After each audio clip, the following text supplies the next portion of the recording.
The Mafia's daughter. Summary. Sean Collins from Brooklyn works for Hector Cupo. Known for being associated with the Mafia, he did odd jobs for Hector. Anything from collecting money from people who were behind paying to find people he wanted out of the business, and only agreed to find his runaway daughter if Hector would let this be his last job. Finding her wasn't much of a problem, it was keeping her that had him frustrated. She was always getting away and causing him a great deal of problems. She was not only beautiful but also a spoiled brat. After catching her and getting to know the reason for her always running away, decided to help her. Dixie Cupo had a deep dark secret that she had kept hidden for over 2 years, but it would soon be revealed, and when it was, they were in more danger than anyone could imagine.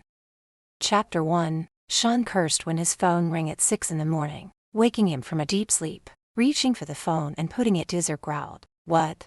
He listened to the person on the other end before answering. "Yeah, I'll be there." Slamming the phone down, he tossed the covers off him and got up and went to the kitchen and plugged in the kettle. Then he went to the bathroom and splashed water over his face. His head was throbbing. He regretted drinking so much the night before.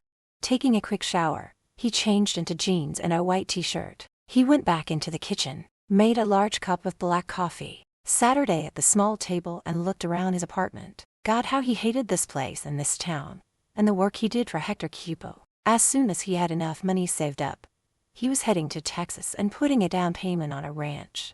He was tall with dark hair and kept his body in great shape. He worked as Hector's muscle, taking care of people who crossed his boss. Now he drew the line when it came to killing. He would take care of the problem with threats or by handing out a good beating, letting the victim know that Cupo meant business. The job paid well, and he figured in a year or 2, he could quit and leave this life behind him. That is if his boss would let him go. Laying his empty cup in the sink, headed out to see his boss. Hector said he had a very important job for him and ordered that he come right away.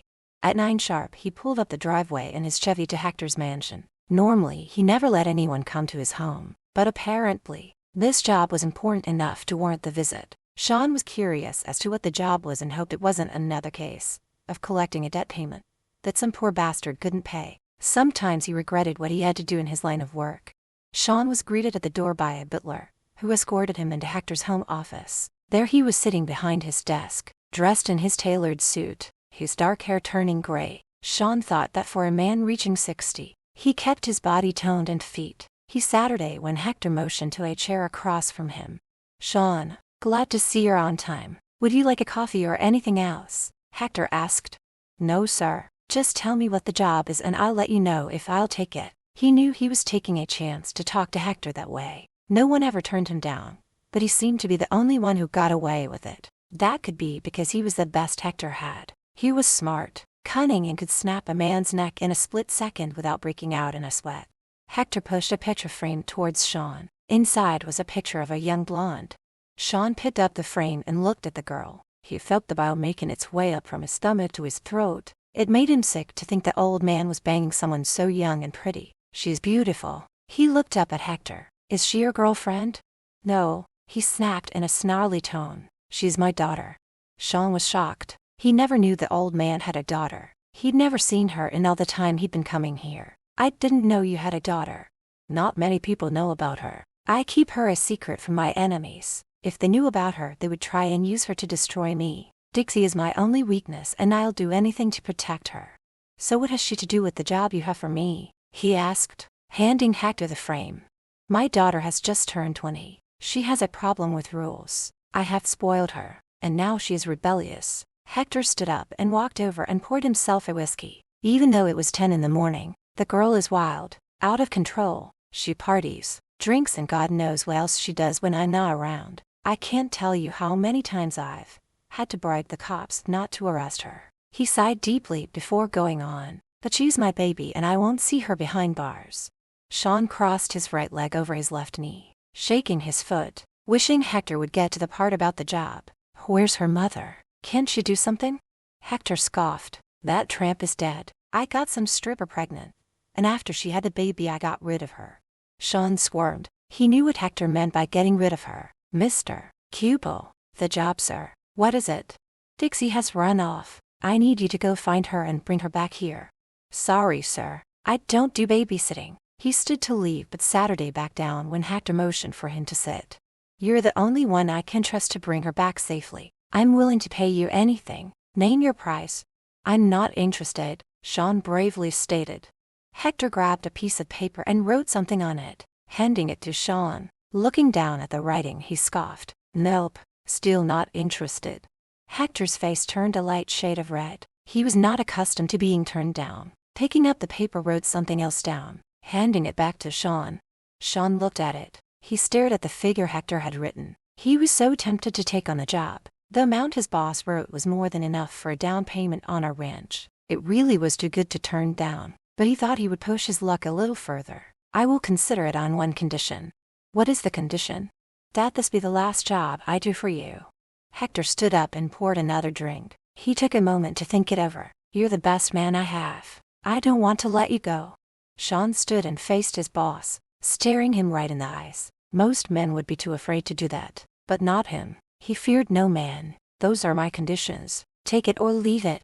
You're one cocky son of a bitch, and you have a lot of nerve talking to me this way. Then he chuckled. Damn, I'm going to miss you. Okay, Sean, you win. Now sit down and I'll fill you in on the details. Getting Sean the name and make of her car, and letting him know her likes and dislikes.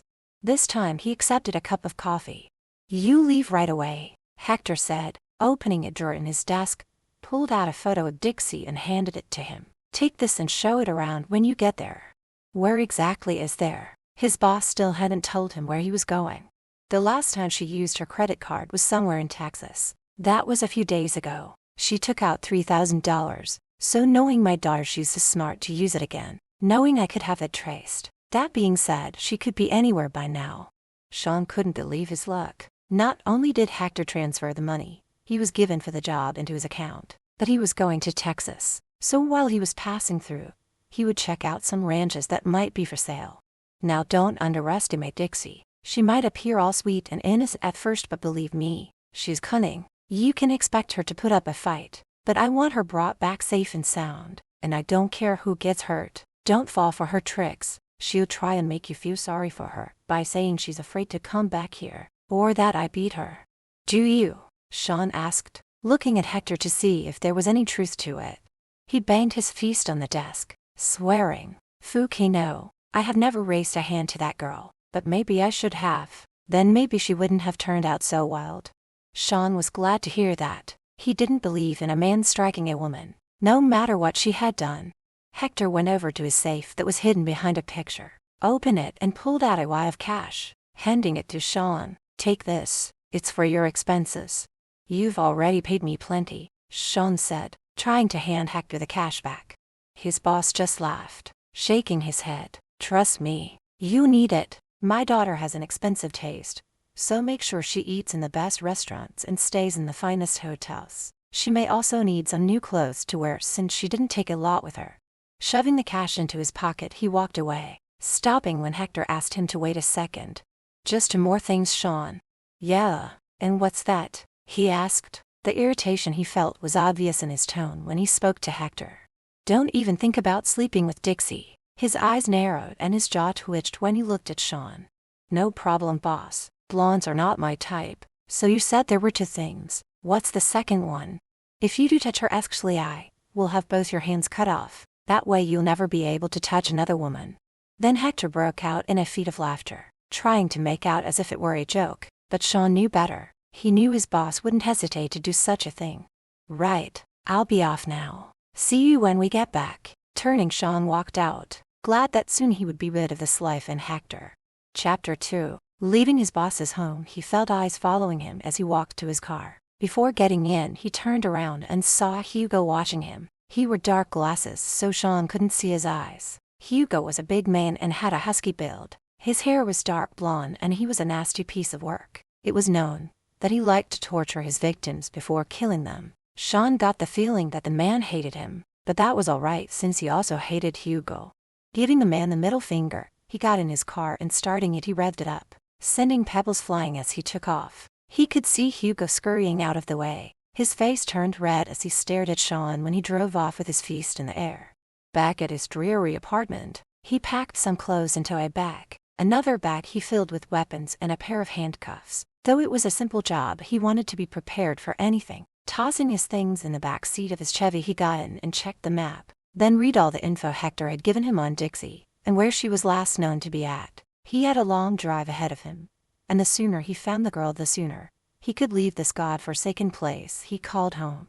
Driving through the city, he looked around at all the people. Some were sitting on doorsteps smoking cigarettes, some were standing around talking, many were in the process of making drug deals. This city was becoming more dangerous every year. What with the drug dealers and Mafia taking over, he had to get out of here before he too was dragged into the filth that surrounded him. Once he was out of the city, he relaxed. The air even smelled fresher. After 4 hours of driving, and tired from lack of sleep, he decided to make an early night of it. So pulling into a cheap motel, booked a room before walking over to the diner for a bite to eat. According to his information, Dixie stopped here, using her card to pay for a meal. A young woman took his order and he started asking her questions, showing her a picture of Dixie. "Do you remember seeing this woman in here?" The girl took the picture, chewing on bubble gum as she looked at it, shaking her head. "Nope, don't remember seeing her." "Okay, thanks," Sean said. He then asked the others in the diner if they had seen her. No one had, so he ate his meal and went to his room. She may have eaten here, but according to the clerk at the motel, she hadn't stayed here. Taking a shower, he read through the papers on Dixie, trying to trace her steps. It wasn't going to be easy finding her. She stopped using her credit card after she reached a small town in Texas. That's where the trail was leading him, a town called Kenton. From there he would have to figure out where she headed to. He had warned Hector that it might take a while to find her. Being dead on his feet, he tossed the papers aside, got into bed and went right to sleep. The next morning at 7 sharp, he was back on the road after buying a coffee. He would stop later for a bite to eat. Sean was curious as to why Hector's daughter kept running away. From what he could tell by listening to the old man, he treated her okay, even loved her. He was a good judge of people, and could tell Hector was telling him the truth. So then why was Dixie always running away? And where did she go? Well, it was none of his business. All he had to do was take her back to Brooklyn and let Hector deal with her. Around 10 o'clock, Sean's stomach started making weird growling sounds, so he pulled up to the first restaurant he came across. The restaurant was at a small truck stop, filled with truckers wolfing down plates full of bacon, eggs, and home fries. Settling into a booth, he ordered his meal, and when the waitress brought his food, he showed her the picture of Dixie. "Have you seen this girl before?" he asked, watching her face as she looked at it. The waitress was an elderly woman in her late 50s, a little on the plump side, and she had a friendly face. "Yeah, I've seen this girl," she answered, still looking at the picture. Sean sat up straight, thrilled at the prospect that he was getting close. "How long ago? Did she say where she was headed?" "Oh my, it's been a long time. Around 2 years ago, give or take. Poor thing came in here looking so sad. I remember she was wearing jogging pants and a baggy sweatshirt that was way too big for her. I thought she was homeless, and I wanted to pay for her food, but she had money, and even gave me a huge tip." This didn't sound right to Sean. Dixie came from a wealthy family and wouldn't be wearing shabby clothes. "Are you sure it's the same girl?" "Yes, sir. I'll never forget her. She drank 3 glasses of milk and even took some to go. Such a sweet young thing. Ah, but so sad." "How so?" Sean asked. "I could tell she'd been crying. Her eyes were all red and swollen. If you ask me, I'd say she was scared shitless of something, or someone." "You haven't seen her since, like in the last few days or so?" Sean asked, taking a drink of his coffee. "Nope," she answered. "Thanks," Sean said, finishing his meal and paying the bill. Left. He was back to square one. He drove another few hours and then stopped for gas. He showed the attendant at the gas station Dixie's picture in one of her car. "Yeah, I remember her. A pretty little thing. She had me fill her gas tank and check the oil. A really nice car, and it looked new." "How long ago was that?" Sean said, and handed the man some money, telling him to keep the change. "I don't know, man. 4, maybe 5 days ago." "Why are you asking?" Without answering the man, Sean thanked him, got in his car and drove off. Finally a break. She couldn't be that far away and he must be on the right trail. Where could she be heading? He asked himself as he kept driving, stopping people he met along the way, but no one else had seen her or the car. He was beginning to wonder if he was headed in the right direction. Just when he thought about taking a different route, he spotted a red convertible parked outside a motel. It was a dump. He thought Hector said she was spoiled and only stayed in the best hotels. This was a far cry from something fancy. Parking his car next to it, got out and went inside, walking up to the clerk and getting his attention. That person who owns the red convertible parked outside. What room are they in? The clerk was a kid of 18, skinny with acne and an attitude, and went back to reading his Playboy magazine. Can't tell you that? It's against the rules. Sean was tired and didn't have the time or patience to deal with some snot-nosed kid. Look, kid, tell me what room she's in. Kid, he mumbled and continued looking at the pictures. That was until the magazine was ripped from his hand. Sean reached into his pocket and slapped $100 bill down on the counter. The kid dropped his magazine, his mouth open, and he reached for the money, only to have Sean's hand clamped down on his. You can have it when you tell me which room she's in. Miss 18, he replied, and grabbing the money shoved it in his pocket. Is this the woman who rented the room? He held up Dixie's picture for the kid to see. Didn't see the girl? She waited outside while the dude came in, paid for the room, and got the key. From what I could see, the guy was anxious to get the chick inside. He smiled. Guess he was wanting to get her inside to fouquet her. Just great, thought Sean. She had to pick up a guy, and now he had to deal not just with her but with some horny prick. He walked over to Miss 18, knocked once and waited. When no one answered, he started knocking repeatedly. Still, no one came to the door, but a male voice yelled out, "Go the fouquet away." Raising his foot, he kicked in the door. Entering, he saw two people on the bed. The girl screamed and covered her body with a blanket, while the guy jumped out of bed, cursing. Sean looked over at the girl, then back to the man who only wore a pair of boxers. Chapter 3. What the hell? Sean cursed. The girl in the bed was not Dixie. This woman had red hair and was slightly on the chunky side. The guy was in his late 20s with a beer gut. He was also a large guy, who didn't take kindly to being interrupted and lunged at Sean, taking a swing at him. But Sean soon had him in a headlock. What do you want? The man managed to choke out, though it felt as if his windpipe would explode from the pressure. I'll let you go if you promise to sit down and answer my questions. When the man nodded his head, Sean released him, and he sat her down on the bed next to the woman who tried to hide behind him. That red convertible outside. Why do you have it? And where is the girl who owns it? Sean asked, pulling a chair towards him, straddled it, and sat her down across from the man in the boxers. I own it now. What's her name? Sean asked. Ted, he replied. Okay, Ted, you are going to answer my question without giving me attitude. Now, how is it that you think you own it? I met this chick in a bar over in Bridgewood. I bought her a drink and we got talking. She's the one who offered to trade vehicles with me. I thought the broad was nuts, but shit, man. No way I could turn down her offer. Just look at the car. So I agreed and we made an even swap. You bastard, you were with another woman. The woman in the bed yelled and slapped Mr. Boxers in the back. Shut up, Gene, he cursed back at her. Sean showed him the picture of Dixie. Yeah, that's her. I'm not giving back the car. We made a deal. When was this? Sean asked, raising his voice. This was getting to be more of a pain than he thought it was going to be. 3 days ago. So what vehicle has she traded you for? A brown pickup truck, a 1989 Dodge. The woman on the bed laughed. Ha, brown, my bum. It's so rusty you can't see the brown. Shut up, Gene, Ted snapped at her. Did she say where she was heading? Nah, she turned down my offer to spend the night and took off. Headed south, I think. All she said was she was in a hurry. Wasn't any of my business where she was going. Sean stood up, walking out without saying another word. He could hear the woman and Ted fighting about how he was going to sleep with Dixie. Well, she had a 3-day head start on him. That wasn't too bad. Sean knew if he kept moving he would catch up to her. Her being a female, she would want to stop and sleep in a motel, shower and change into fresh clothes. Now he, on the other hand, could drive straight through, stopping only to grab a coffee and use the men's room.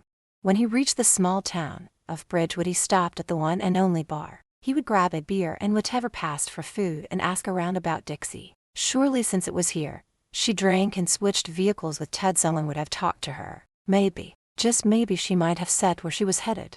Ordering a beer and burger, he struck up a conversation with the bartender, a short older man with a friendly smile. He showed him a picture of Dixie. Yeah, I remember her. No way I can forget her after all the trouble she caused. A wild little thing she was. Trouble? What kind of trouble? Sean asked, curious as to what he had gotten himself into by taking on this job. For one, she walked in here wearing shorts. shorts and a halter top. As you can imagine, the men flocked to her like vultures stalking their prey. She flirted. They bought her drinks and she danced with them, quite provocatively I must add. The men started fighting over who would get to dance with her, and before I knew it a fight broke out. The bartender leaned in closer to Sean. If you ask me, the girl enjoyed the trouble she caused. She's trouble. I'd stay clear of her if I were you. No can do. Did she happen to say where she was headed? Nope, he replied. Is there anyone in here right now that she spent time with while she was here? Someone had to know something.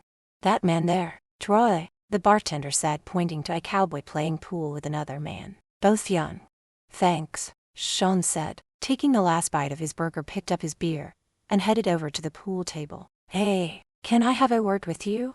The cowboy had a cut above his right eye and bruises on his hands. It looked as though he had recently been in a fight. I ain't in no mood to talk. He kept on playing pool, ignoring Sean, until he held up a picture of Dixie in front of his face. Recognize this woman? The cowboy cursed. Yeah, I met the bitch.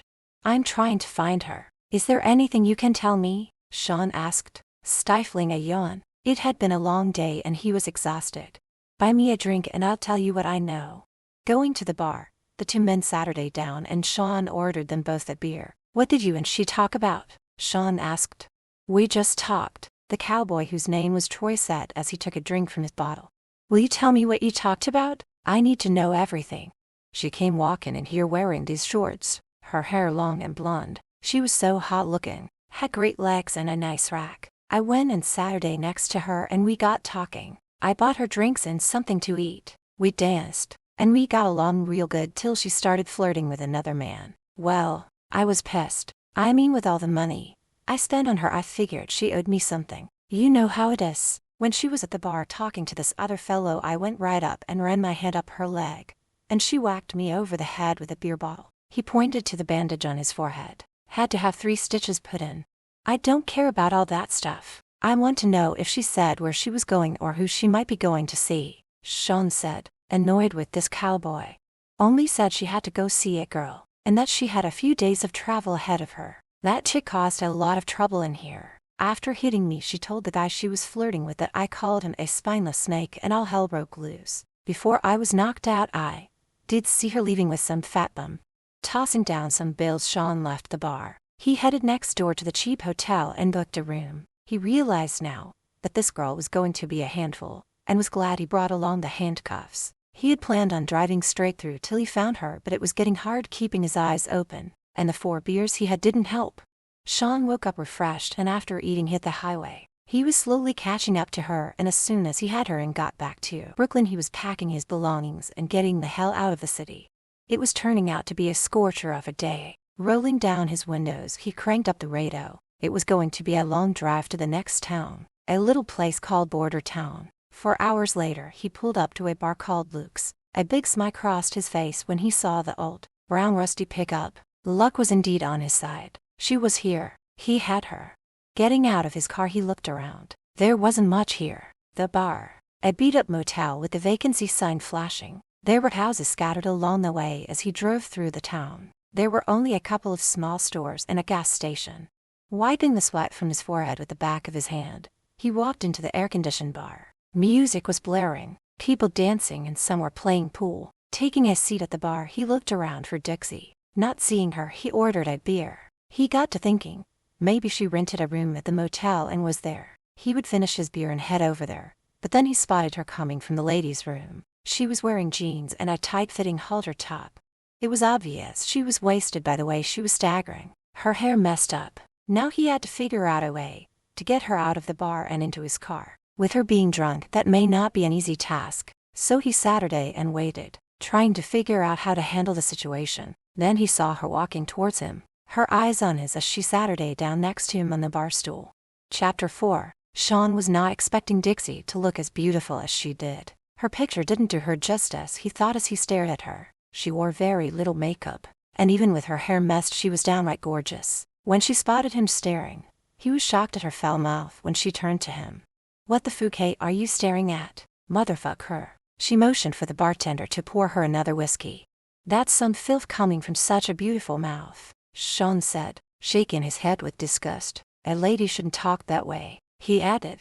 "You're not my father," she said, slurring her words. She motioned for another drink while giving Sean a dirty look. "Don't you think you've had enough to drink?" Sean said and waved the bartender away. Dixie leaned in towards him, placing her hand on his thigh. "I'll be the one to decide when I've had enough. Buy me a drink and let's have some fun." She moved her hand further up his thigh, but he stopped her. "I don't sleep with drunks," he said, removing her hand. Feeling rejected, she snapped back at him. "You're no fun, and that's what I need right now. Some fun and a man who can give it to me." She stumbled off the bar stool and made her way over to the pool table where a couple of guys were playing pool. Sean watched as they bought her a drink and started flirting with her, and he noticed they were getting a little too friendly. He knew if he didn't step in and get her away from the men, she would find herself in a situation she wouldn't be able to get out of. So going over, he grabbed her arm. "Come on, it's time to leave. Get your damn hand off me. I'm not going anywhere with you, you moron," she yelled. "You heard the broad. She doesn't want to go with you," the one man said, giving Sean a shove back. "Don't shove me," he said, glaring at the man. "Yeah, what are you going to do about it?" Ignoring the man, Sean once again grabbed Dixie's arm and started walking away, until he felt an arm going around his neck. Letting her go, he gripped the man's arm and flung him down onto the ground. The other man jumped him and then others joined in on the fighting. Fists were flying as punches were thrown. Dixie picked up a pool stick and whacked a man over the head. She was shoved and fell to the ground. Sean, seeing this, managed to reach her and helped her up. They were able to sneak out without being noticed since everyone was fighting amongst themselves. Sean had to help Dixie walk as she kept swaying from side to side. "Where are your things?" "You're coming with me," he informed her. "I have a room at the hotel. Let's just go there," she said as she slurred her words and staggered across the street to the dingy building with the sign flashing vacancy. Dangling the key in front of Sean, expecting him to open the door, he did, and he followed her inside. He watched as she removed her heels, almost tipping over. Then she walked towards him and put her arms around his neck, moving closer. "You really are handsome," she said, waiting for him to kiss her. But that was the farthest thing on his mind. All he wanted was for her to grab her things, so that they could head back to the city. But that flew out the window when she suddenly passed out drunk. He caught her before she hit the ground. H picked her up, then carried her over to the bed and laid her down. Taking off her shoes, he covered her with the blankets, shaking his head in disgust. He knew they wouldn't be going anywhere tonight. So removing his shirt, laid down on the other bed, closed his eyes and went to sleep. Dixie woke to the smell of coffee. Eyes closed, she went to stretch but opened them in horror to find her one wrist was handcuffed to the bed. She looked over to where a tall, dark, handsome man was sitting at the small table drinking coffee. She vaguely recalled him walking her from the bar to her room. After that it was all a blank. "Who the hell are you? And why the fuck am I tied to the bed?" Then a horrible thought struck her. "Oh God, did we have sex? Would you still be dressed if we had sex?" His dark green eyes sparkled with amusement. "To answer your questions, my name is Sean Collins, and you were tied up so that you can't run off. What do you want with me? Are you planning on raping me?" She tried not to sound scared, though she was frightened to death, as she looked around for something to use as a weapon. A lot of good that would do. What with her being tied up? "I've never forced myself on a woman in my life. And the way you were behaving when we got here, I wouldn't have to. Your father has hired me to bring you back to Brooklyn, and that's what I'm going to do. Now, if you promise to behave, I'll remove the handcuff, and you can come over here and sit down. There are bagels and coffee. Even managed to grab some jam." "Oh, all right. Just take this damn thing off me." She raised her hand, letting the handcuffs clink against the headboard. Walking over to where she sat, he reached over her. Using the key, unlocked the cuffs. "Don't try anything or I'll put them back on, which is where they will stay till we get back to the city." Something in her eyes told him she wasn't going to make things easy for him. Pushing past him, she went and sat her down, grabbed one of the coffee and took a sip. She made a face and swore, "This tastes like shit. What did you do? Piss in it?" "That's some mouth on you," Sean growled. "So you work for my father. I've never seen you before." Her eyes scanned his body as he walked over and sat her down across from her. "I've never seen you either, but then I didn't know he had a daughter," he said as he reached for a bagel and spread some jam on it. "What if I tell you I don't want to go back?" "That's not my concern. I've been paid to do a job and I plan on doing it. I'll just run away again. What you do when I get you back there is your business," he said, giving her a cold stare. Already he wished he had turned this job down. From what he had heard and seen so far, he knew she was nothing but trouble. My father will have you killed when I tell him how you handcuffed me to a bed. Sean laughed. Who do you think gave me the handcuffs, princess? Now finish your breakfast so we can get going. I need to shower and change first, she said, giving him a smile that could melt butter. He saw straight through her smile, and he was no fool. If she thought for 1 minute that she could win him over by being cute, she was sadly mistaken. Save that smile for someone else. You have 10 minutes. If you're not out by then, I'm coming in after you. Again she smiled. Why don't you join me?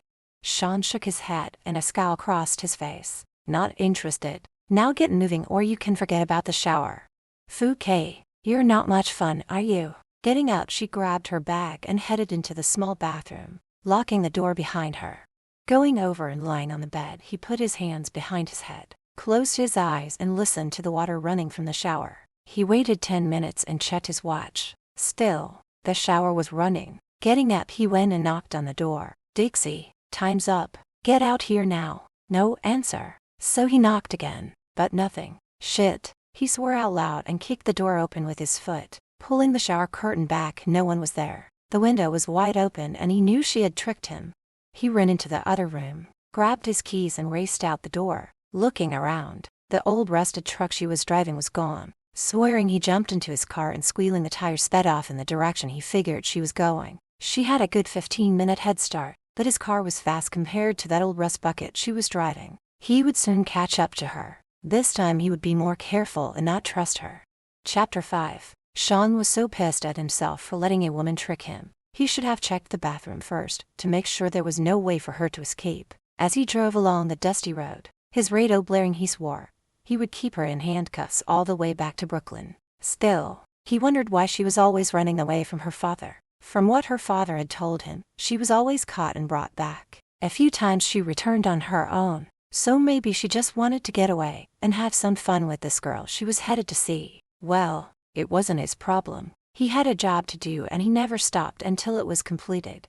It wasn't long until he spotted the truck sitting on the side of the road with the hood propped up. Pulling up next to it, he looked inside. No one was in it. So getting out of his car, he went and opened the driver's door. Nothing was inside. No purse, no bag. The sun was beating down on his tan skin. He wiped the sweat from his brow with the back of his hand and stared down at the ground. There were tire tracks, and it looked as though the person had braked suddenly. The tracks belonged to a big rig. All he had to do was find it and he'd find Dixie. He soon realized it wasn't going to be that easy when he pulled into a truck stop and saw several big rigs parked outside. His gut told him she probably fed whoever stopped to give her a ride a sob story, and if he tried to grab her, he'd have a shitload of truckers on his back. So he would have to sit and wait, hoping if she were inside and came out alone then he could grab her. He finally spotted her coming out of the restaurant with a guy, but then he went back inside and she went over and waited by the truck. This was his chance to get her.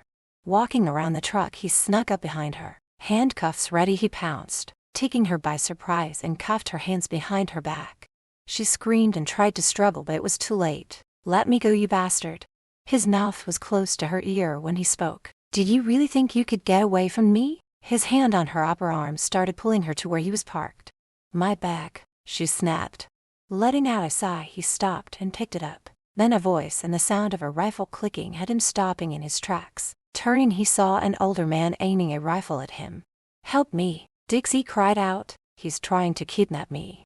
Let the lady go, mister. I don't want to blow your head off. We don't cotton to men who kidnap or abuse women. Sean held his hands up. He had left his gun in the car, so he had to think quickly. I'm a cop from Brooklyn and this girl is a fugitive.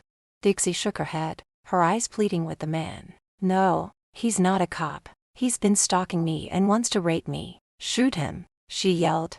The man cocked his rifle. I said let the girl go. Look, I'm going to reach into my pocket and take out my badge. He slowly reached into his back pocket and tossed the badge towards the man, who bent down and picked it up. Sean was glad he had brought the fake cop badge with him and hoped this guy couldn't tell the difference between it and a real one. Lowering the rifle, he tossed it back to Sean. What's she wanted for? He asked. Killing a trucker. You're a fucking liar, Dixie spat. The poor old guy stared at her. Damn, and I was going to give her a ride. Turning, he went and jumped in his truck. Gripping her arm, Sean dragged her kicking and screaming toward his car. There he shoved her into the seat and reaching over did up her seatbelt. He could feel her warm breath on his neck and saw her chest rising and falling rapidly. He couldn't help but notice the scent of her perfume. It was intoxicating, her lips full and soft-looking. He moved away quickly, not wanting to think those things about her. Getting in, he started the car and she immediately started whining. It hurts sitting like this, with my hands behind my back. Tough. I warned you that if you tried anything you'd be handcuffed all the way back. I'm thirsty, Dixie said, looking at him. Sean let out a loud sigh. She was surely getting on his nerves. This was going to be a long few days. You can wait, he barked. His eyes went to her legs. Her dress had ridden up, showing off her thigh. He averted his eyes, staring ahead of him. Dixie noticed and decided to have some fun with him. Want a touch? What? He asked, turning to look at her. My legs. I saw the way you were staring at them. Go ahead, touch them. I don't mind. If you untie my hands, you can do more than touching them. Sean shook his head, ignoring her. Though it was hard, she was a beautiful woman, and he was after all a hot-blooded male with urges. Not interested. I'm not into spoiled little brats. You're such a fucking she cussed. I'm still thirsty. If you shut up, I'll stop at the nearest place and get you something. He was relieved when she settled back and kept quiet. Soon he pulled up to a small store. Wait here and don't try anything, he growled at her before getting out and locking the door. Moments later he returned with a bottle of cola. Is that diet? She asked, eyeing the beverage. Drink the damn thing, he snapped back at her. Just how do you expect me to do that when my hands are tied behind my back? Running his hand over the growth of stubble on his face, he grunted. Shift a little. When she did so, he uncuffed her hands. Before handing her the drink, he reached over her chest and cuffed her one wrist to the door handle. Is this really necessary? She whined. Yup, was his only reply before driving off. I know you're not a cop, so or did you get a badge? And are you always so grumpy? Do you have a girlfriend, and what exactly do you do for my father? She popped out one question after another, not giving him the chance to answer. Fouquet, don't you ever stop talking? He asked. Feeling a headache coming on, he rubbed his forehead. Just stop talking before I gag you. Lighten up, will you? So do you have a girlfriend? No, and it's none of your business. What about you? Is there a guy in your life? Don't answer that. I don't want to know. Besides, if there were, I doubt you'd be running off all the time. I have to pee, she piped up, interrupting him. You got to be fucking kidding me, he growled. Please stop somewhere. I really have to go bad. Sean stopped at the first service station he came across. He needed gas anyway. He walked with her to the bathroom and went in with her, locking the door behind him. What the hell? She screeched. Are you planning on staying in here while I pee? Yes. I'm not letting you sneak out another window. Now hurry up. Turn around, she snapped. He did so and waited. Hearing nothing, he snapped. What are you waiting for? I can't go with you standing there listening to me. Oh, for Fouquet's sake, turning the faucet on, letting it run. There, happy now. I'd be happy if you'd go Fouquet yourself, she chuckled. Minutes later they were back on the road. She was handcuffed to the door. It's getting late and I'm hungry and tired. Let's book into a nice hotel and order room service. I'm sure my father gave you money. He will expect you to take me to a nice place, and not a dump. Seeing he was tired and didn't want to listen to any more of her whining, decided to do just that. So coming across a classy place, pulled in and turned to her. When we get inside, you better behave yourself or I will cuff you. And no one will question it when I show them my badge. You got it, dollface? Yeah, she answered sarcastically. It was a relief when she didn't cause any trouble, but the downside was they only had one room available and it only had one bed. After getting to the room, she told him she was taking a long hot bath. Are you planning on being in there while I bathe? We're on the top floor. I think it's safe for you to go in by yourself. What do you want me to order for dinner? Chicken and a side salad. Don't forget to order some wine. Picking up her bag, she headed to the bathroom. Looking around the room and at the sofa, he groaned just thinking how his back was going to be killing him in the morning. He smirked to himself. Maybe he should make her sleep on it. The meal had arrived just before she came out. Her hair was still damp and she was wearing a short nightgown. No robe. He had to wonder if that was on purpose. Oh good, the food is here. I'm starving. flopping down across from him at the table, held a glass up, waiting for him to pour the wine, which he did. So what do you do for my father? Whatever he wants me to. Have you killed anyone? Only in self-defense. Your turn. Why do you keep running away when you know he's only going to bring you back? I'm 20 and he treats me like a child. He won't let me live my own life. She stopped talking. She was never one to open up to anyone, and yet with him, she was about to tell him everything until she remembered he was the enemy. Sean saw the misty look that flashed in her eyes. It was like she was close to tears. For a fleeting moment, he almost felt sorry for her until she shocked him with what she said next. Chapter 6. Do you want to fuck me, or are you afraid of my father? Sean choked on his glass of wine. His eyes watered up when he stared at her, shocked at her bluntness. Do you always talk this way to men who work for your father, or to men you've just met?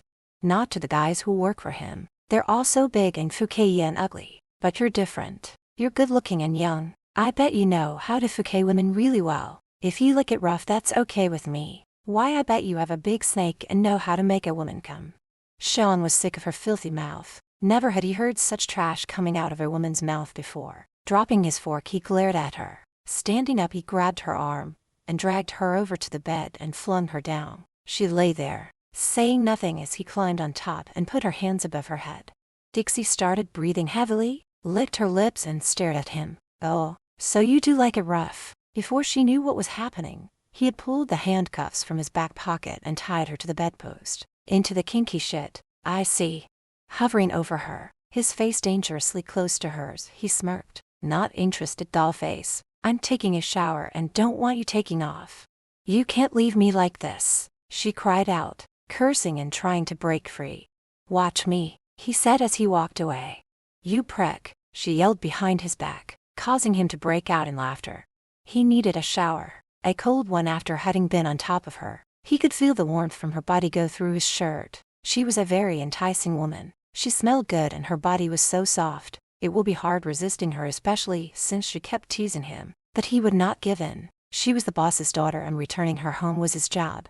Dixie lay there fuming, tired of being tied up like a dog. There had to be a way to get out of this mess. Her eyes turned to the bathroom door when it opened and Sean walked out, shirtless and his chest damp. A warm feeling went through her from looking at him. He had a flat stomach and a six-pack, and his arms and chest were so muscular. When he had positioned himself above her, and she saw the way he looked at her, even though it was only for a second, she saw his eyes softening. Then he turned into another male prick. Well, she would get out of this situation in the morning. She had a plan.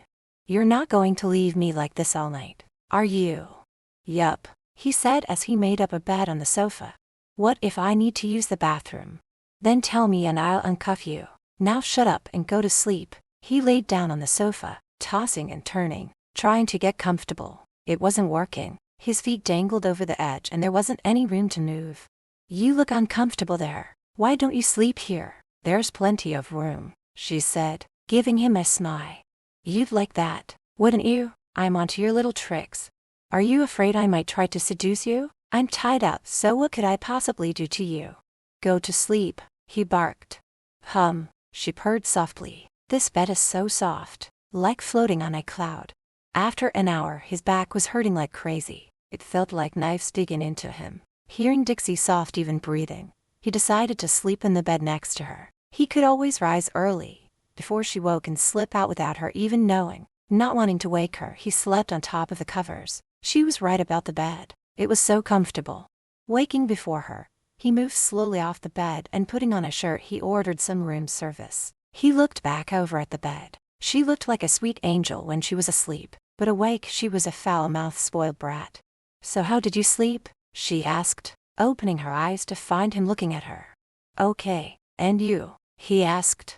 I would have slept better if my arm wasn't up and in this uncomfortable position. Can you take the cuffs off so that I can use the bathroom? Watching him as he leaned over, she smiled. He was so good-looking and smelled nice. She wanted to reach out and touch him, but knew he'd only reject her, and she'd had enough rejection already. Rubbing her arm and shoulder, she winced in pain. Seeing this, he did feel a little bad. But hell, she asked for it. I've ordered us some breakfast. Then we'll head back. Getting out of bed, she went to wash up and get dressed. She figured that after they ate, and they were having their coffee, She would take care of the man who was holding her captive. A smile crossed her lips when she thought of giving him a taste of his own medicine. "Great, it's here already. I'm starved," she said, sitting down in front of a stack of pancakes, sausages, and home fries.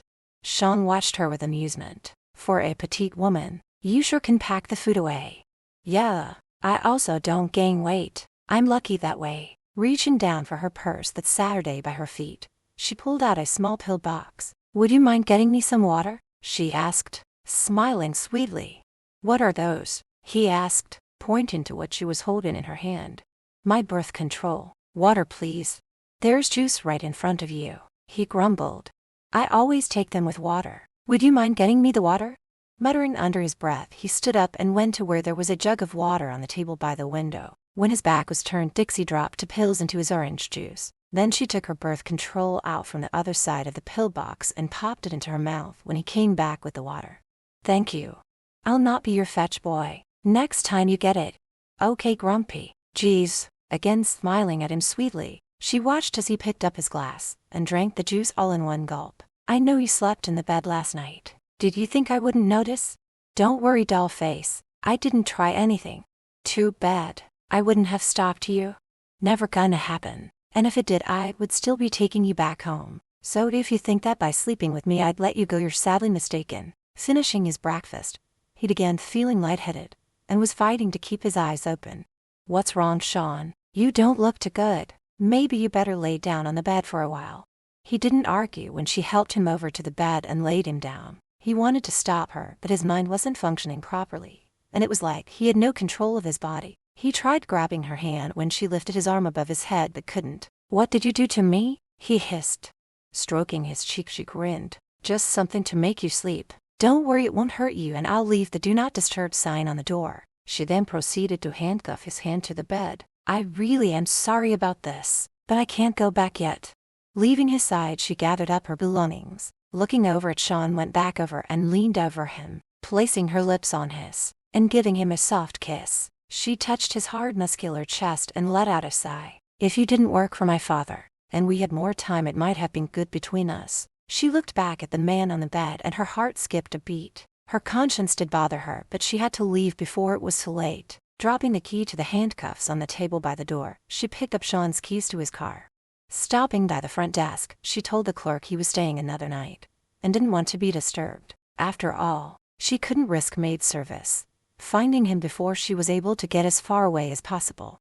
Jumping into his Chevy, she knew he was going to be furious. It seemed as if this car was his pride and joy, and he took excellent care of it. Now if luck was on her side, he'd be asleep until tomorrow. By that time she'd be far away and would have almost reached her destination. By the time he found her, and something told her he would, she would be finished doing what she had to and be on her way back. But what would he do to her when he found her? She wasn't looking forward to being tied up for days, and after the stunt, he wouldn't let her out of his sight. Chapter 7. Earlier, Sean started feeling drowsy and had trouble standing. He barely remembered Dixie walking him over to the bed. Laying down, he tried to grab her, but his arms and body went numb and he couldn't move them. He then realized that she had drugged him. Now it was too late to do anything about it. The last thing he remembered was the feel of her soft, moist lips on his. He could see her walking out the door before he fell into a deep sleep. He woke 24 hours later. He could still taste her lips on his and the smell of her perfume. His skull was aching, his body stiff, and when he went to sit up found he was cuffed to the bed. Calling out her name, he cursed, knowing she had drugged him and was gone. With his free hand, he reached into his back pocket, took out the spare key to the cuffs and removed them. Standing up, he felt dizzy and had to sit back down. Rubbing the back of his head, he tried to figure out how long he'd been out and how far she had gotten. He knew he should never have let his guard down where she was concerned. The dizziness cleared, and getting back up, searched for his car keys. Not finding them, he swore, and with a sweep of his hand knocked everything off the table in a fit of rage. The realization that she took his car angered him even further. Checking his bag, he let out a sigh when he saw she hadn't taken his wallet or the money her father had given him. She could have taken it, and he had to wonder why she hadn't. After splashing water on his face, he went to the lobby and paid the bill. Of course, his car was gone and she had a day's head start. Shaking his head, he tried to figure out what he was going to do now. Without a vehicle, there was a small Honda in the parking lot with a for sale sign on it. The occupants were just stepping out of it. Going over, he offered to buy it from them. It took most of the money Hector had given him, but he needed a car, so what choice did he have? He didn't get far when he looked at the gas gauge and saw it was running empty. Slamming his fist into the steering wheel, he swore, mentally slapping himself for not checking before he drove off. Now that the car had died, he'd have to walk back the 2 miles to the gas station. What was supposed to be an easy job was taking a turn for the worse. Hot and sweating, he made it to the garage and filled the container with gas. He was dying for a coffee and by now a shower, but it would have to wait. With his blood boiling, he wanted to close the distance between him and Dixie. He would make her pay for this, one way or another. What really pissed him off was that she took his car. He took great pride in fixing it up. It was his baby and didn't even like anyone touching it. Walking back towards where the car was, someone stopped and picked him up. For that he was grateful, even though he had to sit in the back of a pickup with a goat who was a little too friendly, and it smelled really bad, getting its stench on him. This made him more furious with Dixie. Now he would have to stop along the way, rent a room, shower and grab a bite to eat. Driving for hours, he couldn't stand the smell any longer and needed to eat and get a coffee. So he decided to stop and start fresh early in the morning. Finding a motel, he booked in, showered and changed his clothes, then headed over to the small diner. Ordering some food and coffee, showed the waitress the picture of Dixie and asked if she had seen her. Luck was on his when she said she had, several hours earlier. Well, at least he knew he was going in the right direction. As he was finishing up his meal, the young, dark-haired waitress came over and sat her down. "I get off in a few minutes. Maybe we could go for a drink or something." Sean noticed she had unbuttoned a couple of buttons on her uniform, showing off her large breasts. He knew what she was wanting. She was pretty, but it was always a turn-off to him when women were so forward. "No thanks," he said as he dropped the money down and walked out. He heard her mutter bumhole behind his back. Going back to the hotel, he went right to sleep. Back to Dixie. Dixie kept looking in the rearview mirror, expecting to see Sean following her. She knew that was crazy since he was tied to the bed and would be out for hours. But he was different from the others, smarter. The others could never find her, but he always seemed to be able to. There was something about him she found intriguing. He was tall, with broad shoulders, and a perfectly toned body. He had a six-pack, his stomach hard and flat and moving down. She could tell he was well endowed. The guy was dangerous though, with a heart-stopping magnetism that made him desirable to the opposite sex. When she had kissed him and felt his chest beneath her hand, she felt something that was new to her. A warm sensation coursed through her. Her core tingled and the dampness between her legs shocked her. Jumping off the bed and moving back, she stared at him. It dawned on her. She wanted to have sex with him, but he made it clear he didn't want her actually. Maybe he's gay, she thought to herself. Fleeing the room, she went to his car and got in and started it, knowing damn well he'd be pissed, but she didn't care. She had somewhere to go. She loved his car. It drove like a dream and was so fast. Once she got off the highway and onto the dirt road, she rolled down the window and pressed the gas pedal down, opening it up to see how fast it would go. She flew down the dirt road and a smile flashed across her face. Then she slowed down, not wanting to get into an accident or get stopped by the cops. It was getting dark and she was tired, so she stopped at a fancy hotel and checked in. The room was very classy, which she loved, and was more used to them than the small dingy motel she had stayed in up until now. After ordering room service, she went to take a shower. She was more relaxed now that she had a whole day head start on Sean. There was no way he'd find her now. She would reach her destination and be heading back before he could find her. Something told her he would, that he wouldn't give up, and when he did find her, she was a little afraid of how he would react. She wasn't worried that he would physically beat her since he worked for her father, who would kill him if he did harm her in any way. Dixie loved her father. He was always good to her in many ways and spoiled her rotten, but he was also controlling and kept the boys away from her. He would get so mad when she did slip out, getting into all kinds of trouble, but she could wrap him around her little finger, hugging him and saying she was sorry and he would always forgive her. If only her father wasn't a gangster and had people killed. She dreamed of living a normal life, of having a man love her and having the freedom to come and go without having to run away. Over the past couple of years, she became a master of running away for days at a time, sometimes for weeks at a time. Her father's men eventually found her and she was taken back home. Except for the last 2 years, it was she who headed back home on her own. Before they had a chance to find out where she had been, towel drying her hair, she slipped on a bathrobe when she heard a knock at the door. Thinking it was room service with her food, she opened the door and exclaimed, "Good You're here. I'm starving. Her eyes widened in fear, and when she went to slam the door shut, he stuck his foot in, preventing it from closing. Pushing it open, he slammed it shut behind him. She backed away, terrified. Chapter 8. Dixie backed up. Her body trembled when she looked into the intensity of his eyes. There was such savagery in them, and his teeth were clenched. She swallowed the lump that had lodged in her throat. He stood there, just staring. How did you find me?" she asked, her adrenaline pumping. Beads of sweat formed on her forehead when she looked into his angry eyes. "Thought you were smart, didn't you? Don't you know there are 2 keys to a pair of handcuffs? Good thing I had the spare one in my back pocket." Moving swiftly, he reached her and grabbed her arm. "Get dressed. We're leaving. This time I'm tying you up and putting you in the trunk of my car." Tears sprang to her eyes and she raised a defiant eyebrow. "No, I'm not going." "You don't have a choice. Now move it." He released her and stepped back. "Sean, please, I can't go back yet. I'm so close," she cried out. He heard the urgency in her voice, and her eyes were filled with tears. "Has this got something to do with the girl you are going to see?"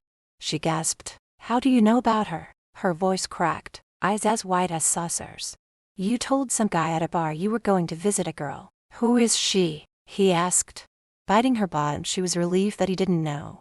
Her secret was still safe. "I'm only 6 hours away from where I need to be. Let me go, and in a couple of days, I'll go back with you. I won't give you any more trouble, I promise." "Like I would trust you." "Sorry, dollface. I'm taking you back now." Closing her eyes, she took a deep breath before speaking. "Let me go and I'll do whatever you want me to do." She slowly untied her robe, letting it fall open, revealing her naked body. Walking up to him, she let her hands creep up his t-shirt, caressing the back of his neck. "Whatever you want." Sean felt the warmth from her body through his clothes and his member twitched. He couldn't help it. She was beautiful, her body amazing, and it had been so long since he enjoyed a woman's body. Putting his arms around her waist, grabbed the belt from the robe. He then pulled it around to the front and did it up. It took all his willpower not to take her up on her offer, but he had a job to do, and it didn't involve sleeping with the boss's daughter. Removing her arms from his neck, he backed away. "Nice try, but forget it. Don't you find me attractive? If it's my father you're worried about, don't be. I won't tell him. Is this person that important to you that you would offer sex to a stranger? And I find you very attractive. I'm also not worried about your father." There was a change in his demeanor. His body relaxed, not so rigid, giving her hope. "Yes, I'll do anything just to have a few more days." Seeing his face softening, she moved closer. Her tears flowed freely down her face. Her shoulders shook from crying so hard. "I'm begging. Let me go and I'll go back with you. Just give me 2 days."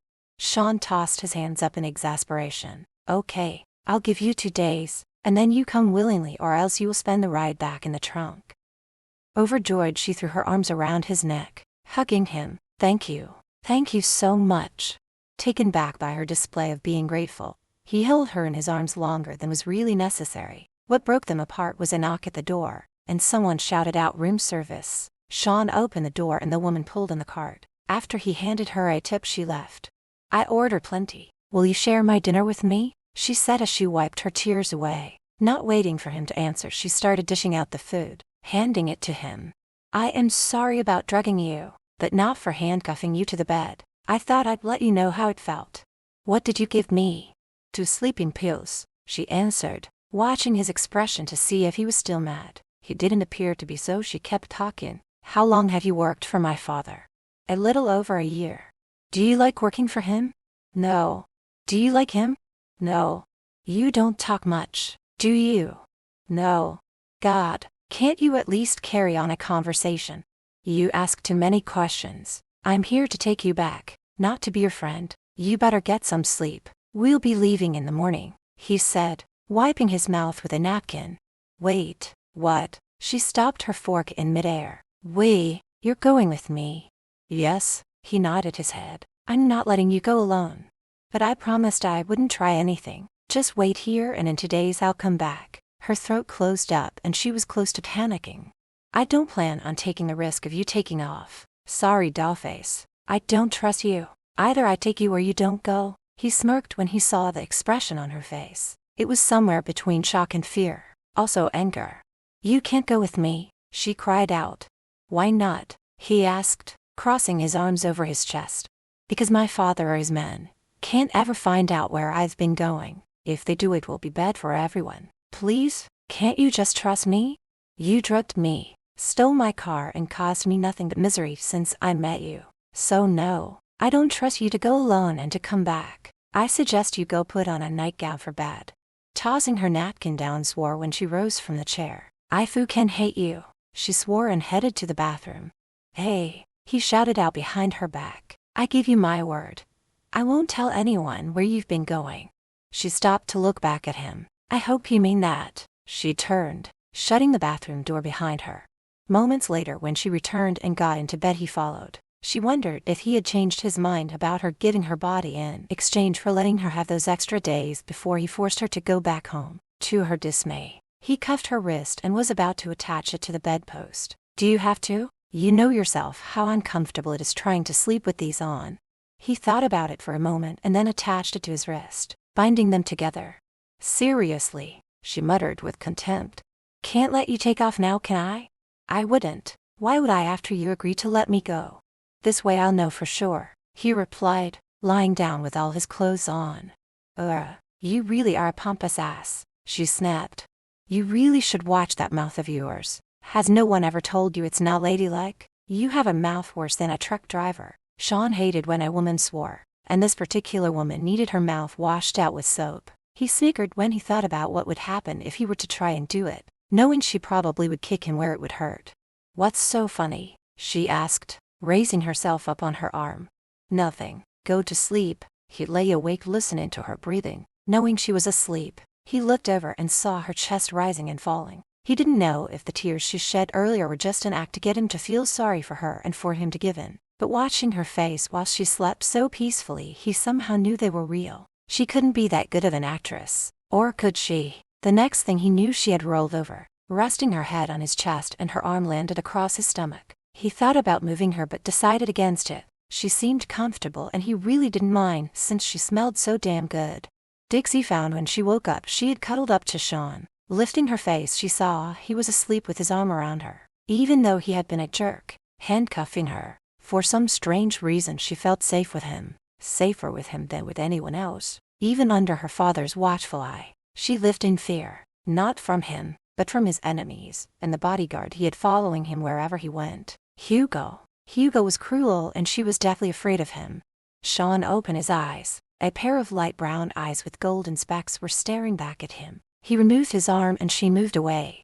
I'm sorry, I didn't mean to lay on you. Her cheeks were flushed, realizing she liked the feel of his body next to her, and how warm she felt with his arm around her. Uncuffing them both, he got up. Get dressed while I order us something to eat, he said, suddenly feeling unsure of himself where she was concerned.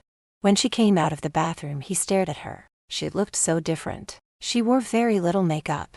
Her dress was not the trashy, short ones he was accustomed to seeing on her. It was a nice one would wear to church. Her demeanor was different. She appeared almost angelic-like. You look nice, he told her. This woman you're going to see must be special to you. She is, Dixie said as she scooped up a forkful of eggs. They ate the rest of their meal in silence. Chapter 9. They left on their 6-hour drive, and he didn't cuff her to the door handle this time. 4 hours later, Sean stopped to buy gas and allowed Dixie to go inside to buy some coffee and a snack. At first, he was unsure of whether or not to trust her by herself, but there was something different about her. Her foul mouth was gone, and she was actually quite pleasant when she made conversation during the drive. Though she was like a chatterbox, talking about random stuff, it was almost as if she was trying to hide the fact. She was nervous and somewhat anxious. Whenever he asked her about where they were going and who she was dying to see, she would change the subject. The closer they got to where she wanted to go, the more she began squirming in her seat, her hand playing with the gold chain she wore around her neck. Sean noticed her anxiety. You okay? Yes, I just can't wait till we get there. How much longer? She asked. An hour, he replied. Are you ever going to tell me who you're going to visit? This better not be another trick of yours. My God, it's not a trick or anything. She didn't answer his question. She wasn't sure how to tell him. The truth was she didn't want him to know, but he would soon find out anyway since he refused to let her go alone. All she could do was pray that she could trust him to keep her secret. When they came to a small town, Call Parkside Hill, she gave him directions. 20 minutes later, after driving down an old dirt road, Sean saw the small ranch ahead. It had a few cattle and some horses. The house itself was old, but was in excellent shape and well maintained. Dixie was squirming more anxiously in her seat, chewing on her fingernails. Pulling up the long driveway, he parked his car.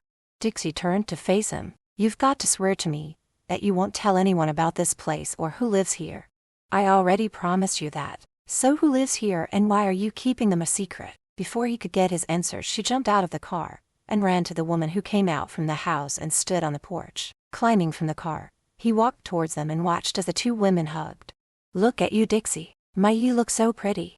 A man came out from inside, cocking a rifle. Sean swore to himself for leaving his gun back in the car. "Put the rifle down, Rolf," Dixie shouted out. "It's okay. He brought me here."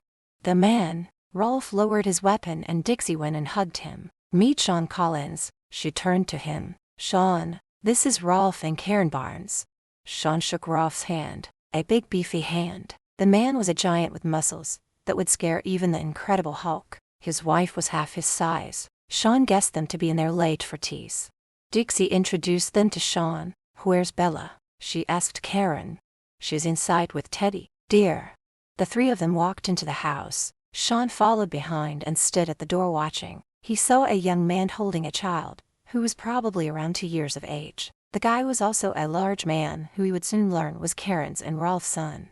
Dixie ran over to them and took the child from Teddy. "Oh, I've missed you so much, baby," she said, kissing and hugging the little girl. "Mama," the child squealed, hugging Dixie back. Well, you could have knocked Sean over with a feather when he heard this. "Mama," he said out loud, and saw 5 pairs of eyes turning to look back at him. Dixie walked towards him, the little girl in her arms. "Yes, Sean, this is my daughter, Bella."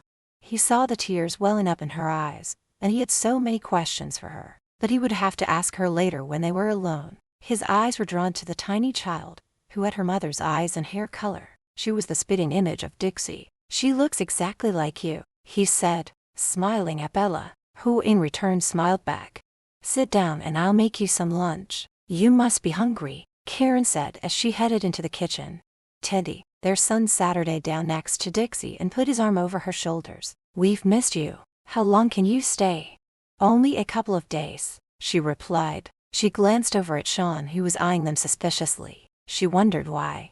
When they were done, Rolf asked Sean if he was any good with a hammer. "Yeah, I know my way around one," he said, wondering where this was going. "My son and I have to fix the roof on the barn. Care to help?" "Sure, no problem." When they got up to leave, he leaned over Dixie and whispered in her ear, "Don't try leaving. I'll always find you." He knew he would have to keep an eye on her, just in case this was some kind of trick. As they worked side by side, Rolf began his interrogation. "So how do you know Dixie?" "Well, to be honest, I don't. I just agreed to drive her here and then back to Brooklyn." He continued, hammering the nails in. "She never brought anyone before. Are you two a couple?" "No," Sean replied, starting to get annoyed, but held his tongue and answered the man's question. "Seems a little strange to me that a stranger would agree to drive her around. You getting paid?" Wiping the sweat from falling into his eyes, he grinned, thinking to himself that Rolf would shit his pants if he knew just how much he was getting paid. "Yes, sir, I am." "Okay, so he didn't have to know who was paying him." When it started turning cool, Rolf suggested they quit for the day. It was close to dinner time anyway. Putting the tools away, they headed into the house to shower and clean up. Sean looked around for Dixie and Bella, but there was no sign of them, and he began to get edgy. "Where's Dixie?" he asked, trying not to sound angry. "Oh, she took Bella down to the river. They've been gone for a while now and it's starting to get cool. I'll just run down and take them their jackets," Karen said as she grabbed their jackets. "Let me do that for you," Sean said as he took the clothing from the older woman. "I see you're busy with cooking, and I must say it smells good." "Thank you, Sean. That's so sweet of you. I'd get Teddy to do it, but he's taking a shower." Flinging the items over his shoulder, he headed in the direction Karen pointed. When he got there, Dixie and Bella were sitting on a blanket, playing with a toy tea set. Standing quietly back, he listened to them. It was cute the way she was pretending to sip tea from the tiny teacup, and Bella laughing, her child voice shouting, "Gone, Mama, all gone." The way Dixie was playing and hugging her daughter was so touching. This was a side of her that he liked, sweet and loving instead of the foul-mouthed brat she portrayed herself to be. Going over, he sat her down on the ground next to them, giving the small child a smile, then looked at Dixie. "I like this side of you," he told her, handing her the jackets.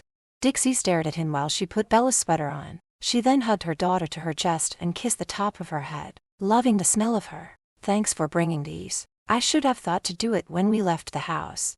He just stared at her and told her she was welcome. She noticed the way he was looking at her and smiled a devilish smile. "What's the matter, Sean? Did you think I'd be gone when you got back?" The thought crossed my mind. "Why didn't you tell me you had a daughter?" "It was none of your business." Bella had fallen asleep, so Dixie stood up. "We should head back now. Dinner will be ready and I don't like to keep everyone waiting."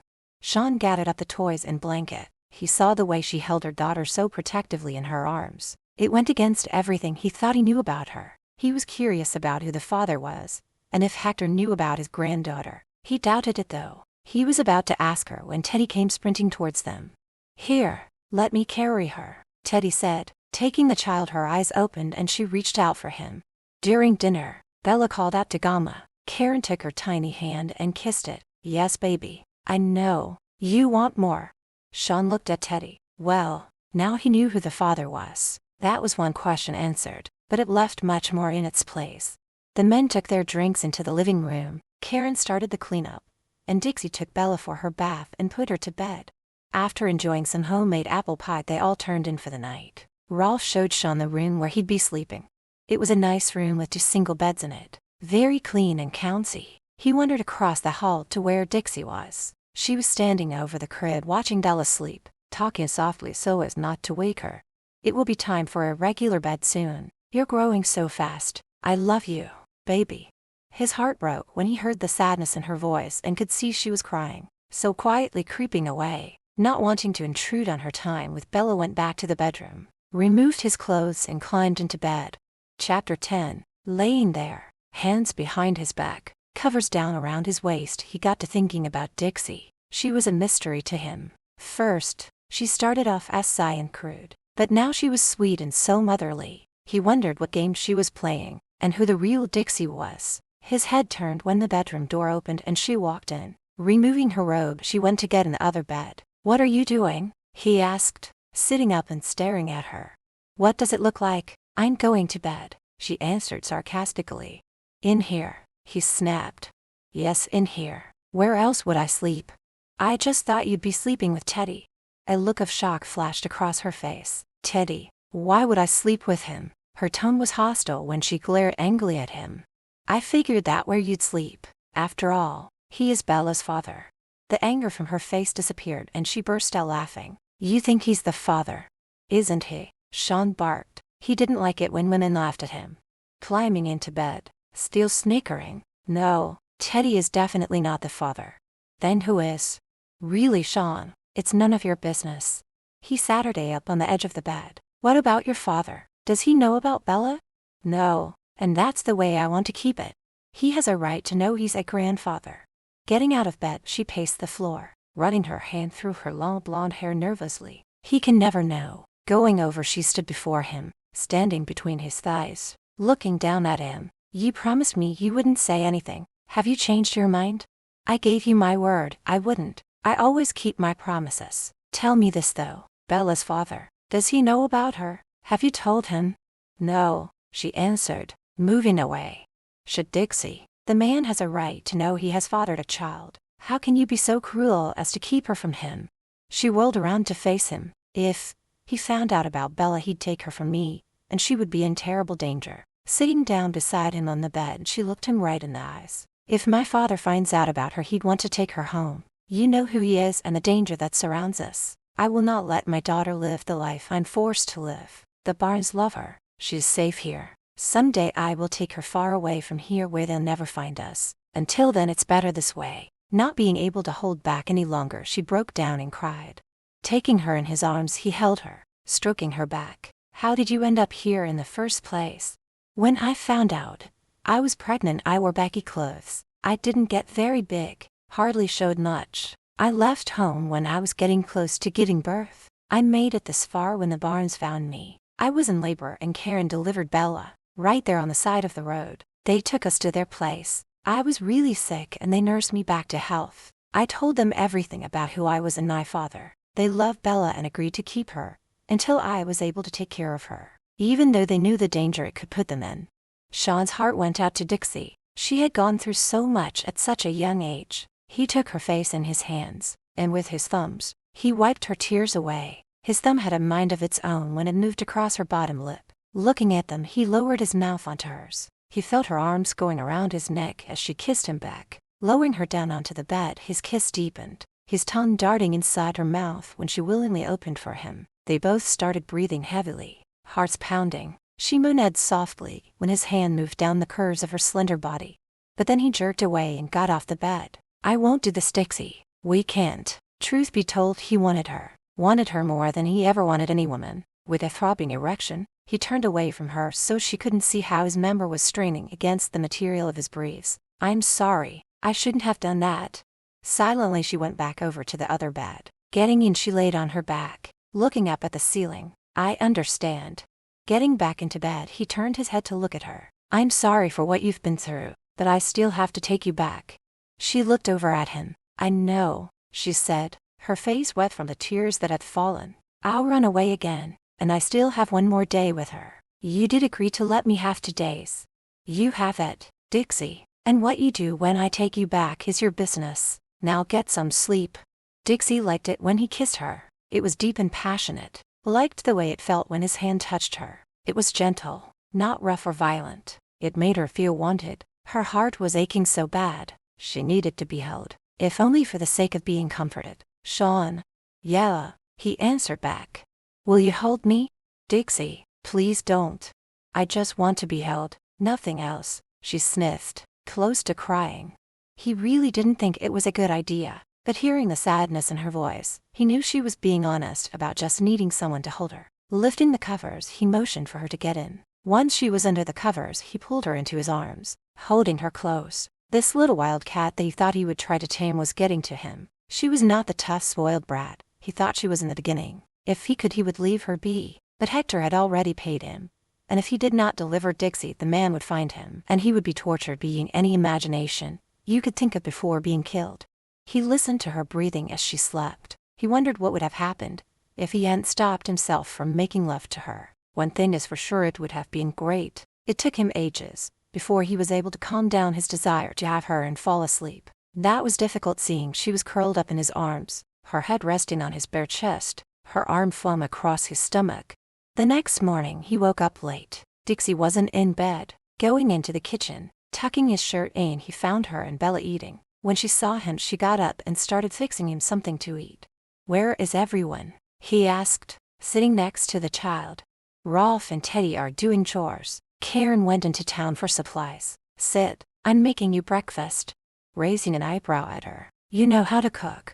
Yes, Kara's been teaching me. Watch Bella for me. Bella reached out her small arms, wanting to be picked up. Up, she said, smiling at him. Not having been around children, he was a little shy about doing it, but when she kept saying up, he broke down and picked her up. Her face lit up and she touched his face. Rough, she giggled.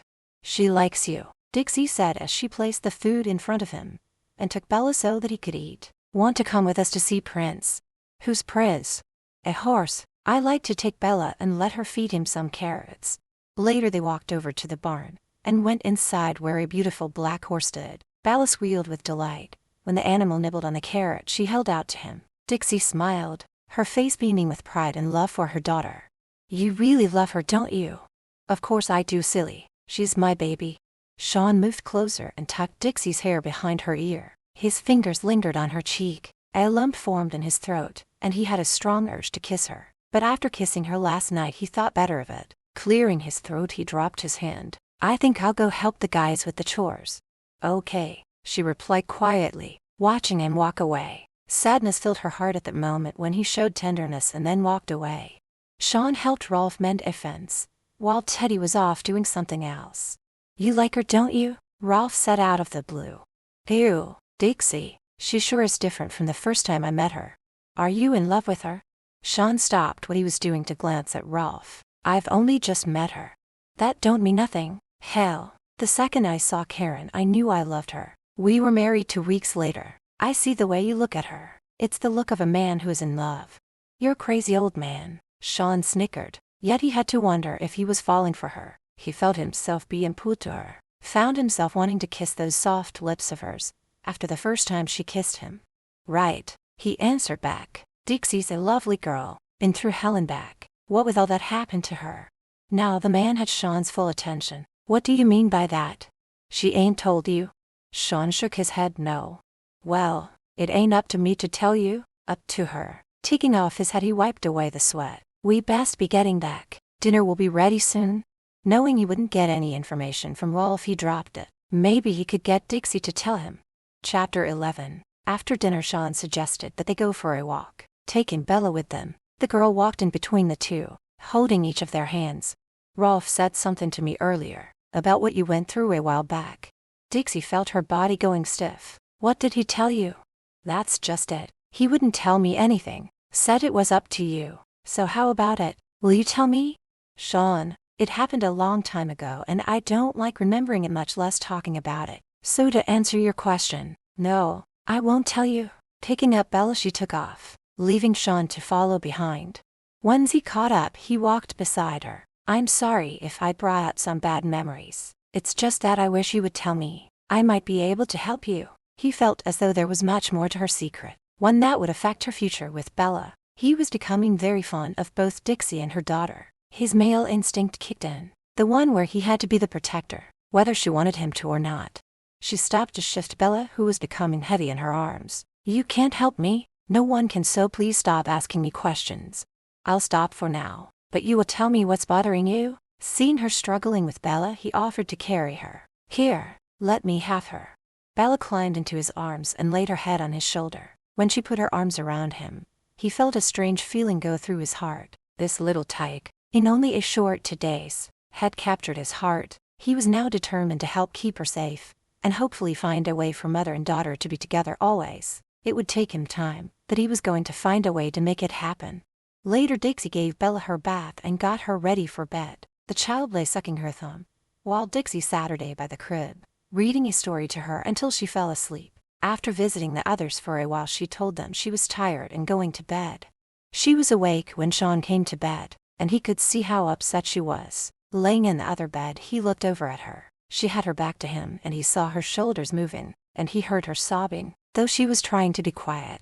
Getting out of his bed, went over and sat on the edge of the other bed, rubbing her shoulders. Dixie, why are you crying? He asked, but he knew it was because they were leaving tomorrow. Angry she turned to face him, her face wet with the tears she shed. Why do you think? I'm leaving my baby tomorrow and I don't know when I'll see her again. 2 days is not enough time with Bella. It's breaking my heart. She had never experienced so much pain in her whole life, except whenever she had to leave her daughter behind. And again she broke down crying. Taking her in his arms he held her, letting her cry on his shoulder. It was tearing on his heartstrings seeing her suffer so much. Perhaps we could stay a couple more days. What? She asked, looking up at him, wondering if she was hearing right. I can't see how an extra couple of days could hurt. Really? Do you mean it? Throwing her arms around his neck, a smile broke out on her face. Thank you. Thank you so much. In her moment of happiness, she kissed him, her body pressed against his. What was meant to be a thank you kiss turned more passionate and deeper when he drew her closer to him, his lips savagely attacking hers back. His brain was telling him to stop, but his heart said go for it. Both heart and brain waging a war his brain was about to lose. The feel of her breasts heaving against his chest, and the way she moaned into his mouth, he almost lost it. With a great deal of willpower, mixed with heartbreaking regret, he placed his hands on her shoulders, moving her away. He saw the hurt in her eyes when he rejected her. It only added to his own hurt. 2 more days and I have to get you back or your father will send his men out looking for us. Go to sleep. Sliding off the bed he got into his own. Sean, she called out to him. Did you stop because you work for my father? Or are you not that interested in me?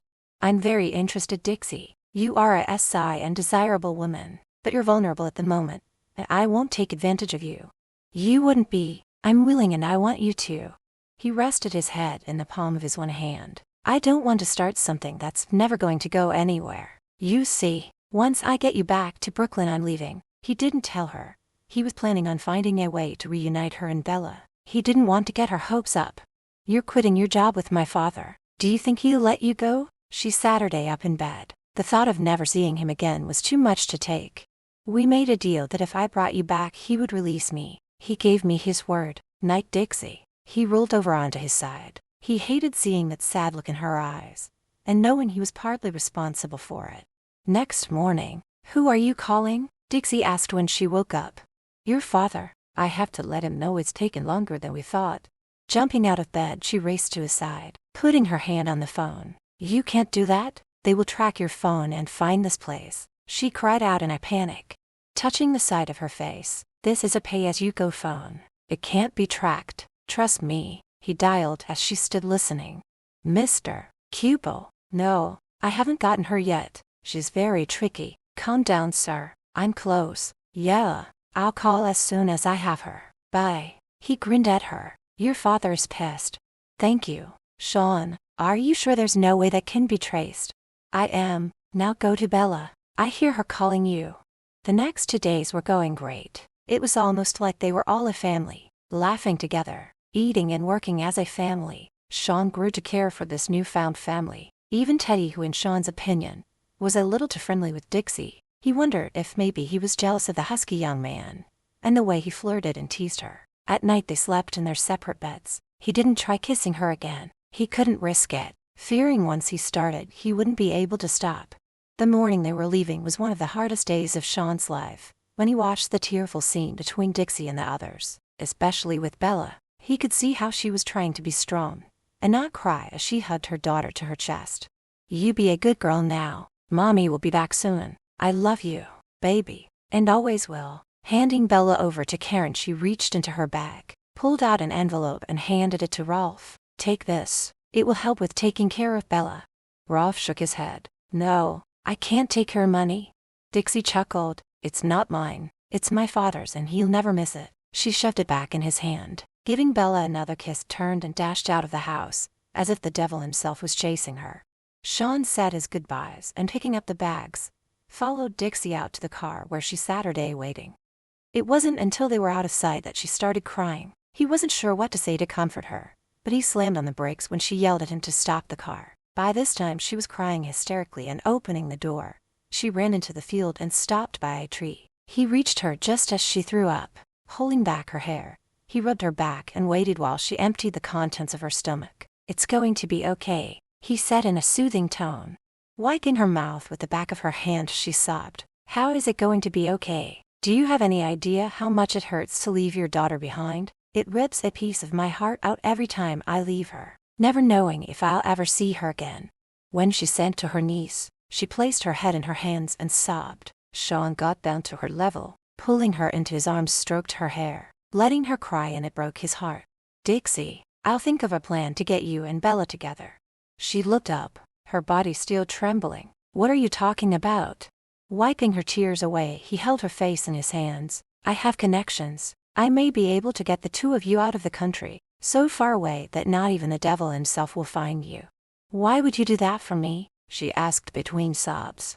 "I just think a little girl should be with her mother, and I see how much you love her."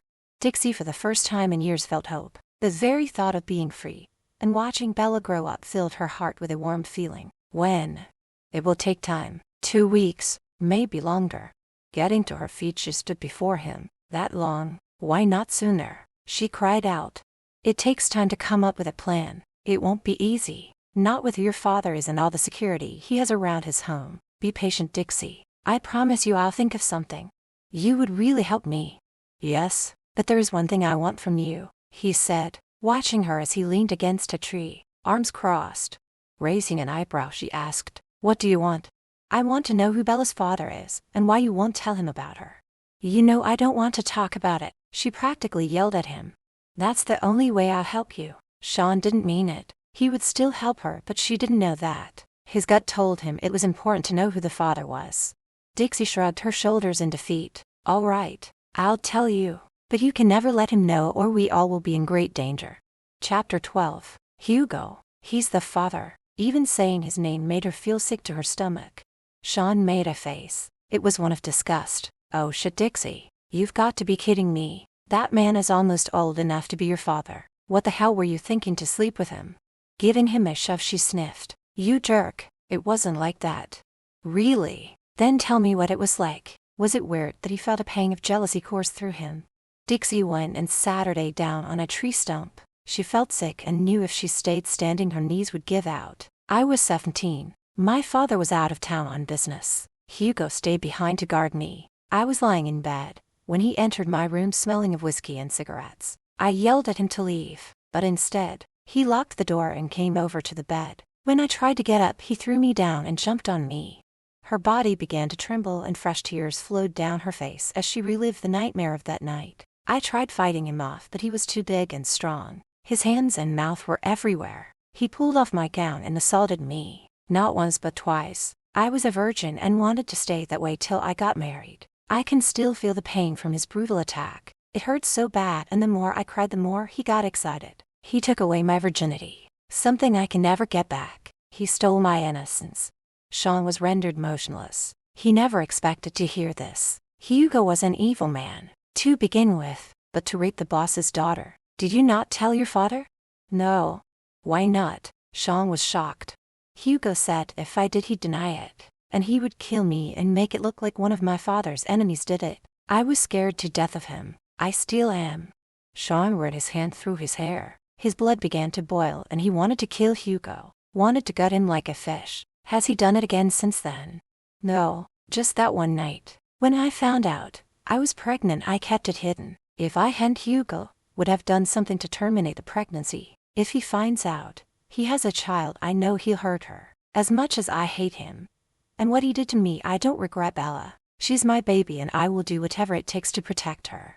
Helping Dixie up, he wrapped his arms around her. She cried into his chest and let him stroke her back. "I'm so sorry for what that big ape did to you. He will die for what he did." Sean hated Hugo, to begin with, but now even more. And when he got Dixie and Bella safely away, he would come back and end the man's pathetic life. Hugo wouldn't think twice about killing an innocent child, even his own. Now you see why he must never find out about Bella or the Barnes. He'll never know. Trust me. He held her till she was calmer and she stopped crying. "We better get going." He helped her into the car and going around to the driver's side got in. They drove in silence. Her eyes were closed, but he didn't believe she was sleeping. He was outraged that a grown man would rape a child. She may have been 17, but she was still a child. And from what she had told him, Hugo had beaten her. And when he defiled her, he was rough, not caring how much pain she was in. If Hector had known, he would have buried Hugo alive, minus a few missing parts. When Dixie stirred, she pulled something white from her purse. "What's that?" he asked, curious as to what it was. "It's Bella's socks." She held them to her nose, smelling them. Seeing the stare she was getting from Sean, she let out a nervous giggle. "I know it's silly, but every time I leave I take a piece of Bella's clothing. Her scent lingers on it for a while and I like smelling it. I have a small collection hidden in my bedroom." Sean placed his hand on her leg. "No, it's not silly. I understand." The heat from her legs sent a tingle racing through his body, lighting a spark of desire, so he quickly removed his hand. "We've been driving for a long time. Are you getting hungry?"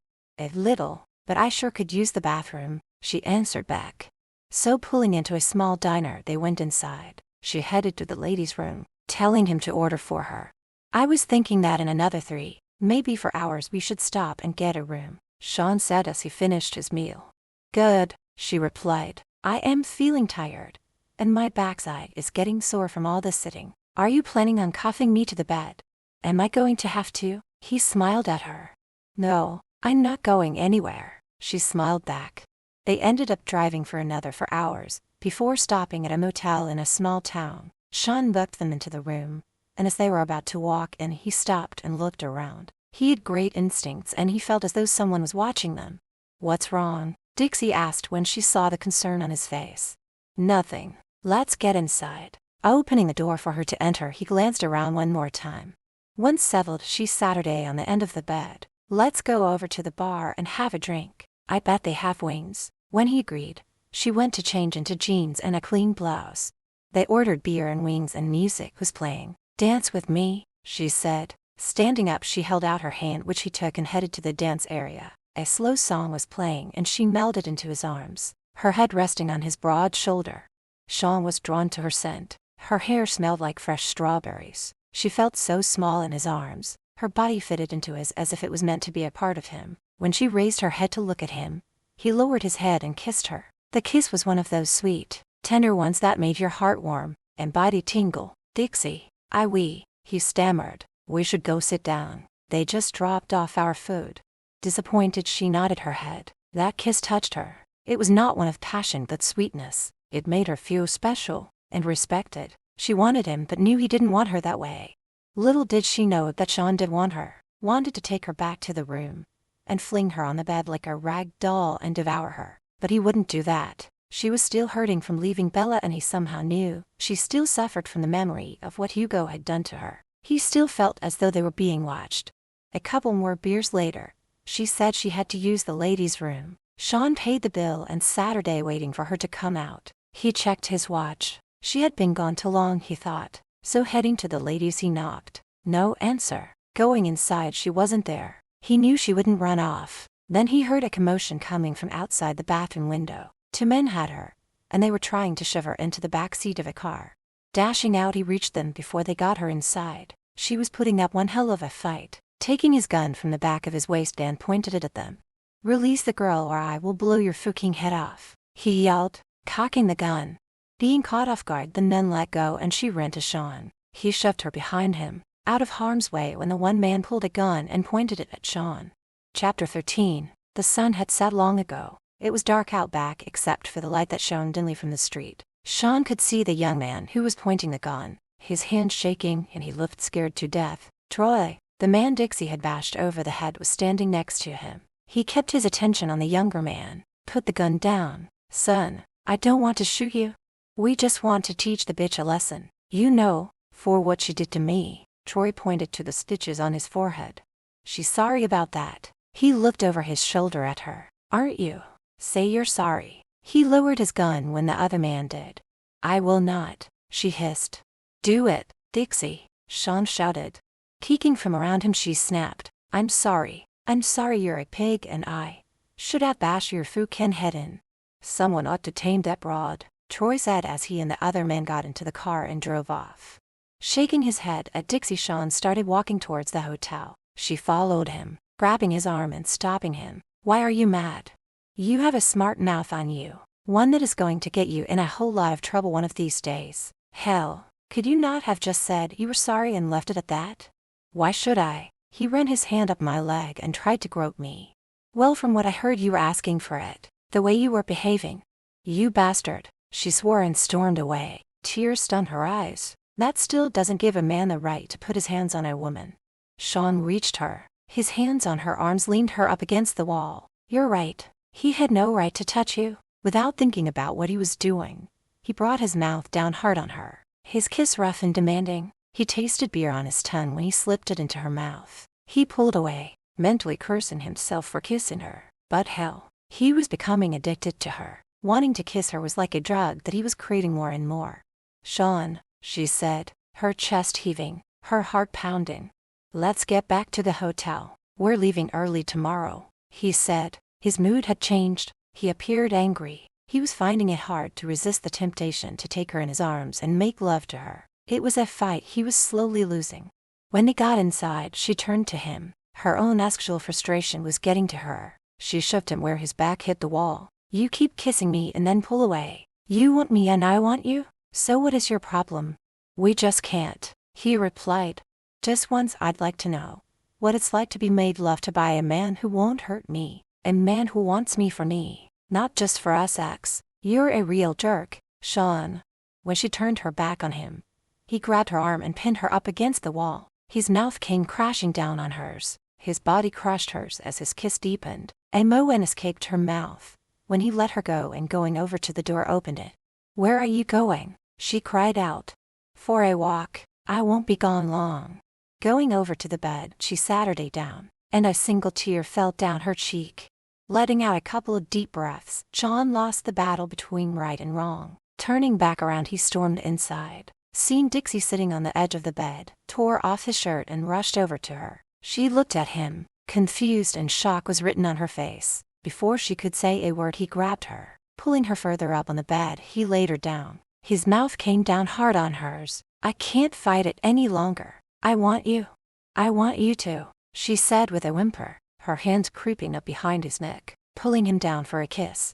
As his mouth continued its attack on her mouth, his hand slid down, undoing the buttons on her shirt till her breasts were exposed. He moved his hand over the soft round flesh. His lips traveled down and kissed the tops of her breasts. Shifting her, he unhooked her bra and removed it along with her top. He groaned when he saw how beautiful they were, and he took one in his mouth. As he sucked greedily on her nipple, his tongue twirling around it, becoming more aroused when she arched her back and started moaning. He felt her running her hands through his hair. He switched to the other one, his hand moving down till he reached the top of her jeans. He quickly undid them, his hands sliding down inside her panties, till he felt her soft opening that was dripping wet. He moved down, kissing between her heaving breasts down to her stomach, wedging her pants and panties down. His mouth was hot and wet on her skin. His breathing became ragged and choppy. He managed to remove the rest of her clothing. Now she was completely naked and at his mercy. When he opened her legs and put his head between her, she started squirming. When she felt his tongue flicking against her sensitive folds, she gasped and rocked against him when he went deeper, and she felt herself release. Her orgasm hit her hard and she moaned loudly, calling his name. He wasn't finished with her yet. He continued stroking her with his tongue, his teeth grazing her plump, swollen, womanly folds until she came again. Wiping his mouth, he smiled down at her when he stood up. Her face was flushed, her chest rising and falling rapidly as sweat drenched her slender body. She opened her eyes when he stood up and she watched him as he removed his pants. She blushed when she saw the size of him. He was huge and hard, and she was worried if he would be able to fit inside her. "Sean," she whispered his name when he climbed on top. His eyes looked into hers. She was so beautiful, he thought, her body glistening with sweat. "Do you want me?" he asked, and when she smiled and nodded her head, he kissed her neck, savoring the taste of her flesh. Embedding himself between her legs, he teased her with the tip of his snake by her opening, then slowly entered her as he lowered his head and took her mouth with a possession that rocked them both to the core. Dixie felt the hot, velvety length of him thrusting slowly into her. He was so hard she thought her insides would rip apart, her inner core throbbing, wanting him, needed him to go faster. "Sean, don't tease me." She put her mouth on his neck, kissing, loving his sin as she sucked lightly. Hearing his grunts and moans turned her on even more than she was. "Tell me what you want," he ordered her. "I want you to take me, hard and fast," she said. Every muscle inside her clamped down, trying to capture him, to draw him in deeper. It felt so good having him inside, the way he moved up and down, side to side.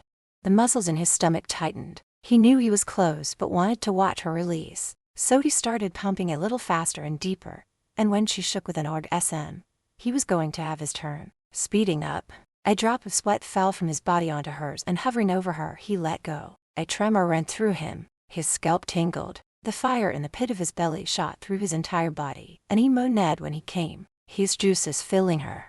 If he wasn't a man, he would have cried from the amazing pleasure he had just experienced. She was so tight and wet, and when she clinched around his manhood, it drove him mad with desire. She lifted her face up to meet his and caressed his mouth with the tip of her tongue, leaving a wet path in its wake. A condom never entered his mind, but now he wondered if he should have thought about it. Then he remembered she was on the pill, so knowing it would be all right, he lowered her back down on the bed. She welcomed him with open arms when he surged inside her, taking her with soft tenderness.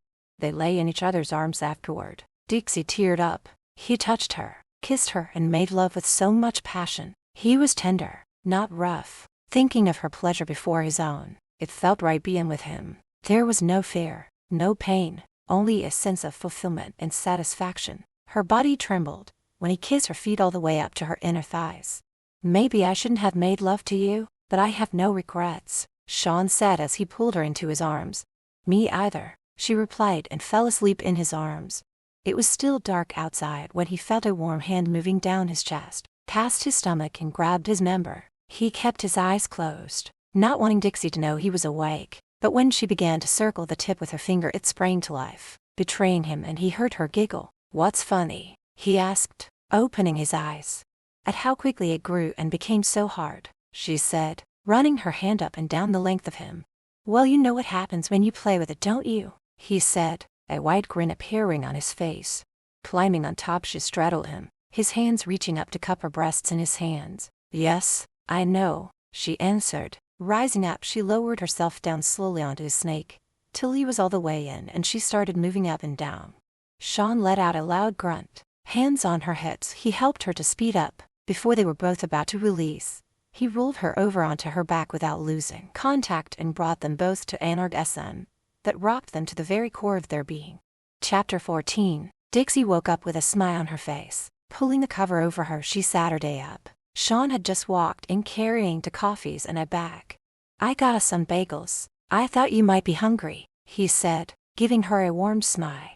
"I'm starving," she said. Getting up, she grabbed one of his shirts and put it on. Walking over, she went to take one of the bagels out of the bag, when he grabbed her and sitting down put her on his lap. Cupping the back of her head, drew her down for a kiss. "About last night," Sean went to say, but she stopped him. "I know what you're going to say, that you regret it and you shouldn't have done it." "You're wrong, Dixie. I don't for 1 minute feel that way. I'm just worried about you. If it was what you really wanted, or was it because I wanted it? Were you just trying to please me?" "I wanted it, Sean. But it was you I wanted. You're the only man I've been with since Hugo raped me. Considering my reputation over the last few years, I know that's hard to believe, but it's true. You made love to me, beautiful love, and now I know what it's like. It's not painful or degrading. It's warm, gentle, and loving." She saw the pain written on his face and knew what was bothering him. "I'm okay. I know you don't plan on staying with me, Dixie. It's just that you will be so far away, in another country." God, how he hated saying those words. But the truth was he couldn't go with her. Well, not that he couldn't. It was because she would be safer without him. Too many people knew him and could track him down, and she would get caught in the crossfire. Another country, but where? She cried out, not wanting to be that far from him. Just knowing they were in the same country, she hoped there would be a chance she'd see him again. "I don't know yet. Switzerland, Germany, maybe Canada. Somewhere so far away they'll never be able to find you or Bella. Now go get ready to go. The sooner I get you home, the sooner I can make arrangements." When she went to get up, he pulled her back down, planting his lips on hers in a deep, passionate kiss. "You are the most amazing woman I've ever met." He watched as she walked away. He was getting hard just watching her. There was something so SI about seeing her in his shirt, knowing she had nothing on underneath.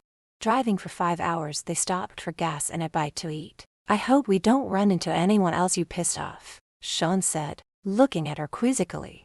"We might," she said, smiling back at him. He was glad that their late lunch went off without any drama. They continued on their way. By the time he decided to stop for the night, it was late. He could tell she was trying to stay awake, but her eyes kept closing and her head fell on his shoulder.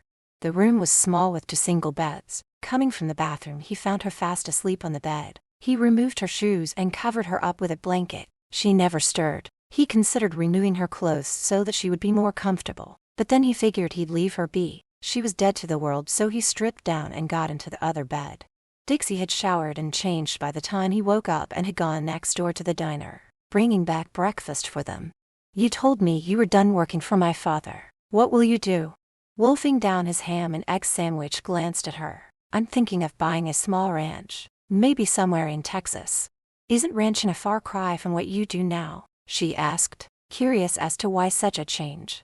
"I'm done with that life. The violence, the killing. I want a simple life, a home to call my own. Friends." "Have you got no family? Parents?" "No, never knew my parents. I grew up in foster homes, moved from one to another every few months." He turned quiet. He didn't like remembering those years. They held pain and disappointment. "That's so sad. Why didn't they keep you?" "Because I was bad, always getting into trouble, talking back. When I was beaten by the foster dads, I fought back. Most of them ended up hurt real bad." She touched his arm in a tender gesture. "I'm so sorry. How can a grown-up hurt a child?" "I don't want you to feel sorry for me. I learned to take care of myself and never let anyone hurt me again." Removing her hand, she lowered her head. "So now you beat people up for a living?" His anger flared up and he snapped at her when he saw the look on her face. "That's right. Get them before they get you. That's what I always say." She was shocked at his hostility and how cold he sounded. Feeling a little afraid, she stood up and backed away. Tears sprang to her eyes. "You're scaring me."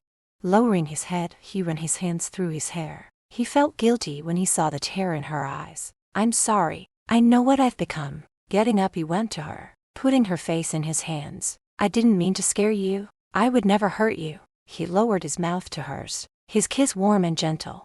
No, I'm the one that's sorry. You may not think it, Sean, but you are a good man, and when you buy your ranch, things will be different. You find a nice woman to settle down with and have a family. You'll make a good father. Letting her go, stood back. You think so? Yes, I do. The way you were with Bella tells me that. Thinking of Sean with a wife and children made her heart ache, wishing it could be her. We'd best get moving, Sean said, clearing his throat. During the drive, she told Sean about her life as a gangster's daughter. He treated me good, spoiled me, but at the same time tried to keep me prisoner. So I always had to sneak out. I found this secret passageway that led me out back to the woods. I never knew my mother since she died giving birth to me. Sean's head turned sharply to Dixie, then back to the road. It was obvious that she didn't know Hector had her murdered. He thought about telling her, but then what good would it do? It would only add to her pain. No, he would keep Hector's secret. At least the bastard loved his daughter and wouldn't hurt her. Dixie noticed he kept looking in his rearview mirror. A frown creased his face. What's wrong? I think we're being followed, he said, looking in the rearview mirror again. She turned her head around. There was a black van with tinted windows, and it seemed to be picking up speed. Who do you think they are?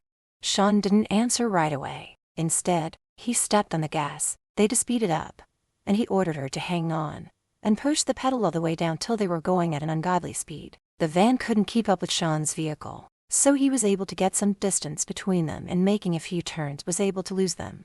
He pulled over when he saw the fear in Dixie's eyes, taking her hand in his. We've lost them. It's okay now. My God, who are they? She cried out, her body trembling. I don't know. I saw an old abandoned barn a mile back. We'll pull the car in there for the night. By that time I'm sure they will have given up. I'm going to call your father and see if he knows anything.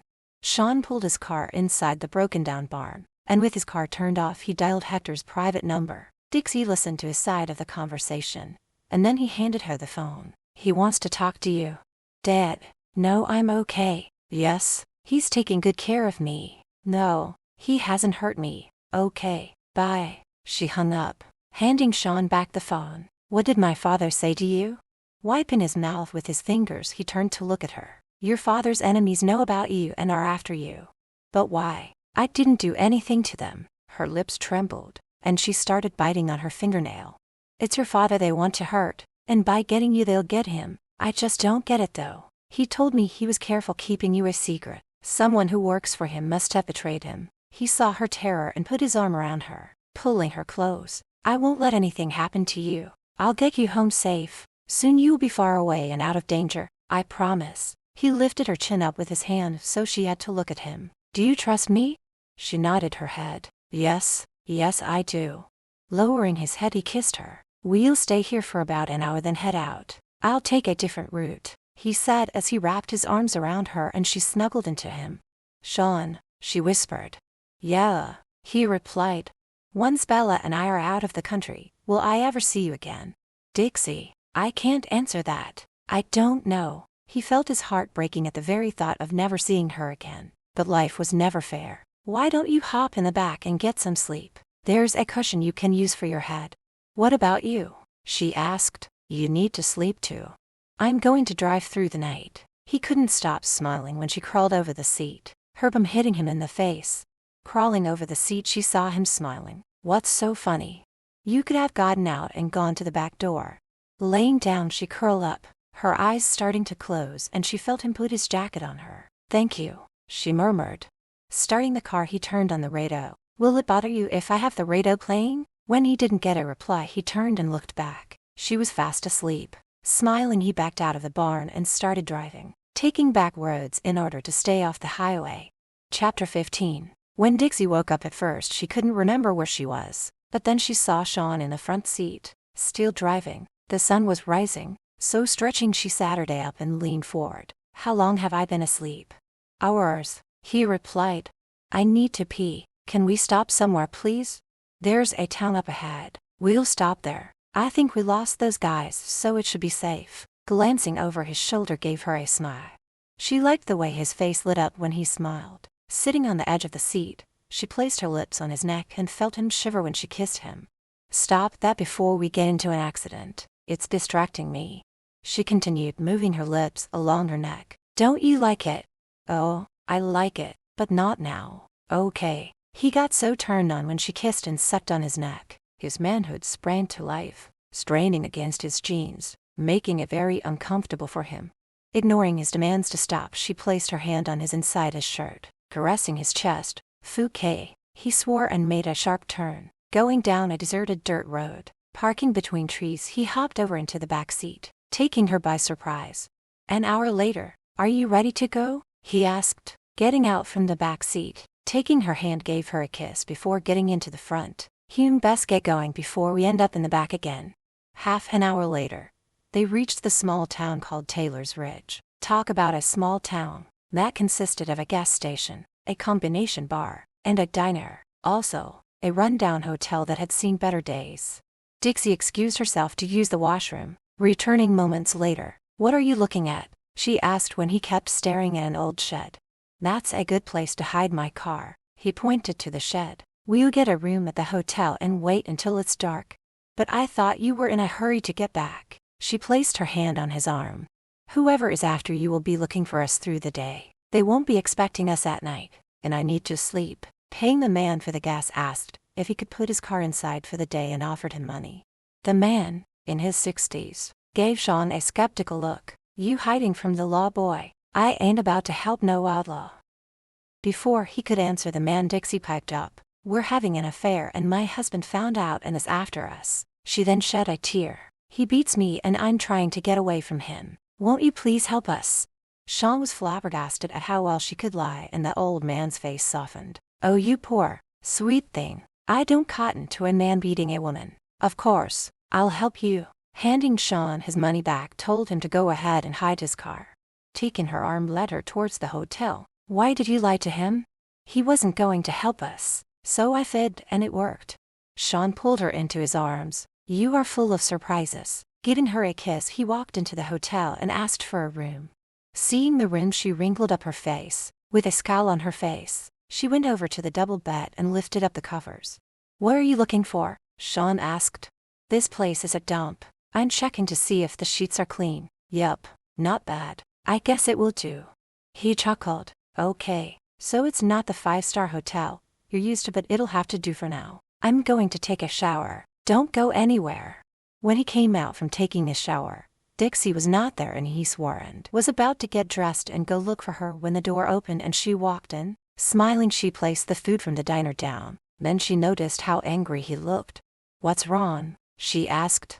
Being furious, he grabbed her shoulders, shaking her. "I told you not to go anywhere. There are people out there looking for you. How could you be so stupid?" Realizing he was hurting her when she winced, he let go of her.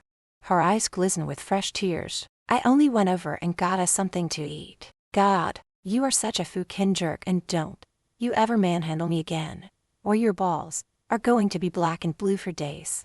She refused to acknowledge his apology. Setting the food out, she sat across from him and ate in silence. He felt terrible and tried to make amends. "I'm sorry, dollface, but you're in danger and you don't seem to understand how much. When I found you were gone, I freaked out. I got worried." Still, she said nothing and just continued to eat. The meal was done and he stood when she did and pulled her into his arms, holding her tight into him when she struggled to get away. "Let go of me, you beast. I will not be treated this way. Not by you or anyone." He smiled, loving her spunk, and tried to kiss her. She shoved him away. "If you think for 1 minute you can kiss me and I'll forgive you, then you are delusional." When she turned to walk away, he grabbed her, swinging her back around and pinned her up against the wall, putting her hand above her head. He kissed her as if it were the end of the world. As much as she wanted to resist him, she couldn't. The feel of his body pressed into hers and his mouth bruising her lips with so much intensity. He could set her body aflame so quickly. Pulling back, Sean smirked, knowing that she would forgive him. "I am sorry for getting rough with you, but I need you to stay with me at all times. It's the only way to make sure you're okay. Tell me I'm forgiven." Placing her hand on his chest, which was so warm to the touch, pushed him back. "I'm taking a shower." She walked away, and when she heard him, she smiled and glanced back at him. "Does this mean I'm forgiven?" "Perhaps, She answered and went into the bathroom. He looked out the window, checking for signs that they weren't being followed. Satisfied that they were safe for now, he made sure the door was locked and removed his pants. Climbing into bed, he tucked his gun inside the end table, hands behind his head. He listened to the sound of the water running and pictured Dixie showering. She just couldn't stay mad at him no matter how hard she tried. All he had to do was kiss her in that special way he had of taking her mouth prisoner, devouring her, not to mention the way he held her, touching her till she moaned with pleasure. Everything about him excited her. He was strong, sometimes rough and crude, but could be so loving and tender. Putting on clean clothes, she returned to the bedroom, expecting to find Sean watching TV or even staring out the window, watching for the bad guys to show up. There he was, asleep on his back in bed. She stared at him, at his body, really broad shoulders, his upper torso so toned and muscular. Just looking at his body got her hot and bothered. If it wasn't for the fact that he had been driving all night and was tired, she would have jumped his bones, waking him up so that she could enjoy the pleasure that she knew he could give her. She also knew he'd be the only one that would be able to. Not being tired, she watched some TV, read for a while, and then being bored, she laid down next to Sean. In her hand, she clutched Bella's tiny socks, sniffing them. She could still smell the scent of her baby. Her heart began to ache once again for missing her. Turning on her side, she felt Sean's arm around her as he pulled her into his body. She felt safe with him, and believed him when he promised he'd find a way to get her and Bella together somewhere far from danger and from Hugo. Hearing his soft snores, she closed her eyes and let sleep claim her.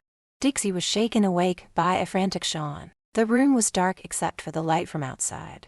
Chapter 16. Sean, what is it? She asked, rubbing her eyes.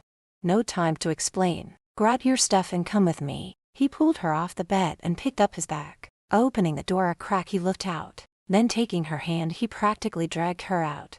Wait, she cried. I forgot Bella's socks. Leave it, he snapped at her.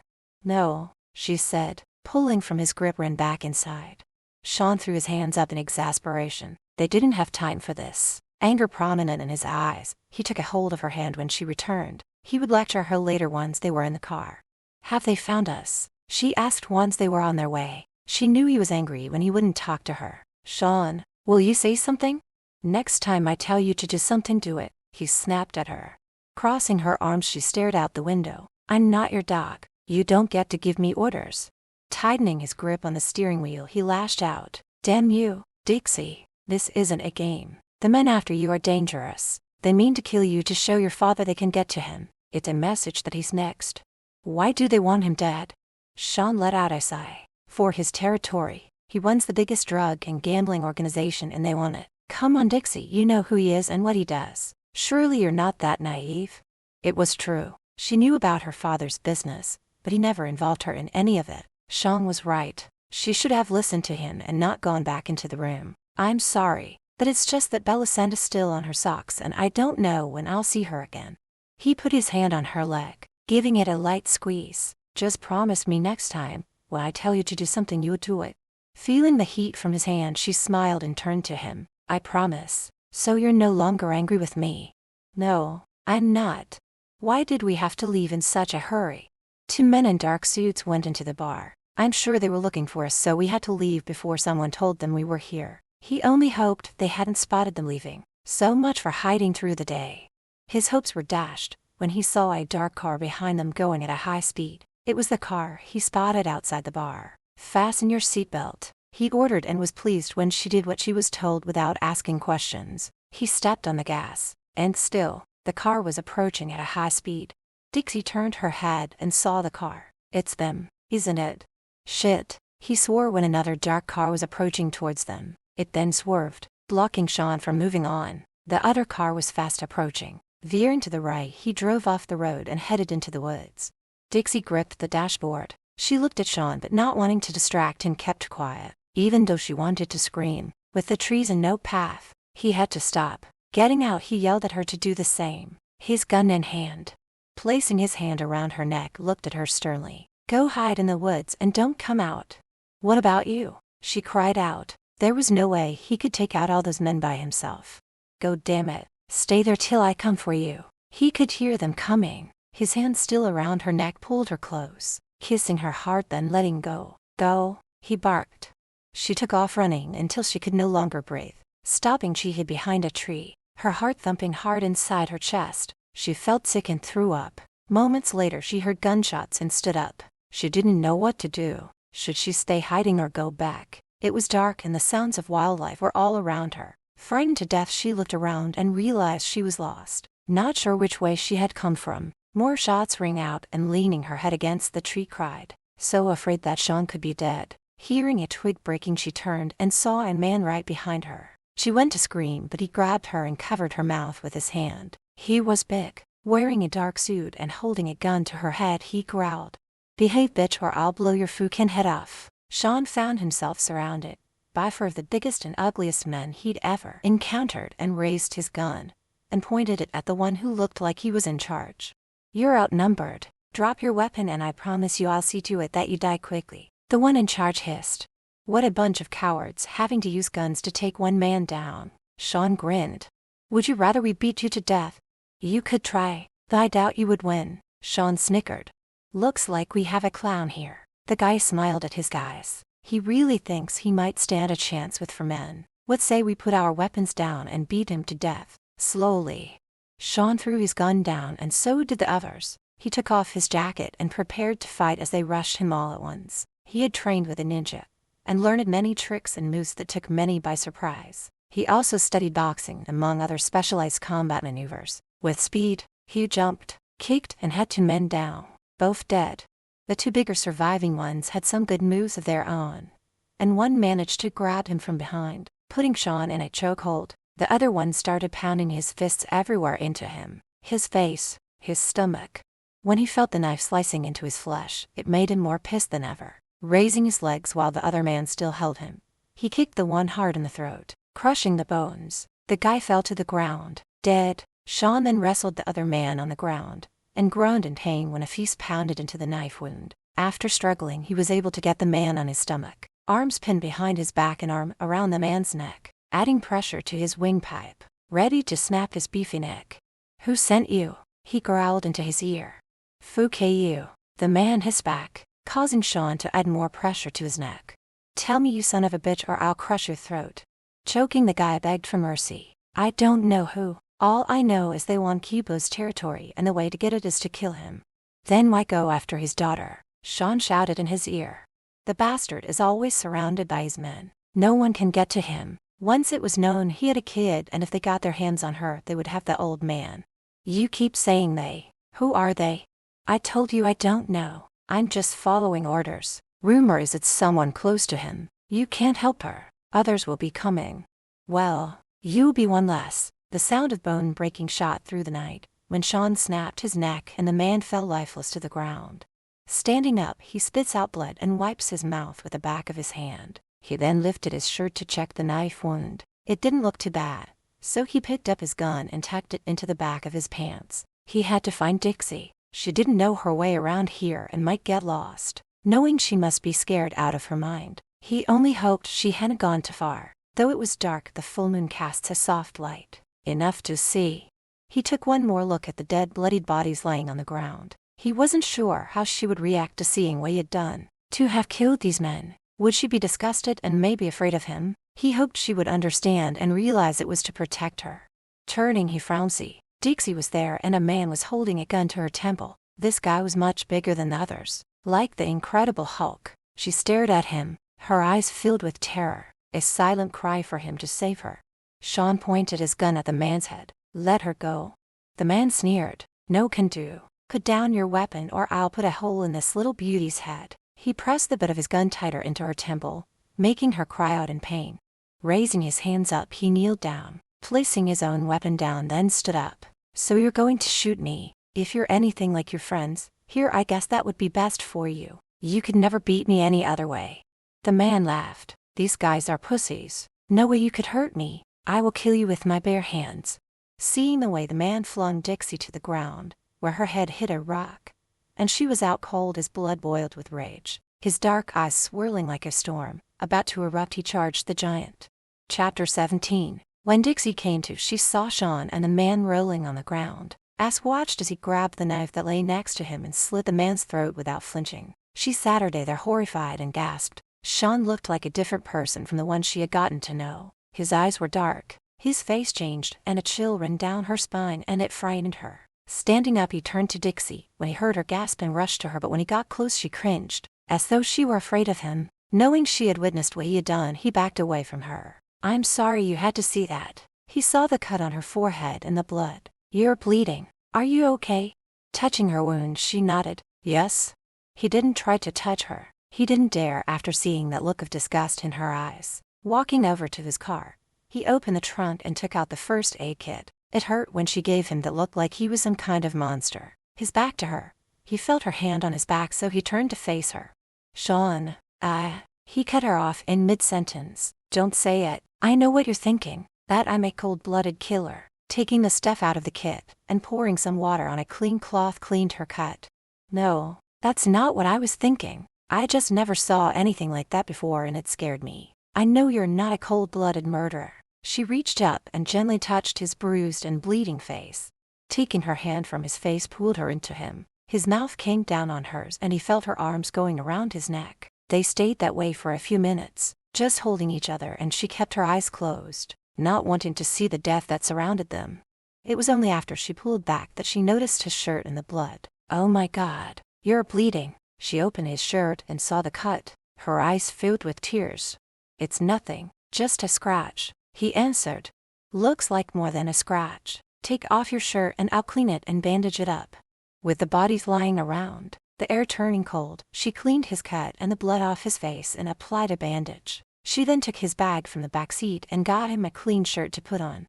"Let's get going. We're almost to your place." He really hated the thought of taking her back, especially since Hugo would be there. Making sure she was going to be okay, he helped her into the car and told her to close her eyes so that she couldn't see the bodies. It was too late though. She had already seen it all.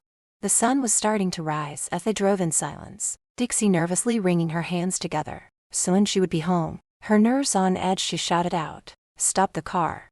Slamming on the brakes, he looked over at her, bewildered. "What is it?" he asked, and watched as she undid her seatbelt and got out. He followed suit. Placing his hands on her shoulders, he asked her once again what was wrong.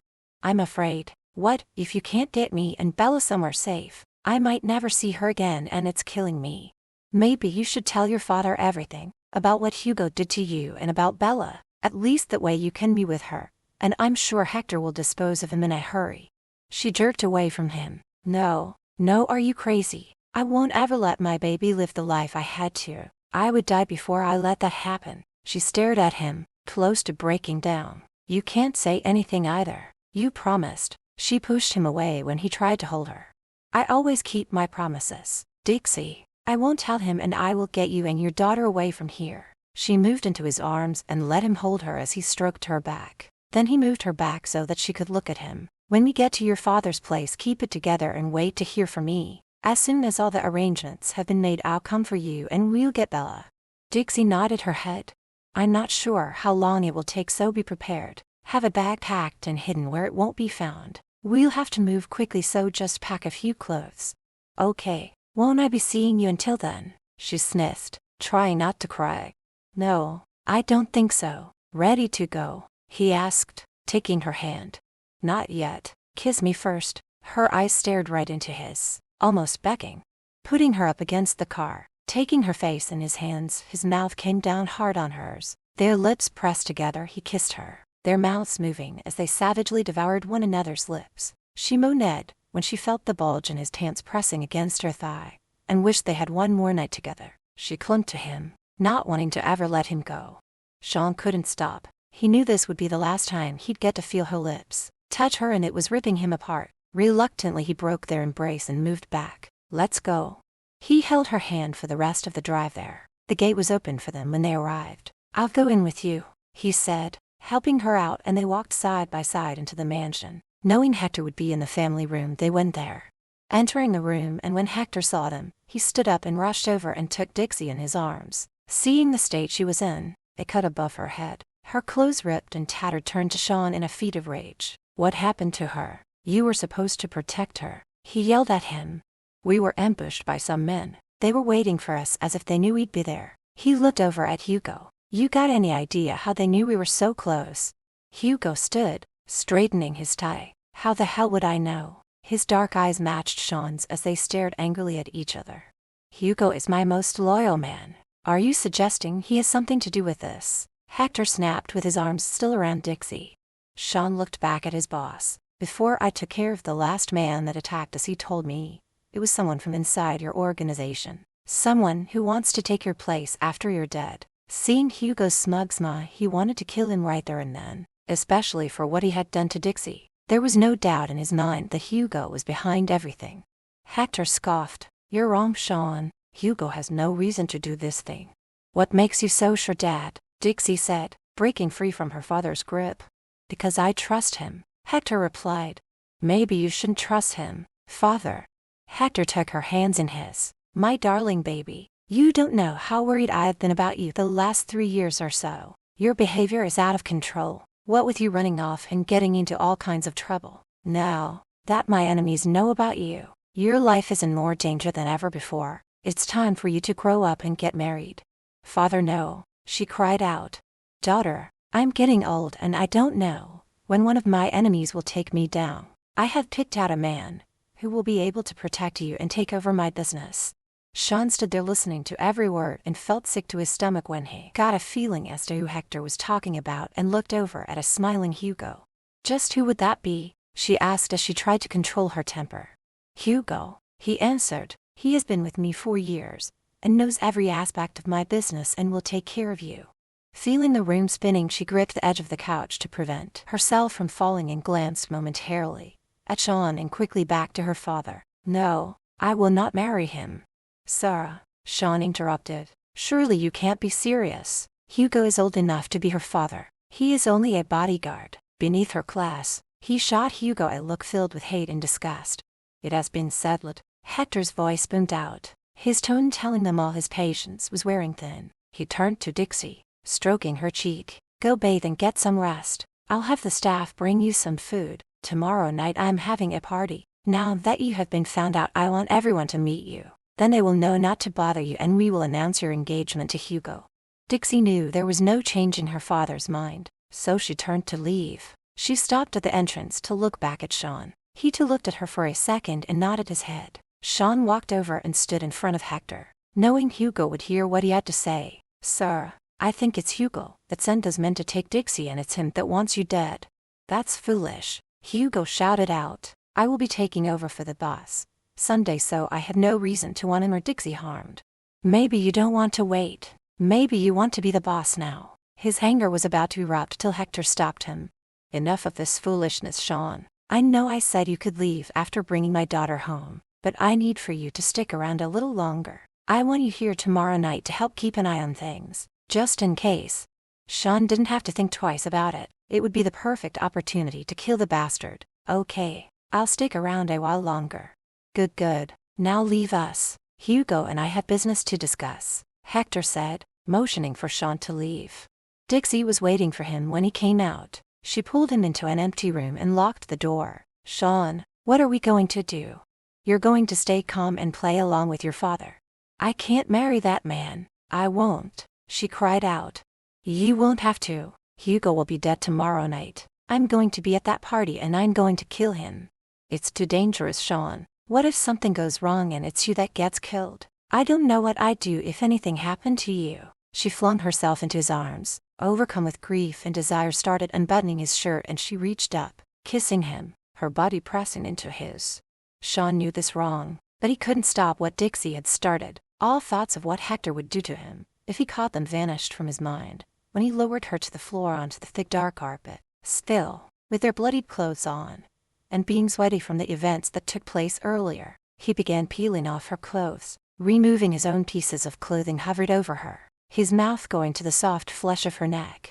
His heart was pounding. Breathing ragged, he lifted his head to look at her. She looked so beautiful. We can't do this. Not here, he said quietly.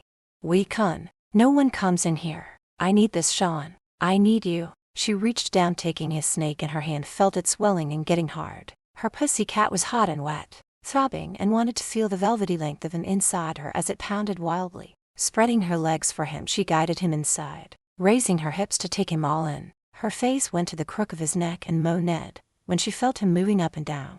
wrapping her legs around his waist. Their bodies damp, she clung to him, running her hands up and down his back. Her body was being slammed into the carpet when he began riding her hard as he moved faster. She wanted to scream when they both had release, but she kept quiet and felt Sean relaxing when he finished. A tear ran down her face when she thought about how this would probably be their last time together.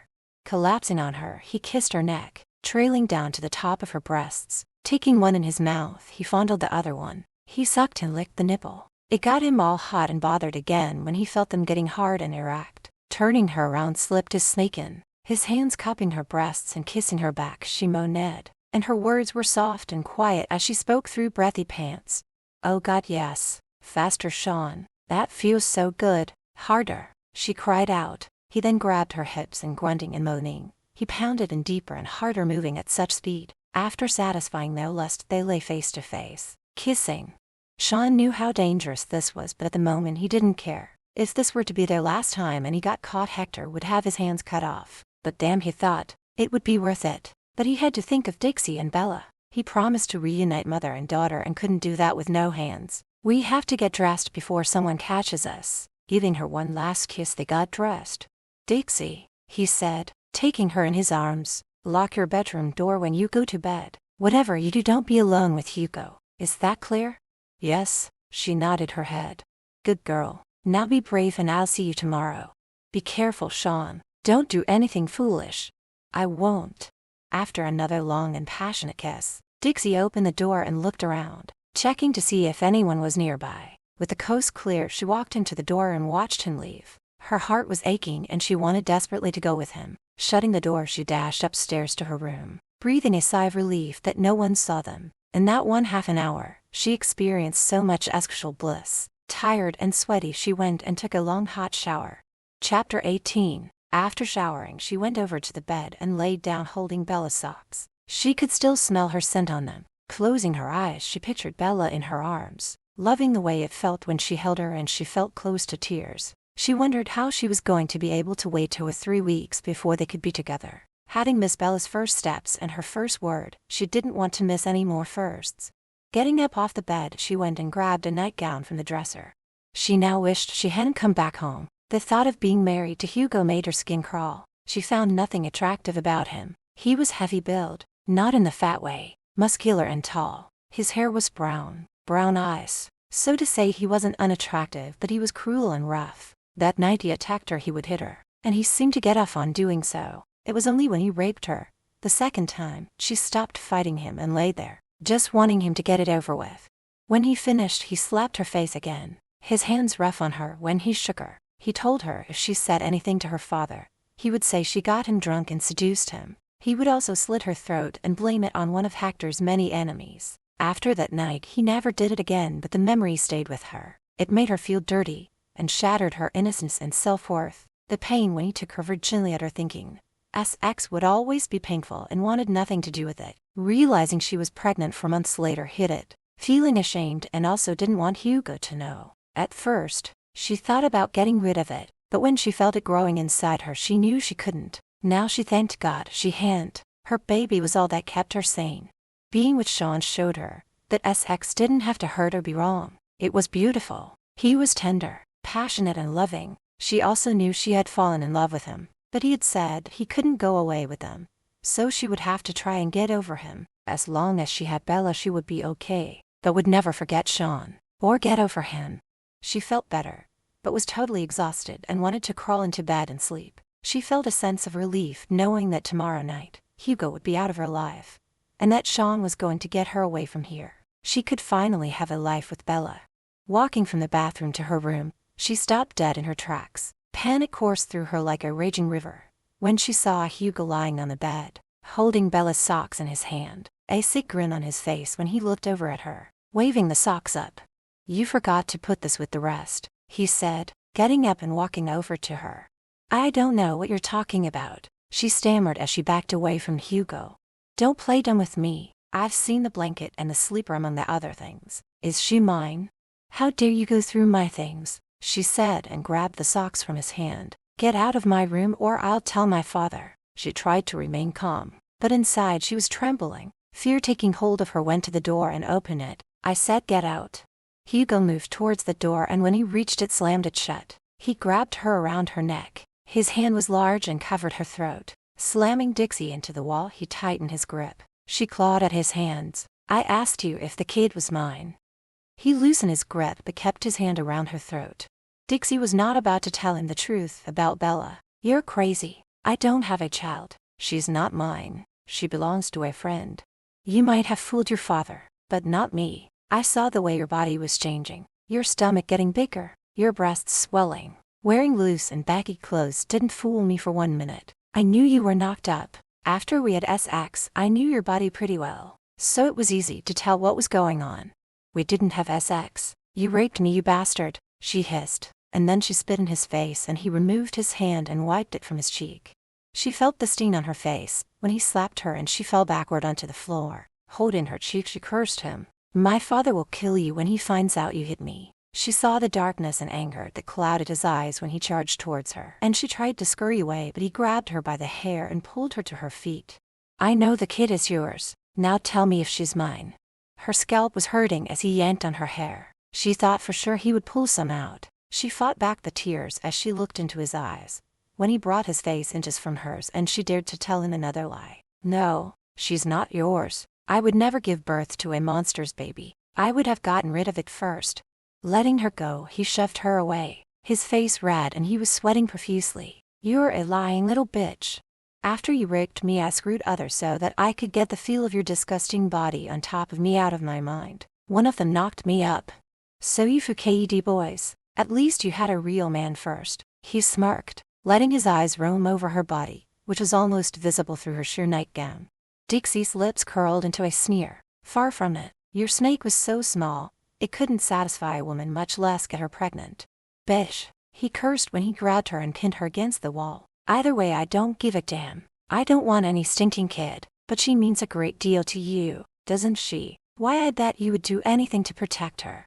Dixie kept quiet. There was no way he knew where Bella was. She was always careful when going to see her, took different routes, not using her cards, and even changed the license plates. At times she wore disguises. Wigs and even the clothes she wore were not the usual ones she was known to wear. But there was something sinister in the way he looked at her when he talked about her baby. "Well, wouldn't you?" he barked loudly, making her jump. "Yes," she said, glaring at him. "She is safe, and with people who love her." "But is she safe, I mean?" he said, moving away from her and going over, picking up the tiny pair of socks Dixie had dropped.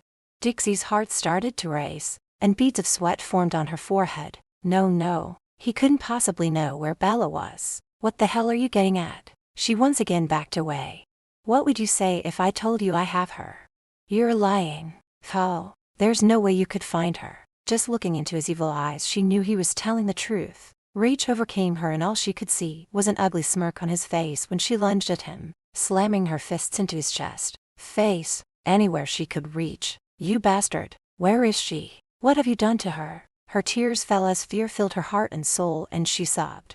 Grabbing her wrists to prevent her from hitting him further, he shook her. "Calm down, you little bitch. It was Sean that led us to you and the girl." "What?" She shook her head. "No, she knew Sean wouldn't do that. We put a tracker on his car. I have to confess, my men were confused as to why he was going one way and back again. Several times, after you left the dump, you left your kid and I had my men go in and take her. The Barnes would never let your men take her," she cried out. His grip was getting tighter, cutting off her circulation. "I'm afraid they didn't give them much of a choice." He laughed. It was an evil laugh that had her cringing. "Please, where is my daughter? Don't hurt her. She's just a baby. The brat is being looked after and is safe for now, and will be as long as you do what I say. Do you understand me?" Knowing she was at his mercy and wanting to keep Bella safe, she would have to agree with whatever he wanted. Looking away, a tear falling down her face, she nodded. "What do you want from me?" "For starters, be nice to me. Accept the marriage and never tell anyone about this discussion. If you even think of telling your father about any of this, I only need to make one phone call, and the world will have one less child in it. Is that clear?" Dixie had no choice but to agree. "Yes, but please tell me where she is, and can I see her?" Hugo put his hand on her neck, his thumb stroking her skin. "If you're a good girl and please me on our wedding night, and any time I want you, then I will think about letting her come to live with us. as long as you keep her away from me. She looked at him with scorn. Wedding night? Not till then. I promise your father I wouldn't till that night. He still thinks you're a virgin and wants your wedding night to be one you'll never forget. If he only knew I already forgave you. And just so you know, my little snake as you referred to it will be the only one you will ever have. And you will love it. When he placed his mouth on her neck, murmuring as he kissed her flesh, God, you smell so good. I hope I can keep my promise not to forget you before our wedding. She could feel his hands moving down from her waist to her legs, and swallowed the bile that was wanting to come out. She squeezed her eyes shut, wishing she were dead. His touch sickens her, and she wanted to scream out for Sean to save her. But he was gone and she wouldn't see him until tomorrow. She had to go along with Hugo's demands if she ever wanted to see Bella again. So she would have to tell Sean he had to go and never come back. Hugo was becoming aroused, and she feared he was going to want to have sex with her. She almost cried with relief when a loud banging sounded on her door. Hugo, the boss wants to see you now. He says not to keep him waiting, the voice on the other side of the door shouted. Shit, Hugo cursed. I'll see you tomorrow at the party. Wear something sigh.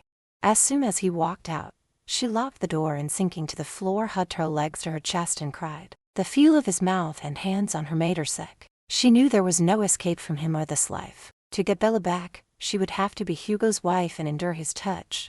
Chapter 19. Dixie did not get much sleep that night. Fear kept her awake. Fear that Hugo would find a way into her room even though it was locked. Not having eaten the meal that was sent to her room last night, she was hungry. Her body needed food. She was taken by surprise when she saw Hugo eating breakfast with her father. He usually stood guard standing by the door. The two stood when she entered the room, and her father reached out to take her hand in his. He touched her cheek where a bruise had appeared, put there by Hugo when he slapped her. Baby, where did this bruise come from? It wasn't here yesterday. Hector frowned. Seeing it made him angry. No one will get away with touching her. Dixie's eyes momentarily shifted toward Hugo, who glared at her, giving his head a shake in warning. It's from yesterday, father. It's just showing up now. Why is he here? She motioned toward Hugo. Pulling out her chair, he then sat her down. Hugo will soon be family, so it's only right he joins us for meals. I also wanted him here, so that I can watch him present you with your ring. What ring? I don't want a ring, she cried out. No way did she want a reminder that she was to be married to him. But Hugo got up and kneeled down in front of her, and she became nauseous when he pulled out a ring box and opened it. It was a solitaire, big and ugly in her opinion. I promise to love and take care of you till the day we die. She looked away when he placed the ring on her finger. Just him touching her hand made her sick. Your father wants us to live here after we are married, Hugo said, reaching over and taking her hand in his. I agreed this is your home and I don't want to take you from it. Whatever, she said as she slowly slipped her hand out of his. Dixie dug into her food. She avoided looking at Hugo and listened to her father going on about the party he was hosting later that night. As you know, your existence is now known, so I want all my men to know you. That way if they see you in trouble they'll be there, and we'll be keeping an eye on you from now on. I want to go shopping for a new dress then, she said to her father. She wanted to get away from Hugo and his constant staring. I guess that will be okay, sweetheart. I'll make arrangements for some men to go with you, Hector said, wiping his mouth as he stood up, preparing to leave. Dad, I can go myself. Sorry, sweetheart. From now on you will be escorted by a team of security. He then left, leaving her alone with Hugo. Not wanting to be alone with him, she wanted to leave, but he jumped up, getting in her way. What? No kiss for the man you're going to marry. Fuck you, she spat at him. Grabbing her wrist, he pulled her close. Once we are married, I will teach you to respect me, and you will do as I say or else. Got it? Yanking her wrist from his grip, sneered. You make me sick, she said and walked away. Buy something say. I want to show you and that sweep of yours off, he shouted behind her as she left the room. With 4 husky men following her, she didn't have a chance to sneak away, so settled for buying a dress and shoes for the party. Knowing Sean was going to be at the party, she picked out a dress that showed off her curves. If she were going to blow him off, she still wanted to look good for him, wanted to see that look of admiration in his eyes. The party. Dixie met her father at the bottom of the stairs where he was waiting for her, along with Hugo. You look absolutely stunning, my dear, Hector said, giving her an approving look and taking her arm led her through the crowd. Hugo was sulking as he followed behind. He wanted to be the one who escorted her into the room full of their peers and their spouses. Even though he was to marry the boss's daughter, Hector was still treating him as an employee instead of family. He was so looking forward to the day the old man was out of the picture and all this would be his. Hector introduced her to everyone and she felt as though she was under a microscope. The men leered at her, and the women took an instant dislike to her. But putting on a fake smile, they greeted her. There were so many people there. All the men were carrying weapons, which scared the shit out of her. A fight broke out and shots were fired. She had known her father was in the kind of business that involved violence, but he had made it a point to keep her away from it, until now. Dixie was sitting at the bar when a man came and stood next to her, his arm discreetly going around the back of her waist. She was about to lash out when she saw it was Sean. Grabbing his jacket, she quickly pulled her hand away in case someone saw them. Sean, you did come after all? I was afraid you had changed your mind. I didn't recognize you in a suit. You look so different. So was I. Don't get used to it, doll face, he said, loosening his tie. He felt as though it was choking him. He was a jean and t-shirt kind of guy, but Hector warned him that he better wear a suit. He leaned over and whispered in her ear, in 1 hour, I need you to lure Hugo out back to the garden. I'll be hiding out there, and I will get rid of him once and for all. Her posture went rigid, and she glanced at him for a second before turning away. No, Sean, I don't want you to kill him. Just leave him alone. I also want you to leave here and never come back. She slid off the chair, leaving him with his mouth hanging open as she headed to the balcony. Sean watched as she walked away. He couldn't believe what she had said. No way would she give up this easily, and not on getting Bella. Something or someone had gotten to her, and he was going to find out what changed her mind. So making sure no one was watching him, he followed her out to where she headed. I haven't told you how beautiful you look tonight. That dress fits you like a glove, he said as he walked up to her.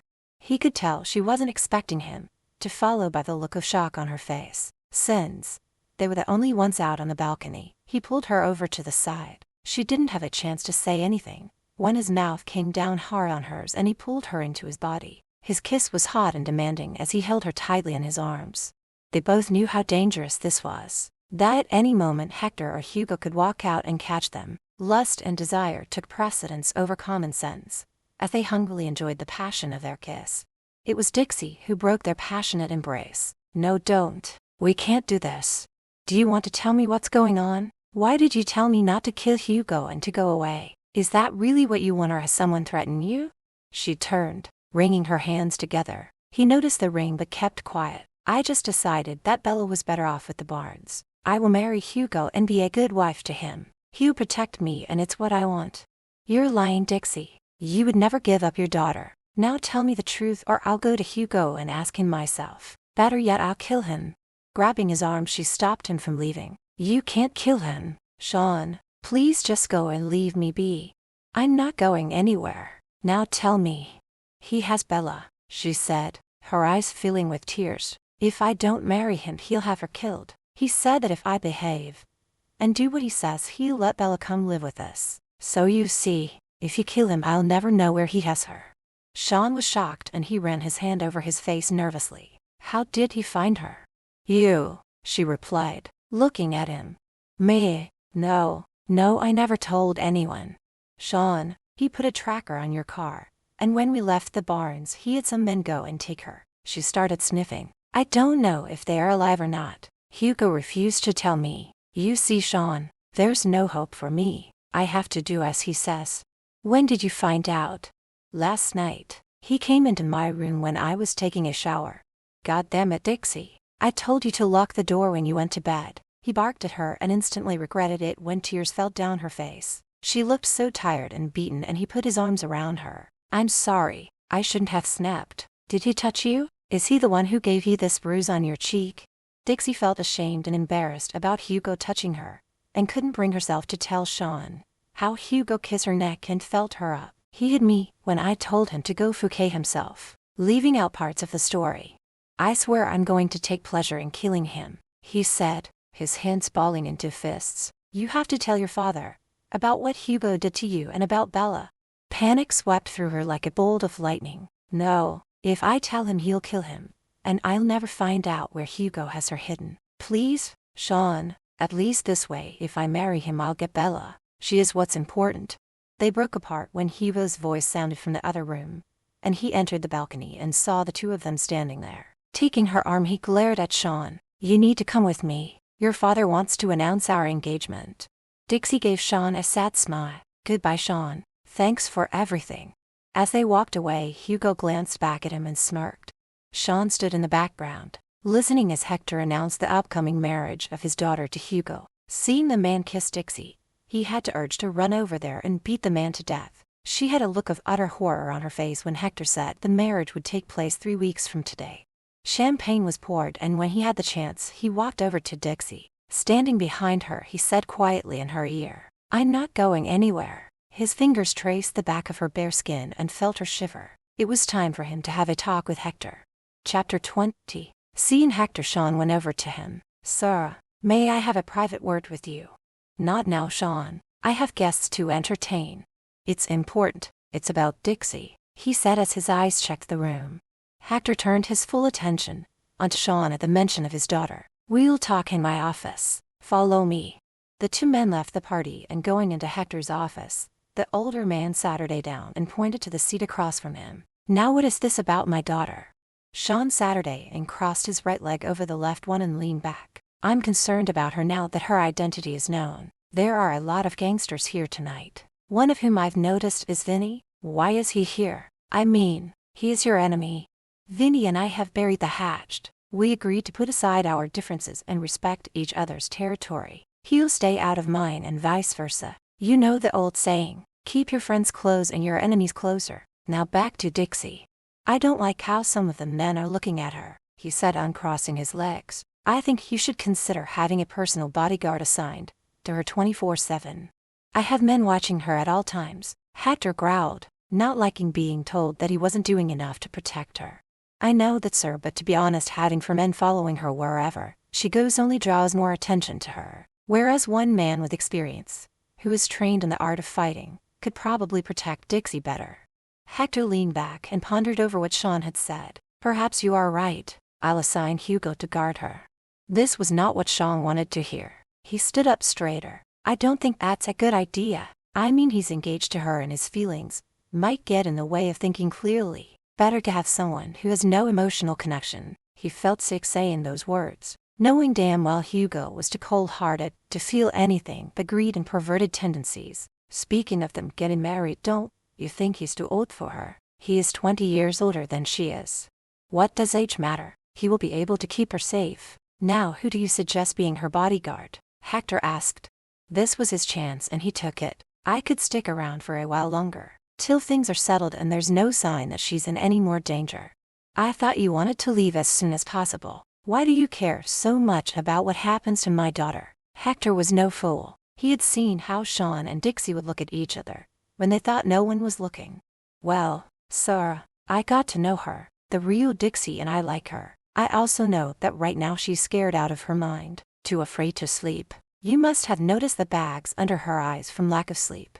Hector nodded. He did think she looked tired, close to exhaustion. "Okay, Sean, the job is yours. Starting now, I'll have the staff put a comfortable chair outside her bedroom, where you will remain while she's there. You will also stay here, so tomorrow grab what you need from your place and bring them here. But once she and Hugo are married, your services will no longer be required. He'll take care of her." "I understand, sir." "Another thing, Sean, you are to remain outside her room. Now let's get back to the party and stick close to Dixie. Do not, and I mean do not, let her out of your sight." When they got back to the party, and Sean saw Hugo's arm around Dixie's waist, he felt the hate for the man building once again. He vowed that when he killed Hugo, he would first cut that arm from the pervert's body. Hector and Sean both walked over to them, and the boss motioned for the other to leave the 4 of them alone. "I've made a decision. Sean is going to be Dixie's bodyguard till you and she are married," he said, directing his words to Hugo, which the man obviously was not happy about, and voiced his opinion. His arm tightened around her waist and didn't notice when she made a face. "That's not necessary, Hector. I'm more than capable of protecting her. I've made my decision. Besides, I need you with me. Tomorrow we're flying to Mexico on business. Now come with me. I want you to meet someone." Letting go of Dixie, he followed Hugo, nudging Sean out of the way with his broad shoulder. Dixie would be lying if she were to say she was upset that Sean was staying, though she told him to go. What are you doing? You can't help me. I told you I wasn't leaving. I have a plan, Dixie. You have to trust me. Tell me you do trust me. He wanted so badly to take her in his arms and hold her, but he couldn't. She looked up at him and her eyes showed him she did. I trust you, Sean, with all my heart, and I know you will find a way out of this. I only hope you can before the wedding. I can't marry that monster. I will, he said and watched as Hugo walked over to them. Dixie, come with me, Hugo said, taking her arm and steering her away, only to stop and put his hand on Sean's chest. You don't need to follow. Sean's dark eyes glanced down at the hand on his chest and back at Hugo's face. I go where she goes. Remove your hand if you want to keep it. Once I'm her husband, I'll see to it that you disappear. He dropped his hand and, with Dixie in his clutches, walked over to where some men were talking. He handed her a glass of champagne and the small group toasted the engagement, leaving Sean out of the celebration. Hugo trotted her around to various people, like some kind of trophy wife, for the next 2 hours. Sean stayed right behind them. Finally, Hugo was drawn away to talk business. At this time, Dixie had too much to drink and was so tired she had trouble staying awake. I can't do this anymore tonight. I'm going to bed. I'll take you, Sean said, taking hold of her elbow to stop her from staggering. Just let me tell Father. She found him chatting to an elderly woman. Father, I'm not feeling well. I'm going to call it a night. Sean is going to walk me up. Taking her chin in his hand, he kissed her cheek. She did look exhausted and his heart melted, just like it did every time he saw her. Okay baby, get some rest. Hugo and I will see you when we get back from Mexico. Good night. He turned to Sean. Remember what I said. Stay outside her door. Yes sir, he answered back. Making it up the stairs, she began weaving back and forth, from being a little drunk, also from exhaustion. Scooping her up in his arms, carried her the rest of the way to her bedroom. She wrapped her arms around his neck. He managed to open the door and placed her tenderly on the bed, and then he removed her shoes. Picking up her nightgown, handed it to her. Put this on and get under the covers. You put it on me? She giggled. As tempting as that is, I can't. I will be watched, and if I'm not sitting outside your door, it will get reported to your father. Sitting up, she balled her fists into his shirt. You won't leave, will you? She cried out. Her voice shook with fear. Kneeling on the bed, he leaned down and gave her a tender and loving kiss. I'll be right outside the door, doll face. Sleep well and fear nothing. Anyone who tries to get in, I will stop them. After one last kiss, he left her to sleep. 10 minutes later, she came out in her nightgown and jumped on his lap as he sat her day on the chair. What are you doing? You shouldn't be out here, Sean said, getting up and placing her on her feet, and was about to scold her. But she pressed up against him, her arms going around his neck. I need another good night kiss. Unable to resist her, put her up against the wall and his mouth found hers. But he ended their passionate kiss after only a few moments. Go back inside before someone sees us, he ordered. Smiling, she did what he told her, closing the door behind her. God, you're going to be the death of me, woman, he said from behind the door. It was almost 7 in the morning when Hugo came slithering up to Dixie's bedroom door and was about to open it when Sean stopped him, getting between him and the door. You're not going in there, he hissed. Get out of my way, Hugo snapped back. She's asleep and doesn't want to be disturbed. Hugo looked at his watch. I don't have time for this shit. Tell Dixie I'll see her when I get back. Yeah, I'll do that, Sean replied sarcastically. Dixie felt refreshed after a good night's sleep. Just knowing Sean was outside her door, she felt safe. Safe enough to leave her door unlocked. Getting dressed, she stepped out and saw him sitting in the chair. His eyes were closed, but they opened when he heard her, and he smiled as his eyes traveled down from her face to her feet. Knowing her father and Hugo were away, she wore a short black skirt and lime-colored blouse. The skirt was tight-fitting and the top was low-cut, showing off her cleavage. A sense of joy filled her when she saw the desire in his eyes. Just what she was hoping for. He cleared his throat, trying to keep his eyes off her body. Your father said I was to take you to get a dress for the wedding. Not that you're going to need it. It's going to be black, she scoffed. That will piss Hugo off. We'll stop by my place first so I can pack some clothes and take a shower, Sean said as they walked down the hall heading towards the stairs. Is that tracker still in your car? No, I got rid of it. Why do you ask? Well, I thought that since Dad and Hugo are away until tomorrow, We could maybe go out to dinner and dancing. I don't know. Hector wants you to keep a low profile. Seeing the disappointed look on her face, he felt that she was a prisoner in her life, not being allowed to live and enjoy the things others took for granted. I guess we could find a nice out-of-the-way place to eat. Her face lit up when a smile appeared. They made it to Sean's place, and he opened the door for her to walk in ahead. She looked around. It was small, a tiny kitchen and living room, one bedroom. The curtains were a dark brown and shabby, the carpet old and worn out. The only good thing she could say about it was that he kept it tidy. I know it's a dump, but I don't plan on being here much longer, he said, locking the door behind him. At least you're neat, she answered, smiling. Make yourself at home while I take a shower. There's juice or bottled water in the fridge. Stay here and don't answer the door to anyone. Yes, sir, she said, saluting him. Dropping his clothes on the floor, he turned the water in the shower on, waiting till it was the right temperature before stepping in.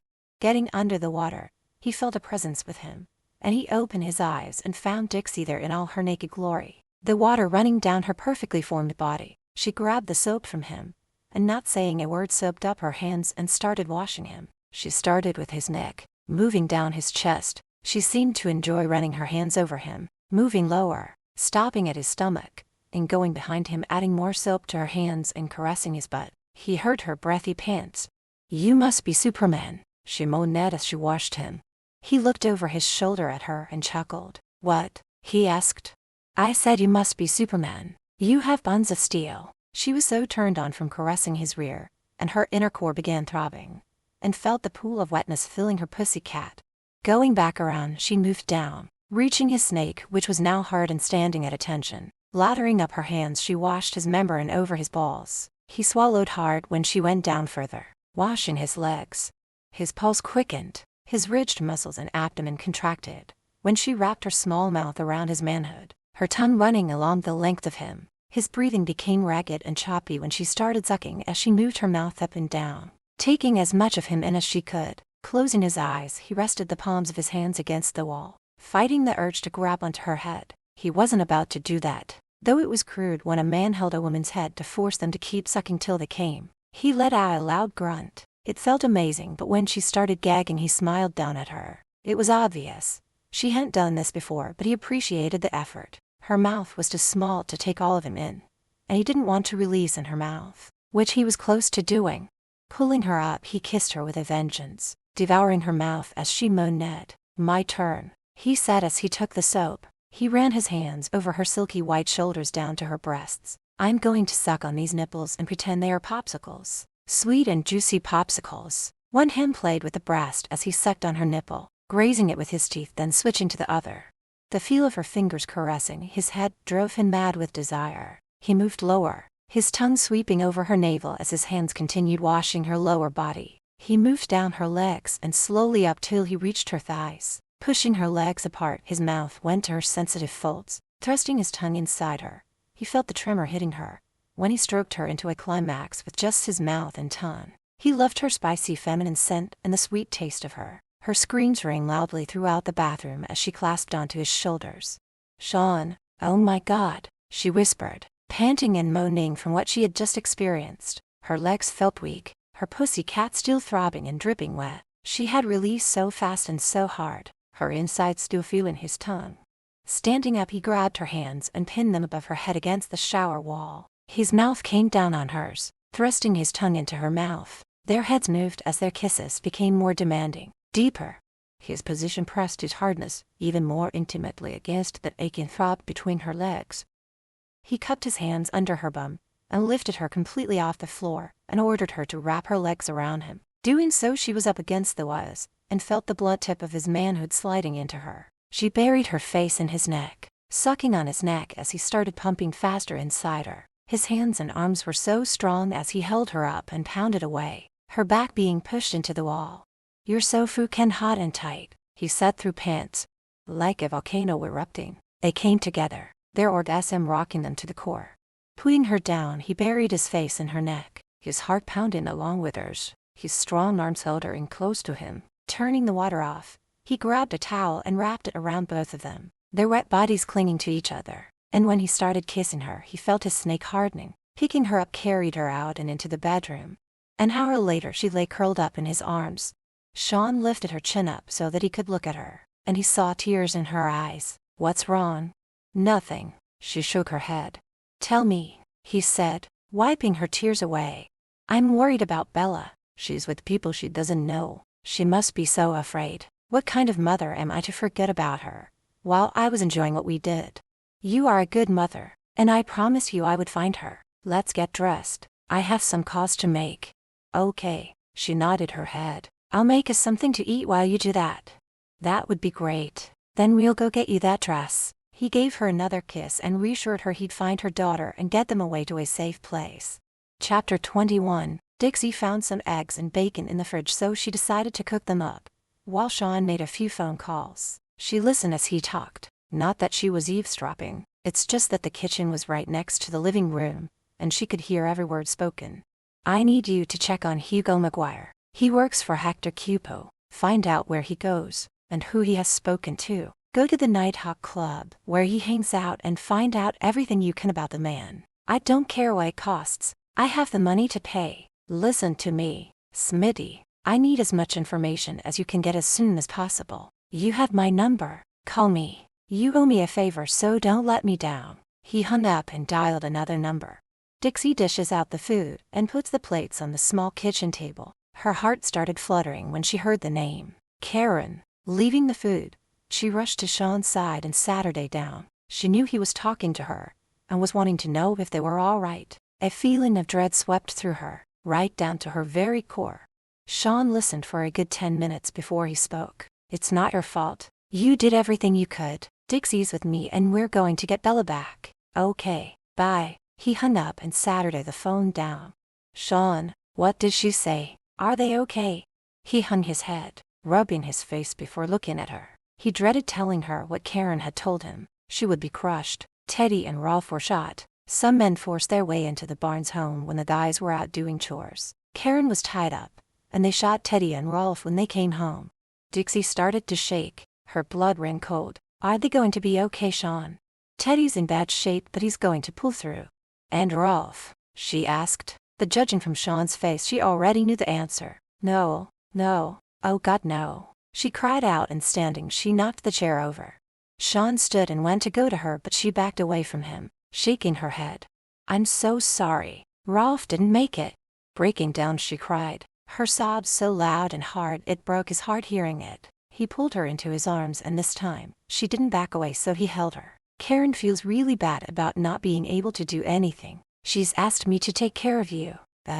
It's going to be okay."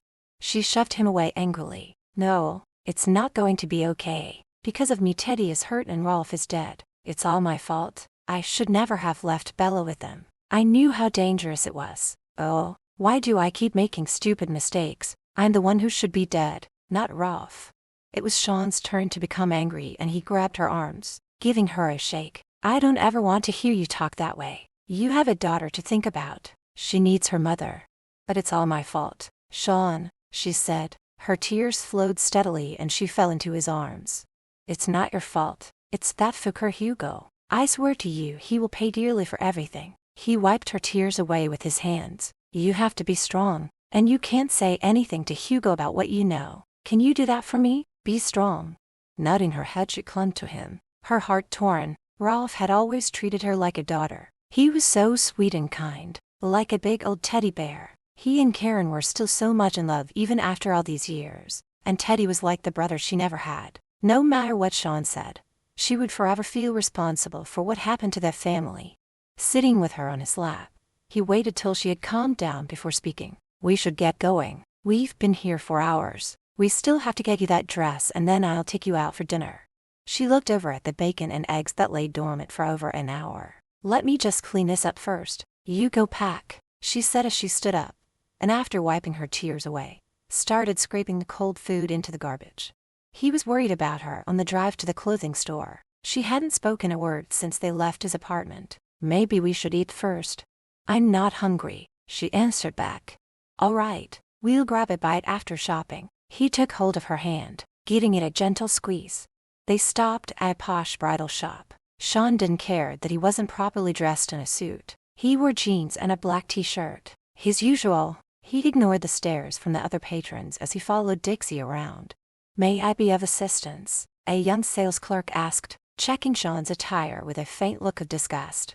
"I need a dress, a black one," Dixie answered. The petite brunette lifted her nose up at them. "This is a bridal shop, miss." "I know that. I want a black wedding dress." She pulled out a credit card, a black one that had no limit on it. "Now, can you help me with that, or shall I take my business elsewhere?" Sean smiled to himself. It was amusing how she could go from being sweet and vulnerable to being an arrogant snob. The brunette's eyes widened when she saw the black card. She had only seen one before and knew only the very wealthy own them. "But there is no such thing as a black wedding dress, miss." "Then I'll buy a white one and you will have it dyed black." "Can you do that?" "It's an unusual request, but I believe it is one we can manage." She picked out a dress that she thought was the ugliest one she had ever seen. It had short sleeves, a high neck, and ruffles all around it. When she walked out of the dressing room, he laughed. "That is the ugliest freaking thing I've ever seen," he said, shaking his head at her. A small smile appeared on her face. "Then this is the one I'll get." She turned her back to him. "Unzip me, please." Putting one hand on her shoulder, he used the other to slowly pull the zipper down. His mouth went to the back of her neck, kissing her as he spoke. "Hugo will flip if he sees the dress you picked out." She let out a gasp when she felt his lips on her exposed flesh. "Good, but I'm hoping he'll be dead before that." The brunette walked in, and Sean removed his lips from her skin and backed away, having seen the look of disapproval on her face. "Have it dyed dark black as you can make it, and have it sent to this address." She handed the woman a piece of paper with the address on it. She then looked at Sean. "I can eat now. Will you take me to a quiet place? I feel like having a big juicy cheeseburger and fries with gravy." "I know the perfect place." He took her to a mom-and-pop diner. It was a quaint little restaurant far from where she lived. No one who knew her would think to find her in a place like that or even believe she ate that kind of junk food. It was late when they arrived home, and got some suspicious looks from the guards that surrounded the place, inside and out. Reaching her room, she took his hand. "Stay with me tonight." Sean looked around to make sure no one was watching. "You know I can't." Letting out a sigh, she leaned against the door. "Why not? Hugo and my father aren't home." Her hand reached out to touch his chest. She loved the feel of his rock-hard muscles. "There are too many eyes watching me, all dying to run to Hector to tell him anything that might cause him to fire me. Or worse, we can't take that chance." "I'm sorry." "Me too. I just wanted to be held, but I understand." God, she looked so sad, and he knew she was thinking about the Barnes family and of Bella. He put his hands up on the wall, trapping her between them, bringing his mouth down to hers. They dared to steal a few hot kisses before he opened her door and said goodnight. Standing behind the door, she called out, "Sean." "I'm here," he answered back, with her head resting against the door. "Sean, I love you." There. She had said what she'd been wanting to for some time now. When he didn't answer back, she closed her eyes, her heart breaking all over again. She knew he heard her, but figured he didn't feel the same way about her, so she held back a sob. "I just wanted to let you know, and you don't have to say anything." "Good night, Sean." She heard him say goodnight back, went over to the bed, stripped down and climbed in. Resting his forehead on the door, he was rendered speechless when she said those three little words to him, declaring her love for him. He knew how much it had to hurt when he didn't say it back. The truth was, he didn't know how to love. He was never shown love, nor had he ever given it. He desired her, cared for her, but was what he was feeling love or just lust? He couldn't allow himself to think about it. He had a job to do, and that was to rescue Bella and get the two of them far away. Sitting back in the chair, he closed his eyes and sleep took him. He was one of those people that could sleep anywhere, even in a chair. Chapter 22. Sean was awakened by the sound of footsteps approaching. He checked his watch. It was just after 7 in the morning. He snorted when he saw the ugly ape known as Hugo coming his way. He wasn't expecting them to be back till later that afternoon. "Boss wants to have breakfast with Dixie," Hugo hissed and tried to walk past Sean to get into her room, but he blocked Hugo's way. "No one goes in," Sean said, his hate for the man showing in his eyes. "You forget Dixie and I are getting married, so I am the exception to that rule." When he attempted to push his way through, Sean shoved Hugo back. Hugo was a big man and wasn't used to being shoved, so he shoved back, and before you knew it, a fight broke out. Each man got a punch in, before Dixie came running out in her nightgown and stopped them, getting in between them. "What the hell is going on out here?" she snapped. "Tell this trained monkey of yours that you are soon to be my wife, and if I wish to enter your bedroom I will." Hugo growled through clenched teeth. "We aren't married yet, so until then, Hugo, you will respect me and not attempt to enter my room again. My father and I both agree that it is Sean's job to keep everyone out, and that includes you." Grinding his teeth, Hugo's face turned a light shade of red. "Once you are my wife, you will never talk to me in this manner." His eyes roamed over her scantily covered body, and made a point of letting her see how he licked his lips, showing his lust. "Get dressed. Your father wants to have breakfast with you." Pushing past Sean, he glared at him and sneered. "Next time no one will be around to stop us." "I'm looking forward to it," Sean answered as Hugo walked away. "I'd better get ready," Dixie said and turned to go into her room, but Sean grabbed her arm. "About last night, what you said?" Feeling slightly embarrassed about admitting her feelings to him, she looked down at the floor and shook her head. "Don't, Sean. Just don't say anything." Lifting her chin up, she was forced to look at him. "I do care about you. More than you know. You took me by surprise, that's all. No one has ever said that to me before, and to be honest, I don't know what love is. I know lust and desire, but love, it's foreign to me." He took her face in his hands. "Right now all I want is to concentrate on finding where Bella is being kept." Putting her hands on top of his removed them from her face. "That's fine with me. From now on no more physical contact. We'll be just friends." She went into her room and closed the door behind her. Leaning against the door, she felt a tear sliding down her cheek. As much as she was going to miss his lips, his touch, she knew he was right. Time was ticking away and Bella was still being held by Hugo's people, and she couldn't just sit by and do nothing. She would try and talk to Hugo. Maybe she could convince him to tell her where she is. Breakfast was somewhat tense between the two. Sean tried to make eye contact with her, but she avoided him. He sat her there and was floored when she spoke to Hugo. That was something she never did. "Hugo, I'd like you to take me out tonight." Wiping his mouth with a napkin, his eyes narrowed when he looked at her. "Where would you like me to take you?" He eyed her suspiciously. She shrugged her shoulders. "It doesn't matter. I was going to the club to play cards. You can tag along." "No," Sean spoke out loud. "It's too dangerous for Dixie to go there. That club is full of killers and drug addicts." "Now, Sean, you will be there with her. Between you and Hugo, I know she'll be safe. We can't keep her cooped up forever." "Thank you, Father," she said, then glanced over at a furious Sean. "Now another thing, Father. Sean needs to get some sleep. What say you and I play some chess?" She smiled and let out a small laugh. "Maybe this time you'll beat me. Your father and I have a business to take of." Hugo piped up. Hector gave Hugo a dirty look. "You can deal with it on your own. How often do I get to spend time with my little girl? Sean, go get some sleep. I'll stay with Dixie."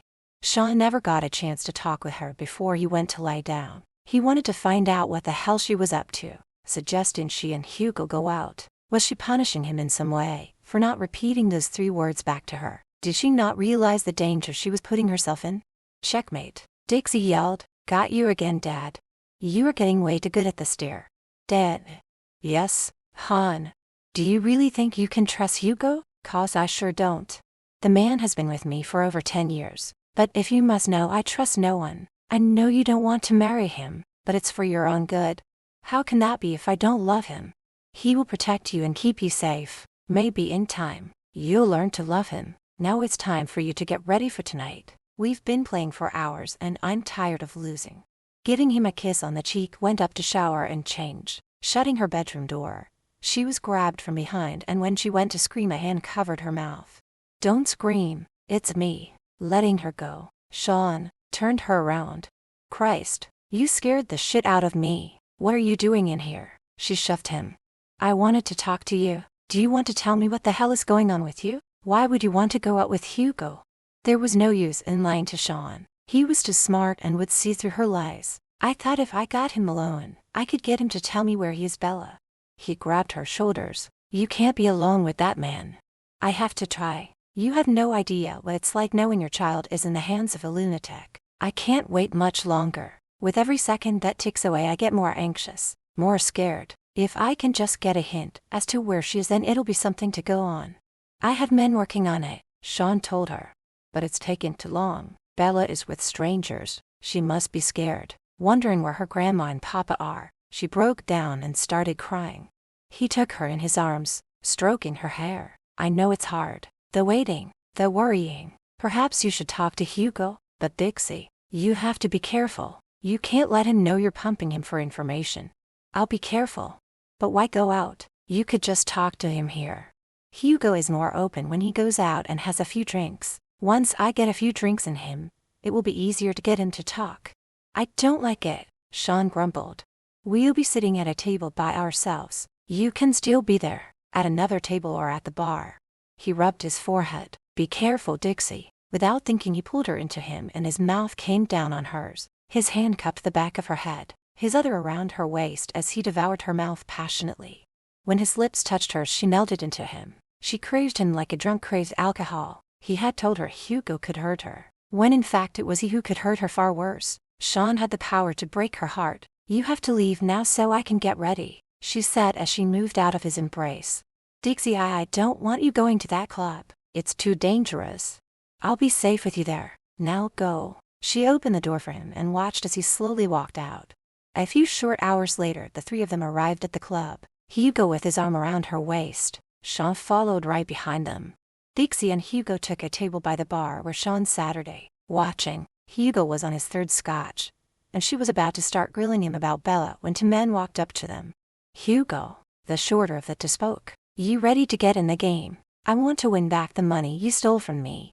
Mickey, Hugo said as he downed his fourth scotch. I want it fair and square. I'm in. Let's get started. Hugo, not now. I want to talk, she cried out, grabbing her face. His lips set in a firm, tight line. He cursed. Don't interrupt me, and I'm talking to the guys, goddammit. Now grab your fucking purse and follow me. Seeing the way he manhandled Dixie, Sean stood up, ready to pounce on him, but she looked at him and shook her head. Hugo made her stand behind him while he played cards. Sean stayed by her side, his hand touching her back from time to time. 20 minutes into the game, Hugo became anxious, seething when he kept losing. Now he had lost $5,000, tossing back several more shots, after another hand, and he lost once again. His anger exploded, and standing up reached into his jacket and pulled a gun. You're cheating, you son of a bitch. The others at the table jumped up, pulling their guns. Sean grabbed Dixie and dragged her away from the table and made his way through the back door. There was about to be gunfire, and he had to get her out of there and home. They no sooner reached the car, when fires were shot and people came running out of the club screaming. Getting Dixie inside the car, he jumped in and tore out of the parking lot. You okay? He asked her. Her voice shook when she spoke. What the hell was that back there? She cried out. That's the kind of life you can expect being with that fucker Hugo. And now that people know you are Hector's daughter, your father is going to be so mad at him when he finds out he put you in danger. She looked at him, shaken. We can't let him hurt Hugo or I may never find Bella. You're the only one who will be able to calm your father down, Sean replied. Chapter 23. Hector was waiting for them by the door when they arrived home. Pulling Dixie into his arms, he glared at Sean. Where is Hugo? Still at the club, he answered back. Are you okay, baby? Were you hurt? Hector was beside himself with worry for Dixie when he heard the news from one of his men. I'm okay, Dad. Sean got me out before the shooting started. Can we go inside? I could sure use a drink. Hector poured them all a drink and Saturday next to Dixie, his arm around her but his eyes fixed on Sean. Tell me what happened, all of it. Hugo was drinking quite heavily, and he got into a game of cards. He was losing and thought the other guy was cheating, so he pulled a gun on him. Then everyone else joined, and so I grabbed Dixie and we sneaked out the back way. That's all there is to it. Hector stood up and going to his desk took out a gun and loaded it. You could see the dark anger in his eyes. I have warned that man about his anger when he drinks too much. He has put Dixie in danger, which I will not tolerate. I'll teach him a lesson he'll not soon forget. Dixie's eyes shot to Sean. She knew her father planned on killing Hugo, and she couldn't let that happen. If he were dead, she'd never know where Bella was, and if whoever had her didn't hear from him, she would be killed. Sean, reading her mind, walked over to Hector. Sir, remember Hugo is to be your son-in-law, and you chose him because you knew he'd be able to protect her. He made a huge mistake, but I am sure he regrets it and won't let it happen again. Perhaps a stern warning would be enough to make him change his ways.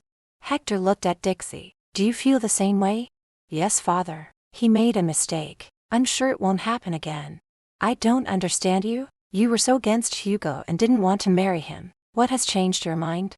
I still don't want to marry him, but I also don't want you to kill him. As much as she would love to see Hugo dead, she couldn't let that happen. Not yet. Please, father, do not kill him. He placed the gun back in the drawer. If he screws up one more time, I will kill him. Sean, show Dixie to her room and I'll wait for Hugo. Yes, sir. He followed her out. That was close, but we still hadn't gotten any information about Bella's whereabouts from Hugo. I'll talk to him later tonight after my father goes to bed. She stopped when they reached her room and her eyes met his. Thank you for getting me out of there. I'll always be there to protect you. Always, she asked, her eyes still on his. Sean didn't use words. His kiss told her what words would have. Her hands crept up his shirt, going around his neck. She pulled him closer to her body, which was on fire, wanting him more than she ever had, but to her dismay, he broke their passionate embrace. Someone's coming. He backed away, wiping her lipstick from his face. One of the guards walked by, stopping to look at them. Not seeing anything going on, continued on his way. Come inside, she purred. Taking her hand, he kissed each finger. You know I can't. Yanking her hand from him, she sighed. Right, God forbid if anyone should catch us. She turned to leave, but he grabbed her roughly and pinned her up against the door. Just stop it, Dixie. Are you trying to get me killed? What good will I be to you dead? His eyes went to her lips that were parted. Her tongue traced her bottom lip. He had no willpower when it came to her. He lowered his head, taking her mouth with an animal lust. His tongue darted inside her mouth. It was she who stopped him. Not now, Sean. Hugo will be home soon and I plan on talking to him. His breathing had become rapid. Why is this power you have over me? Maybe it's love, she said knowingly. Opening the door, she went in, leaving Sean to catch his breath. Sean had loosened his tie and was sitting in the chair when she came out 2 hours later. Where do you think you're going? I told you earlier. I'm going to talk to Hugo. He's home now and waiting for me downstairs. I'm going with you. Fine, she said and started walking toward the stairs. But you have to wait outside the door or he won't open up to me. Hugo was sipping on a scotch when she entered the living room, closing the door behind her. Haven't you had enough to drink? She asked. Never talk to me like this again. Besides, after the shit your father put me through, I deserve it. One of these days, I'll tell him exactly what I think of him. He scanned her body, smirking. Even in jeans and sweats you look hot. Gives me a boner. He stood up and walked over to her. The back of his hand stroked her cheek. Sorry about our date. Once we are married, I'll take you to this little island I know. His words were slurred, so she thought it was a good time to ask him questions. Hugo, tell me where Bella is. Whipping his hand away in anger, he barked. Not this about the brat again. Hugo, please. I need to know she's okay. Is she warm enough? Getting enough to eat? Who is taking care of her? For Fouquet's sake, she's somewhere warm, tropical. I have arranged a nanny to take care of her and she is being looked after. But how can I be sure she's okay? Let me talk to her. Call them and have her put on the phone. Please? I'm begging you. She couldn't stop the tears from falling. If I do this for you, what will you do for me in return? What do you want?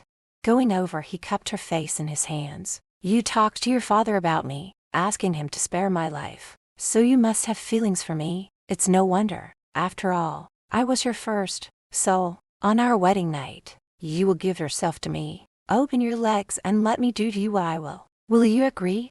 She felt sick to her stomach at the very thought of letting him touch her. But to hear her baby, she would agree to anything. Yes, I will be yours in every way you want. Now please, make that call. Oh damn, you are so impatient. Letting out a disgruntled groan, took his phone out and dialed. Put the kid on, he ordered. She's asleep, he said as he smirked at Dixie. Her heart was racing. How could she be so stupid? It was late, so of course she'd be asleep. Have them send you a picture of her.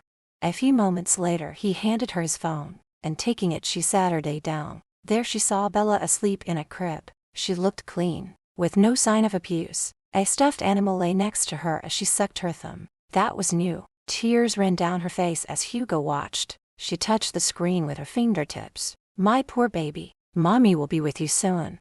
Enough, Hugo barked. Give me my phone. Please, just let me look at her for a while longer. Pour us a drink, will you? If Hugo hadn't been in the drunken state that he would have noticed what Dixie was doing. When he turned around and walked toward her with 2 shots of whiskey, she clicked off his phone, handing it back to him. "Thank you," she said, with a fake smile on her face. Sitting next to her, he pushed her hair over to the side and traced his fingers along her neck. "If you are a good girl after we marry, I will allow her to come live with us. We will tell your father about her and make up a story as to why you kept her a secret." Leaning closer, he placed his mouth on her neck. "You smell amazing. I can't wait till I get to Fouquet you again." "Hugo, stop. My father could walk in at any moment." She tried pushing him away, but he grabbed her hands and pinned them behind her back as he continued his attack on her neck. She kicked at the coffee table, knocking their drinks off. "Stop," she cried out. "Hush, baby. You owe me something." Letting go of her hand, he cupped her breast, but then the door swung open and Sean stood there, murder in his eyes. "Dixie, your father sent me to get you. He wants to see you in his room now." His eyes stared into Hugo's. Hugo let go of her and rubbing his eyes cursed. "Fucking go. Daddy calls, so you better run." He closed his eyes and passed out.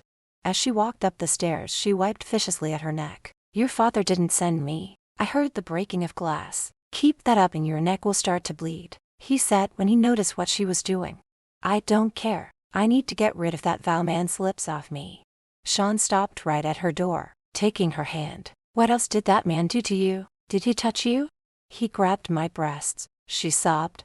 Wrapping his arms around her, he hissed, "I'll kill him." "Sean, I had his phone in my hands, and I found some phone numbers that might lead us to Bella." "Why would he give you his phone?"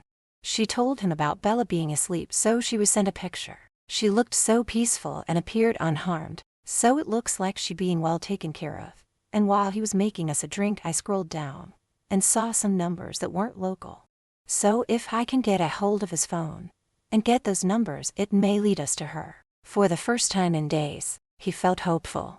"You don't need his phone." Taking his hand, they went into her bedroom, where she grabbed a pen and paper and started writing down a bunch of numbers, handing it to him. "The last one, I wasn't able to get the last number. I didn't have time."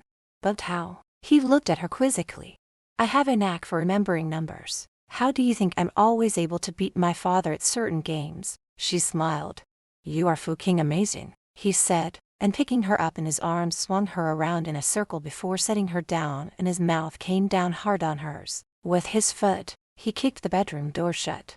It was dangerous, but maybe that was part of the thrill. Besides, he had no control over his body as he pressed against her. The fire was lit and needed putting out. The only way to do that was to give in to his desire. Turning her around, his hand went under her top and found the soft flesh of her perky breasts. As he pushed her bra aside, she let out a soft and simon when his hand traveled down her flat and toned stomach. Reaching the top of her jeans, undid the button and slid his hand down inside her panties. His finger going into her, he felt how wet she was. His snake grew hard and pressed against her. Removing his finger, turned her around and pulling her pants down to around her ankle, he moved his mouth up to her leg and between her thighs. Spreading her legs, he licked and sucked on her wet pussy cat. Her hands tugging at his hair, she cried out from the pleasure he was giving her. When she had release, he stood up, pulled her top up over her head, and removed her bra. She tore off his shirt, her hand removing his belt, unzipped his pants and wedged them down and took hold of his manhood. She slid her hand along the length of him, feeling it get even harder than before. "Sean," she moaned. She was silenced when his mouth came down hard, taking her breath away. If it wasn't for the fact he needed to breathe, he would have kept kissing her. All thoughts of Hector and what he would do to him were absent from his mind. The only thing that mattered was having her, at being inside her and feeling the warmth of her wrapped around his snake. He moved his hands over her, feeling every inch of her with his hands and mouth until he heard her cry out, "Are you ever going to take me to the bed and Fouquet me properly?" "No, I am not going to Fouquet you, dollface. I'm going to make love to you." One arm went around her waist, the other under her legs. He picked her up and headed to the bed. Laying her down, climbed on top and slowly entered her wet opening with his throbbing snake as he moved slowly up and down. She stroked his chest with hands so soft, her eyes meeting his. With each heart thrust, her eyes fluttered open. He was hard, sealing her to the very core, and a tremor coursed through him when he had the best hard SM of his life. But he wanted to feel her release again, so he started pounding faster and harder. Hearing her moan, her breath catching in her throat. She let out a muffled scream as her grip on him tightened and her body shook, and finally, she relaxed, her legs unwrapped from around his waist. Rolling off Dixie, he laid on his back, his hand taking hers, and their fingers entwined. They turned their heads to look at each other. "I finally got you in my bed," she said, smiling at him. He kissed her hand. "If I were to die right now, I'd die a happy man." Without warning, he let go of her and Saturday on the edge of the bed. She too Saturday up, her body pressed up against his back. The feel of her skin on his felt good, her breasts heaving ever so slightly. "Are you having regrets, Sean?" "Because I'm not." "No," was his only reply. "Then what's troubling you? You've become so quiet." "I've never felt this before, and to be honest, it scares me." "What scares you? What are you feeling?" she asked, kissing his back with her mouth. "Love." He turned to look at her. "I'm in love with you, Dixie." Smiling, she pushed him down on the bed and got on top, looking down at him. "You do. I knew it. I love you too." "I love you, dollface," he said as she moved her lips over his chest, kissing. "Say it again," she ordered. "I love you." Flinging her over onto her back, he took his time making love to her. He had no intentions of leaving her bed tonight. Chapter 24. "Dixie, baby, I've got to go now," Sean said as he leaned over, giving her a kiss. It was morning and he had stayed the night with her. Getting up, he pulled on his pants, his shirt and jacket, and the tie he tucked inside his pocket. "I wish we could stay here all day," she said, stretching under the sheet. "Me too, but someone would have noticed by now that I'm not outside your door. Go down and have breakfast with your father. I'll change my clothes and make some calls. With the numbers you gave me, it won't be long till we know where Bella is being kept."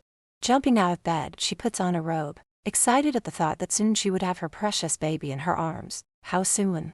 A couple of days, maybe more. Without that last digit, it might be harder to narrow it down. He took her chin in his hand and drawing her closer kissed her. "Just a little longer, okay?" Nodding her head, she kissed him back. "I'll see you downstairs. Go straight to your father, nowhere else." After another kiss, he left her, ordering her to lock the door behind him. Her father was having his coffee, waiting for her. Hugo was rubbing his temple, obviously hungover. He didn't so much as grunt a good morning. She noticed her father looked upset, not giving her his usual smile. "Are you upset about something, Dad?" "Where is Sean?" "He'll be down shortly." She felt the hairs standing up on the back of her neck. Her father was behaving strangely, and his eyes had anger in them when he asked about Sean. 20 minutes later, he joined the trio and Hector wasted no time in questioning him. "My men tell you weren't outside my daughter's room last night. Mind telling me where you are?" He played with the knife in his hand, jabbing it into his food as his menacing dark eyes locked on Sean. Sean was no fool and knew better than to lie to his boss, so staring back he answered, "That's because I was with Dixie, in her room." Slamming his fist on the table, Hector stood up, his face beet red. "I told you what I would do if you laid one hand on her." He motioned for his men to grab Sean. "Hope it was worth it, young man. Let's see who else you can touch with no hands." "Father, stop," Dixie yelled. Jumping up, she went to her father and stood by his side. "It's not what you think." "Then tell me the truth, Dixie," her father snapped, giving her a disappointed look, motioning for his men to wait. She glanced momentarily at Sean. "It's true. He spent the night in my room, but I asked him to. After what happened at the club, I was scared, and when I was asleep, I had a nightmare and screamed. Sean came rushing in thinking I was in trouble. I was afraid to be alone, so I asked him if he'd stay by my side. He slept in the chair by the bed the whole night." "Is this true? And he didn't lay a hand on you in a sexual way?" "No, Dad. I can honestly say he didn't put one hand on me." Dixie smiled inwardly to herself. She wasn't lying. He never laid one hand on her. No, he used both hands, mouth, tongue, and much more. Hector seemed relieved and turned to look at Sean. "I apologize, son, but don't let it happen again. Do I make myself clear?" "Yes, sir, you do." "Good, good. As for you, Hugo, you are never to take her to that club again. If you put her in any more danger, I will kill you with my bare hands. We have business on the docks to take care of. Come." He barked at Hugo, who with a scowl on his face followed him. When Sean and Dixie were alone, he smiled at her. "You are one pretty little liar." "That was close, Sean. It can't happen again. It's all my fault. I put you in danger." He took her hand from across the table. Stop. You have to quit blaming yourself for everything that happens. If I didn't want to be there, I wouldn't have been. Did you get in touch with your guy? Yup. And he said without the last number it'll take him a bit longer. Don't look so discouraged. He's going to work on it non-stop. Later that night when they went down for dinner, they heard Hector and Hugo arguing. Going into the living room, they saw Hector wearing a bloodied shirt. She hurried over to him. Dad, oh my God, you've been wounded.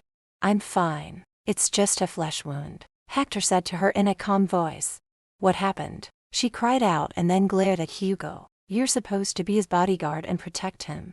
Daughter, I sent Hugo on an errand. We were ambushed and the bastards got my shipment of guns. When I find out who they are, it'll be the last thing they will ever do again. Maybe it's time to quit the business. Dad. Sweetheart, that's not an option. I'll go change before dinner, he said, giving her a kiss on the cheek before leaving the room. Moments later, one of the staff came in carrying what appeared to be a dress in a garment bag. Giving it to Hugo, the help walked out. What's this? He asked.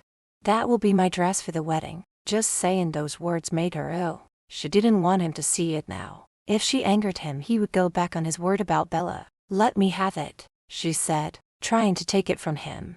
Flicking her hand away, he grinned. I want to see it. Knowing there was something going on between Sean and Dixie, just not sure what yet, he wanted to rub it and that he was marrying her.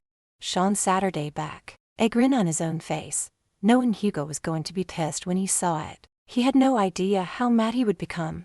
What the fouquet is this? Hugo's face turned red, his teeth grinding together when he bellowed out in a loud growl. What do you think you're playing at, girl? Are you deliberately trying to fouquet with me? You didn't think I'd wear white, did you?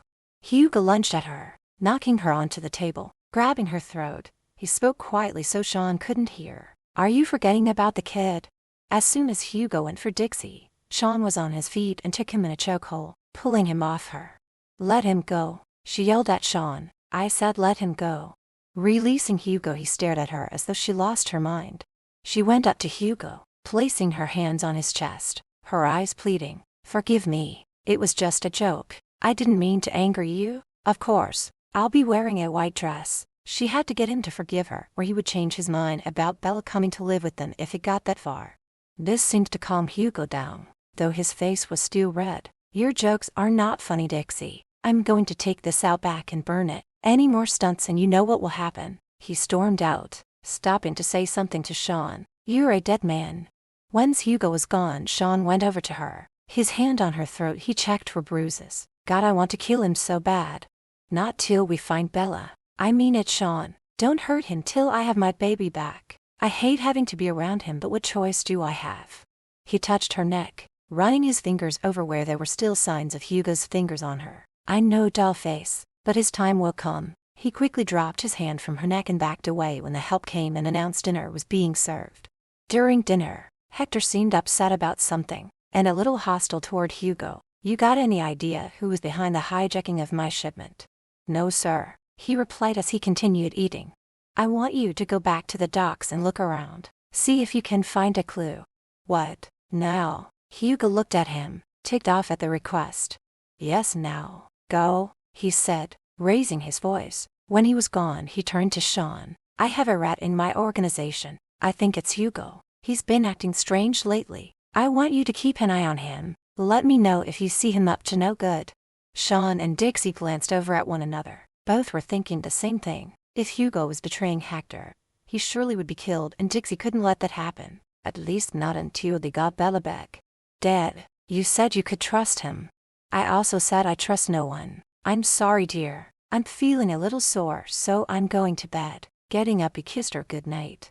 Dixie got up and started pacing. If my father finds out anything about Hugo, he'll kill him. We can't let that happen, Sean.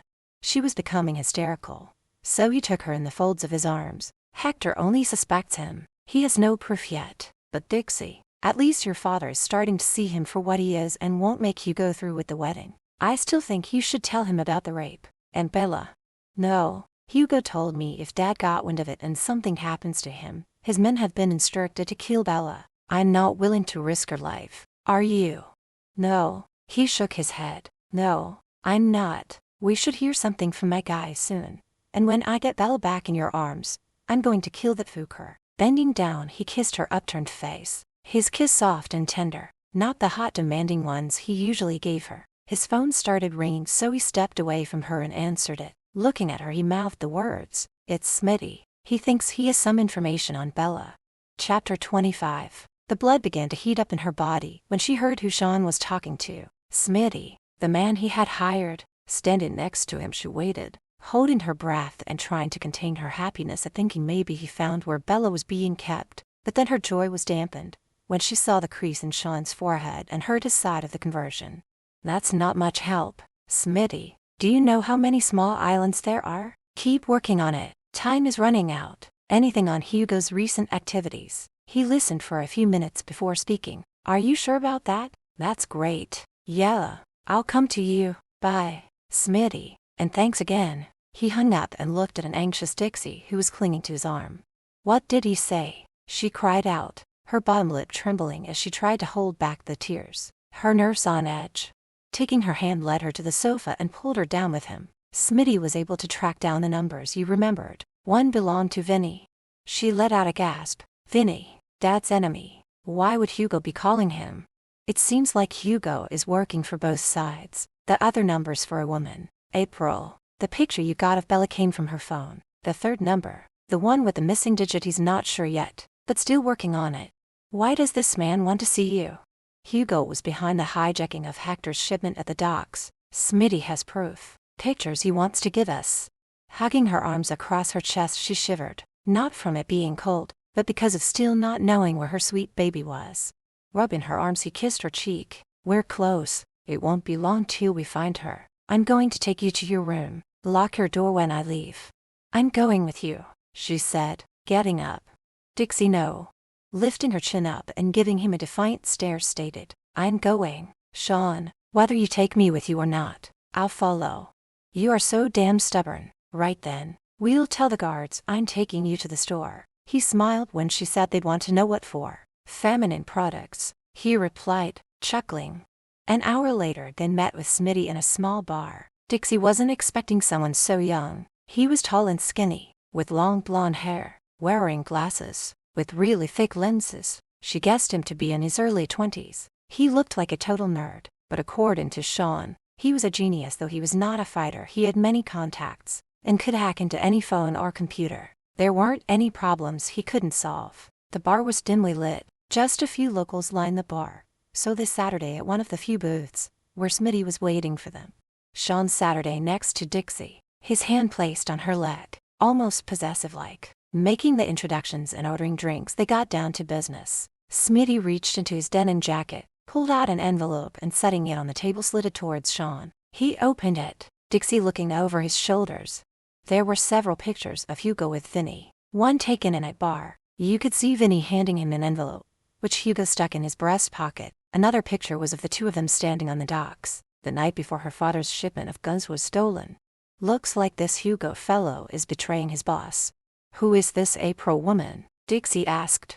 "I and my associates think she is the one taking care of the child. She is one of the many women Hugo is sleeping with. We're trying to find her, and I'm getting close to finding the area of the number you gave me." "Can you think of anything else Hugo might have said to you about where she's staying?"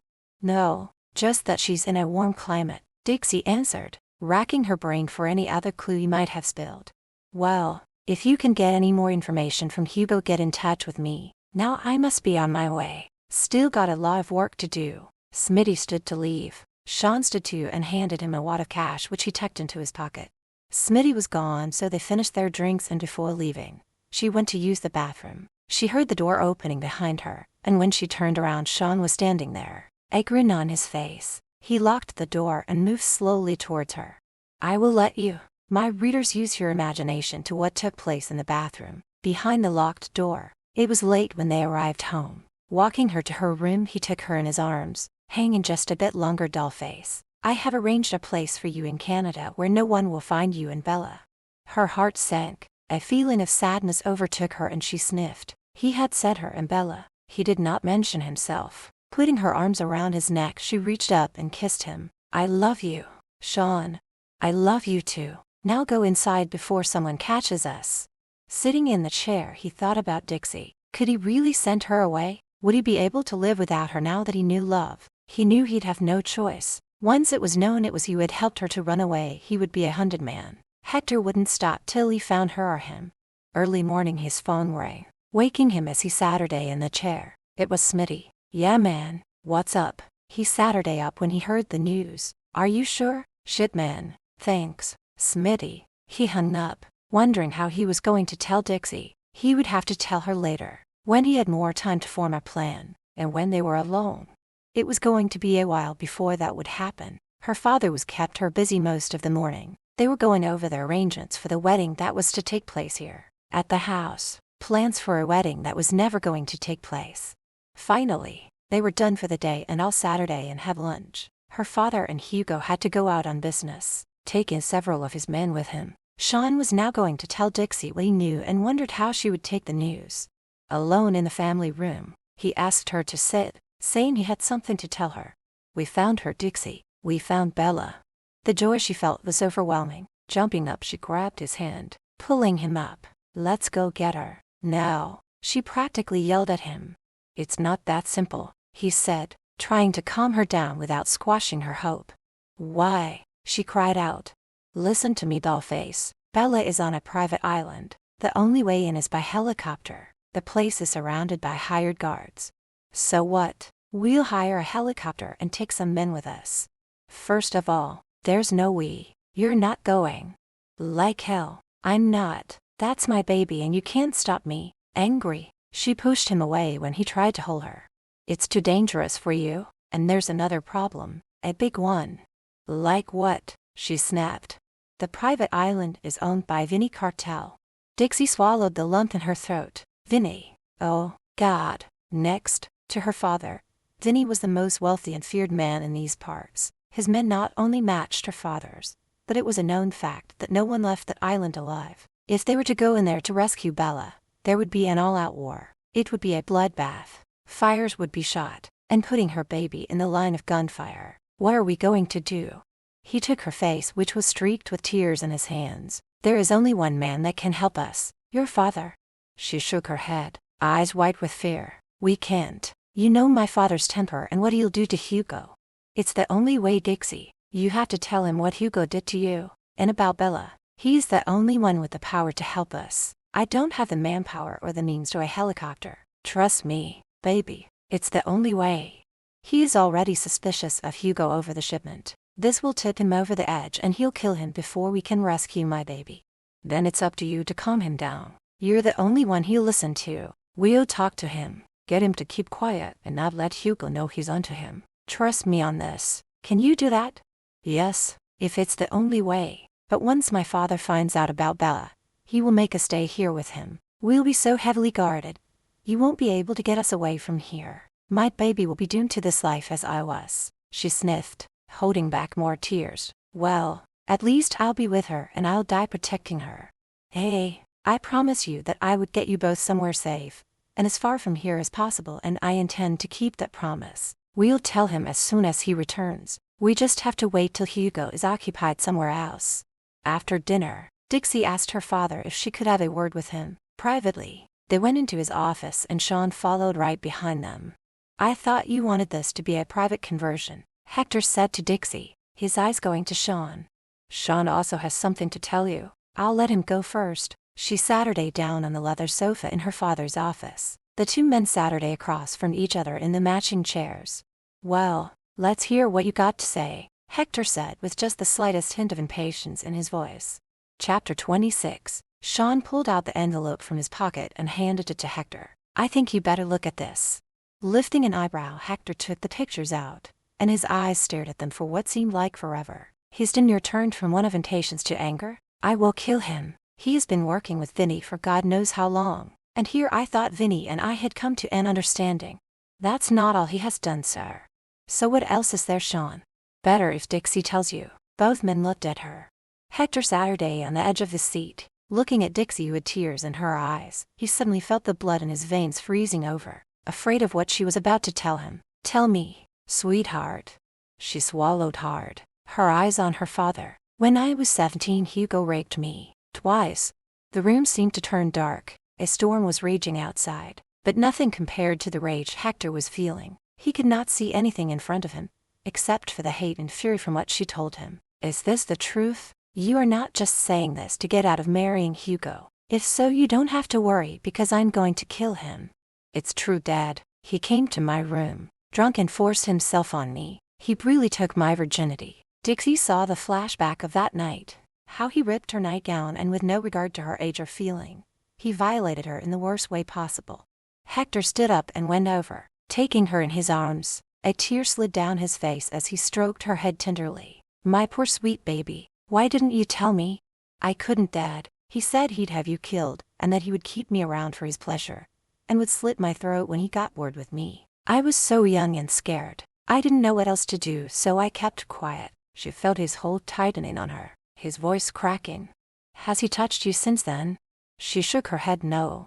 To think I was going to let that bastard marry you, and have him take over for me when I retired. Letting Dixie go, he walked over to his desk. Letting out a roar, he banged his fist on the desk. Taking his gun from the drawer, he picked up his phone and called one of his men. Kent, go get Hugo and bring him to me, he said, slamming the phone down.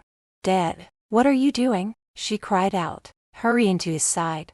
I'm going to make him suffer for what he did to you. Hector's face was red and his breathing was heavy.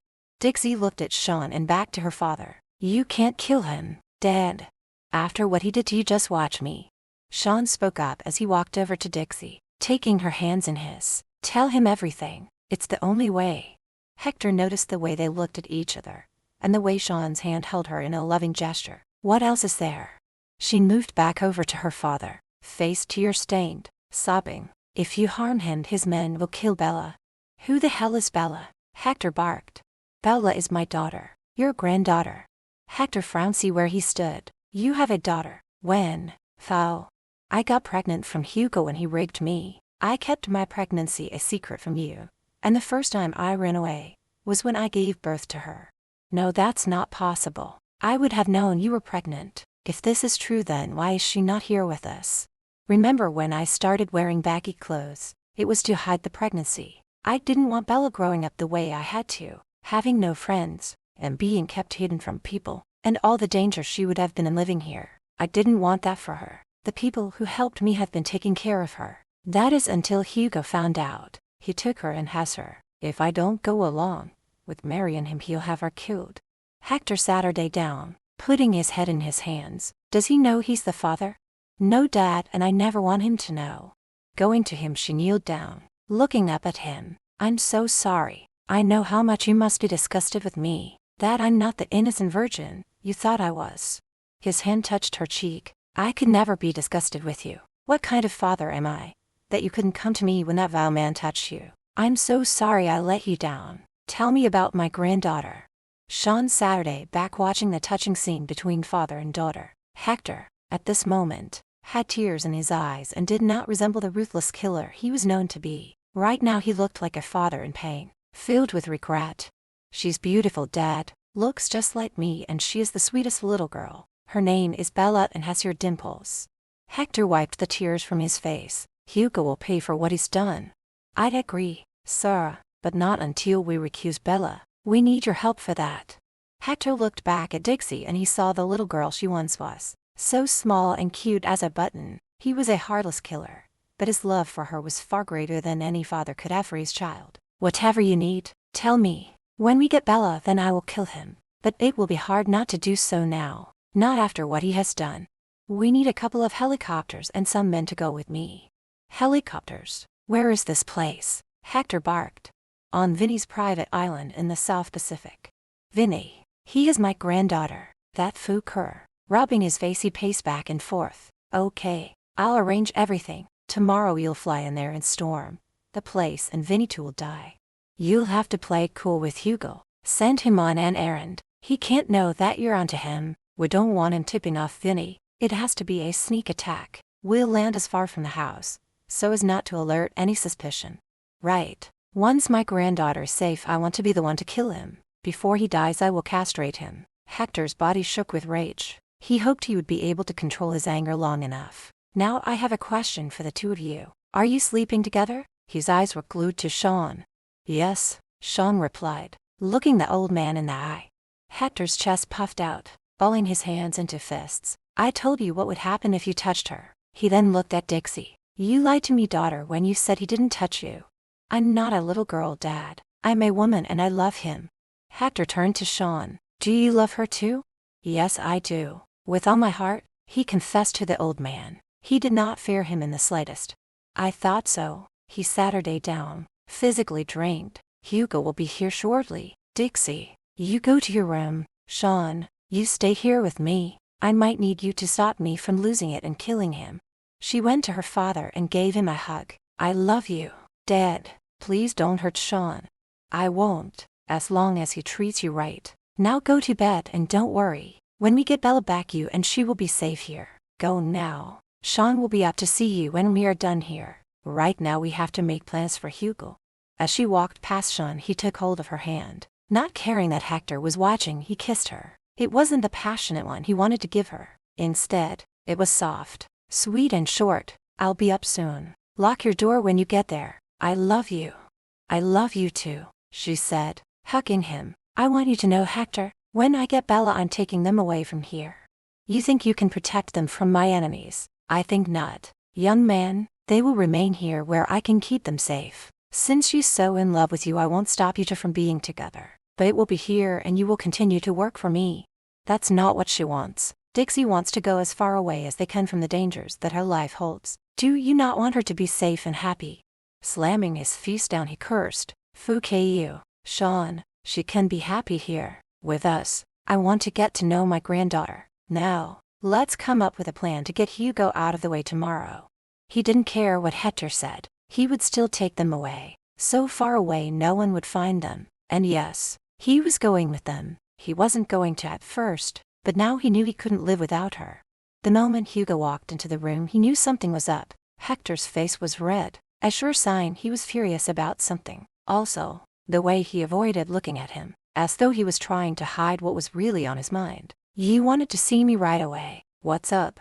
Hector avoided looking at Hugo. He knew if he did he would lose it. The man had raped his daughter, and he wanted so badly to kill him right then. But he held his tongue. I have a job for you tomorrow. After a made-up lie, he sent Hugo away, leaving him alone with Sean.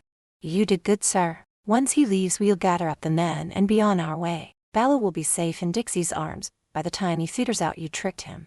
Right. You best be off now. Thanks for being here. If you weren't, Hugo would be dead right now. Night, sir. Dixie opened her bedroom door when she heard Sean's voice. He walked in, took off his shirt and unbuttoned his jeans. What are you doing? She asked with a smile on her face. Getting ready for bed, he answered. You're sleeping in here. Yes, no more hiding. He took her in his arms. His mouth came down hard on hers, lifting her up, carried her to bed. He wanted to have this night with her just in case he didn't survive the attack tomorrow. It was decided that if he couldn't bring Bella back, one of Hector's men would. It was a dangerous mission and many would be killed, him included. Chapter 27. Sean woke up with a smile on his face. Last night they made love with so much fire and passion that it made his head spin. In such a short time, he had fallen deeply and madly in love with Dixie. He kissed her neck and felt her stirring, her arms going around his neck. That feels so good. I love it when you do that, she purred in his ear. I love you, baby. Whatever happens, never forget that. She sat her up, pulling the sheet over her. Why are you talking this way? You make it sound like I'll never see you again. Running his fingers up and down her arm gave her a serious look. This mission is very dangerous and I can't predict what will happen. But I can promise you that no matter what, Bella will be in your arms by nightfall. I believe you. I also want you in my arms. Sean, promise me you'll be careful and come back to me. I really think I should go with you. Bella will be traumatized and she'll need me. We've been over this. It's too dangerous. I need to concentrate on what's going on around me. I can't be worried about you two. Better for you to stay here and wait. Soon you'll have your little girl. Dixie leaned over and kissed him. Hearing you talk this way, I believe you. One more thing. Once Bella is here, I've arranged for you to be flown to Canada. A plane will be waiting for you over the hill behind your father's home. You tell Hector you are putting Bella to bed, but instead, you will go through that secret passageway, the one you told me about when you used to sneak away. A man will be waiting for you outside. and he'll take you through the woods and get you safely to the plane." She shook her head, her eyes showing fear. "My God, you aren't planning on going with us. You said you loved me and now you're planning on sending me away." She couldn't help it and broke down crying, her heart breaking when she felt his arms going around her. "I do plan on going with you, but if I don't make it, someone will take you. Look at me, Dixie." She did what he asked. "If things go wrong, you flee and never look back. You'll be given a new identity, and I have set up an account for you in the name of Sharon Smith. There is enough money in it for you to live on for a very long time." "Where did you get that kind of money?" "It's the money your father gave me and my own savings," he said as he kissed the top of her forehead. "That's for your aunt," she sobbed. "If he were dead, he wouldn't need it, and it would take care of her and Bella. Just promise me you'll take care of yourself and be happy." "No, I won't listen to this. You will come back to me, Sean. You hear me? You can't leave me. I love you." She started beating on his chest with her fists, until he grabbed her wrists and flung her down on her back, his mouth going to hers. He needed to make love to her again. It may be the last time. They showered and changed, then went down for breakfast. Hugo would be leaving soon, so she only had to look at his ugly mug one last time. The tension in the room was so thick you could cut it with a knife. Hector barely spoke, still refusing to look at Hugo.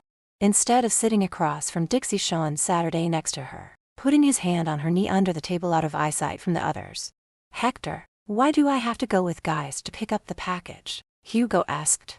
"Because I told you to. That's all you need to know," he growled.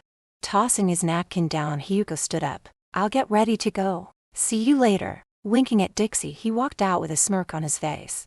They waited till Hugo was out of the room before anyone spoke. "We'll give it 20 minutes and I'll call for the helicopter. The men will be ready. Bring my granddaughter back safe and sound. Come to my office and look over the layout of Vinny's house on the island," Hector ordered and led the way.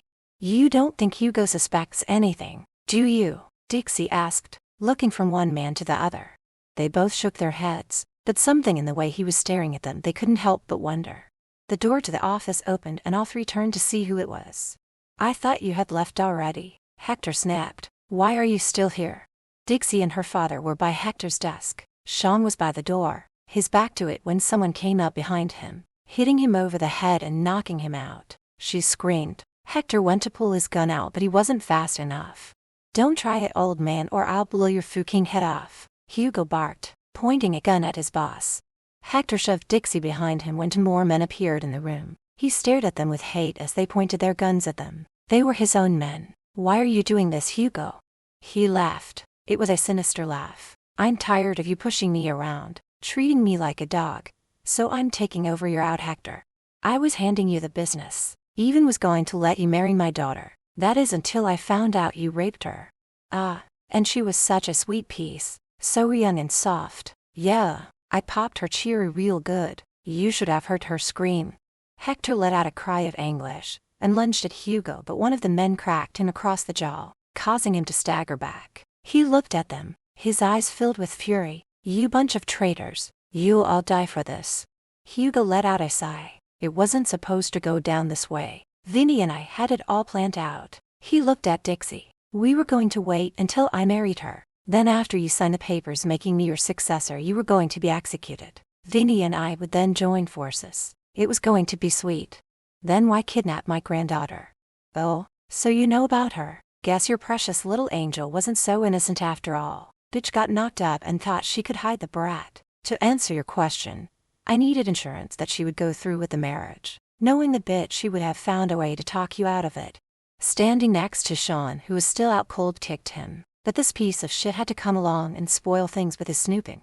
Dixie tried to run to Sean when Hugo kicked him again, but her father held her back. "How did you know we were on to you?" Hector once again pushed Dixie behind him, ordering her to stay back. "Your man, Derek," Hugo laughed. "I mean, my man was listening to you last night after we talked and you wanted to send me on a goose chase. Now my plans have changed." He pulled the trigger on his gun, hitting Hector right in the chest. Screaming, Dixie kneeled down by her father. "Daddy, oh daddy," she cried. Hector grabbed her hand, his words barely a whisper. 100Z692P. "What?" she asked him, not knowing what he was talking about. 100Z692P. Remember those numbers. She wanted to ask him what he was talking about, but two men dragged her to her feet, kicking and screaming. "What do you want us to do with her?" the one asked Hugo. "We'll take her with us," he replied, taking her chin in his hands. He used the butt and ran it down her cleavage. "I think I'll keep her for a while. Fouquet her till I get bored, then you can kill her." When she spit in his face, he slapped her. "Put the bitch on the helicopter. Let's go," he ordered them. Bending down to look Hector in the eyes, he smirked. Knowing the old man was dying, it was only a matter of minutes. "Well, boss, how does it feel being on the other end of a gun?" "Don't worry about Dixie. I'll take real good care of her." "You motherfucker," Hector spat out.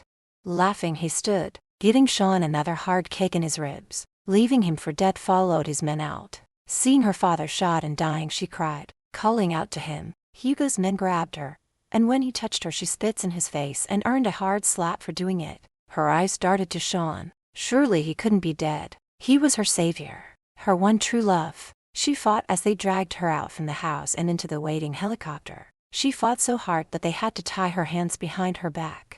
She had no idea where they were taking her. She could only hope at this moment. They were going to Vinny's island and she would see Bella. Her baby was the only thing keeping her sane, and if she had to do as Hugo said, in order to have Bella and keep her safe, she would do whatever it took. Chapter 28. Sean opened his eyes, and though things were blurry as his vision slowly came back, "Dixie," he called out, looking around for her. He saw Hector lying on the floor, blood pouring from his chest. Forcing himself to stand, he staggered over to Hector and got down next to him. Hector grabbed Sean's shirt with his bloodied hand and pulled him closer. "They took Dixie. Go find her." His words were barely a whisper. "If you love her as much as you say you do, then go save her." "I will," Sean answered. Looking at Hector, he felt sorry for him. As cruel and evil as the man was, he loved his daughter. That had to stand for something, right? "First I have to get you some help." "There's no time. Besides, I'm dying. You have to go now. Hugo has planted explosives. This place is going to blow up in 10 minutes. You must hurry. Tell my daughter I love her and I'm sorry. Tell her I have an offshore account in her name, and she has the account number. It's enough for her to start a new life somewhere." Hector started coughing up blood. "You must cue Hugo and Vinny. It's the only way she and Bella will ever be safe. Take care of them for me. Treat her good and love her." With a heavy heart, Sean patted Hector's hand. "I will, sir. They will always be safe with me. I'll protect them with my life." Hector tightened his grip on Sean's shirt. "Kill Hugo slow. Make him pay for what he did to her. Cut his snake off and shove it down his throat before he dies. Go now," he said as he took his last breath. Sean shook his head sadly. Placing his hand over Hector's eyes, he closed them. He had 5 minutes to get out before the mansion blew up. Grabbing his weapons, he took off. He made his way past the dead bodies of Hector's men and made it outside. He only got a few yards away when the place blew up. He was thrown up into the air and landed on his stomach. Thinking of Dixie, about what she must be going through, found the strength to get up. Many of Hector's men were dead, and only a handful was left. He gathered them together. "Hector's dead. Hugo killed him, and he also has Dixie and her daughter. I need each and every one of you to help me rescue them. Are you with me?" A few left when they heard it involved Vinny, and didn't want to go up against him. It was down to Sean and 6 other men. Before hopping on the helicopter, Sean told them of the plan. They would fly overhead and parachute down a few miles from the house, then sneak over, taking out as many men as they could before storming inside. No shots were to be fired, not wanting to alert the ones inside the home. Armed with guns, knives and other weapons, they all piled into the helicopters, 2 helicopters in total. Earlier, Dixie couldn't believe Hugo had shot her father, and Sean was lying so still, not knowing if he was dead or alive. Kneeling down, her tears flowed as she held her father's hand, and he told her he loved her and rambled off some numbers. Then Hugo's men pulled her up and he walked over to her, running his gun down her neck to her cleavage. She spit in his face, adding fuel to the fire, and she saw stars behind her eyes when she felt the brutal slap he gave her across the face. Hands tied and squashed between the 2 men with Hugo in front, she wondered if she was going to where he had Bella. After he had his way with her and got bored, what would he do with them? She prayed Sean was all right, knowing if he were, he'd find them. She just knew it. When they landed, Hugo untied her hands. Even if she tried to run away, there was nowhere for her to go. "Now behave or I'll have you tied back up." "Where's my daughter? You bastard. I want to see her now," she screamed at him. "Don't give me orders, bitch. Or yell at me, he said as he slapped her again, this time leaving a mark. I'll let you see her. He grabbed her chin, yanking it up so that she had no choice but to look him straight in the eye. I do you this favor and tonight you will do one for me, in my bed. His mouth came down on hers, his kiss wet and sloppy, and she tried not to cringe, but he did notice, his eyes turning angry. I'll loosen you up in time, he hissed. Dixie was taken inside by the other men, and they went upstairs and down a long hallway. They opened a door and she was pushed in. Her heart started beating so hard and fresh tears sprang to her eyes when she saw Bella in the arms of a young woman.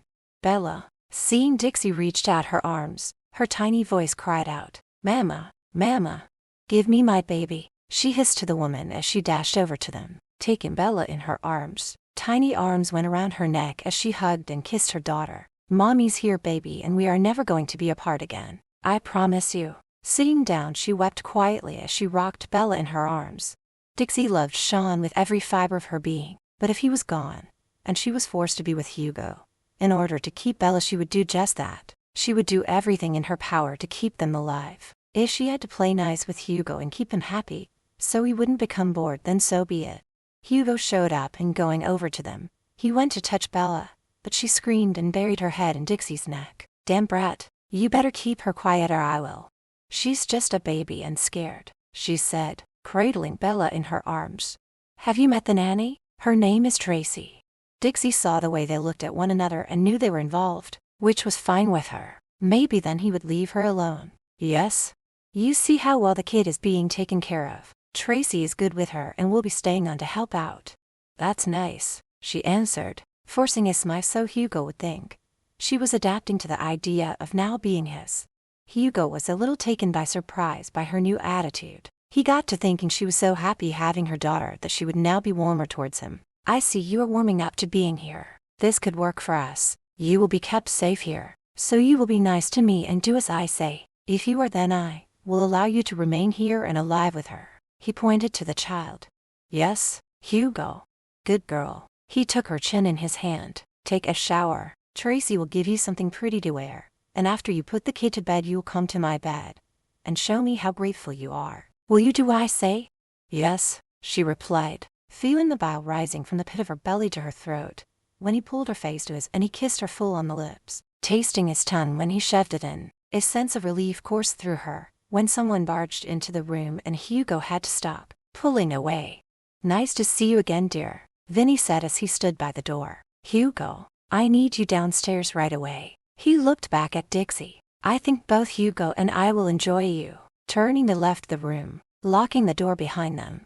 Tears stung her eyes. She shuddered at his words, knowing what he meant by them. The room she was in was an extra-large suite with 2 bedrooms. A crib for Bella was in the smallest one. Everything she needed was inside, even a mini fridge with food and drinks. Toys for Bella were placed neatly in boxes.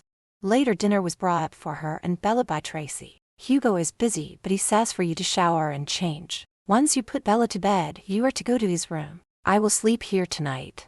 "How can you work for that man, Tracy? Much less sleep with him?" she asked the young woman, who was the same age as herself.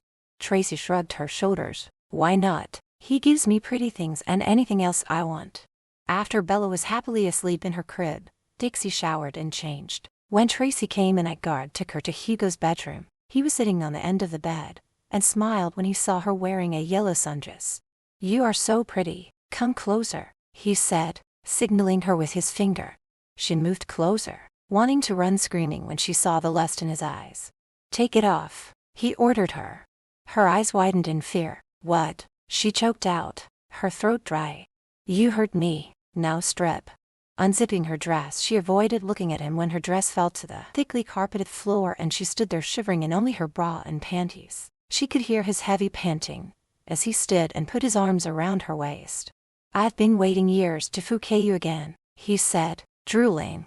A loud banging sounded at the door and a voice shouted out, "Hugo, Hugo." Dixie put her dress back on when he opened the door and shouted at the man, "This better be important. There's trouble downstairs. You need to get down there." "Fine, take her back to her room and lock the door." He took Dixie's arm. "We'll finish this when I get back. Don't go to sleep." Back in her room, she went and checked on Bella, who was fast asleep. Tracy was asleep in the other bedroom. Going to the window, she looked out. It faced the side of the house, and she couldn't see anything but heard sounds, but couldn't make out what it was. But since she had been here, she had heard gunshots from time to time. Sitting down, she thought about her father and Sean, praying they were alive and would somehow find her and Bella. Living with her father would be better than here. With Hugo, she jumped when she heard gunfire. It was close. Fearing for her daughter's safety, she looked around for something to use as a weapon. All she could find was a poker from the fireplace. Grabbing it, held it up, ready to strike if she had to. Her heart pounded with fear and was glad the noise hadn't awakened Bella, but surely Tracy would have heard. The door was kicked open and she raised the poker, ready to strike. Chapter 29. Meanwhile, Sean and his men jumped from the helicopter as far from the house as they could. Shedding their parachutes, armed themselves with weapons. They had several miles to cover before reaching the house. It was hot and the men were sweating, so halfway there Sean had them stop for a break, drinking water and snacking on some power bars that someone had the smarts to bring along. This girl, Hector's daughter, you must really care for her to go to this length to rescue her, the man Peter said, taking a bite out of his bar.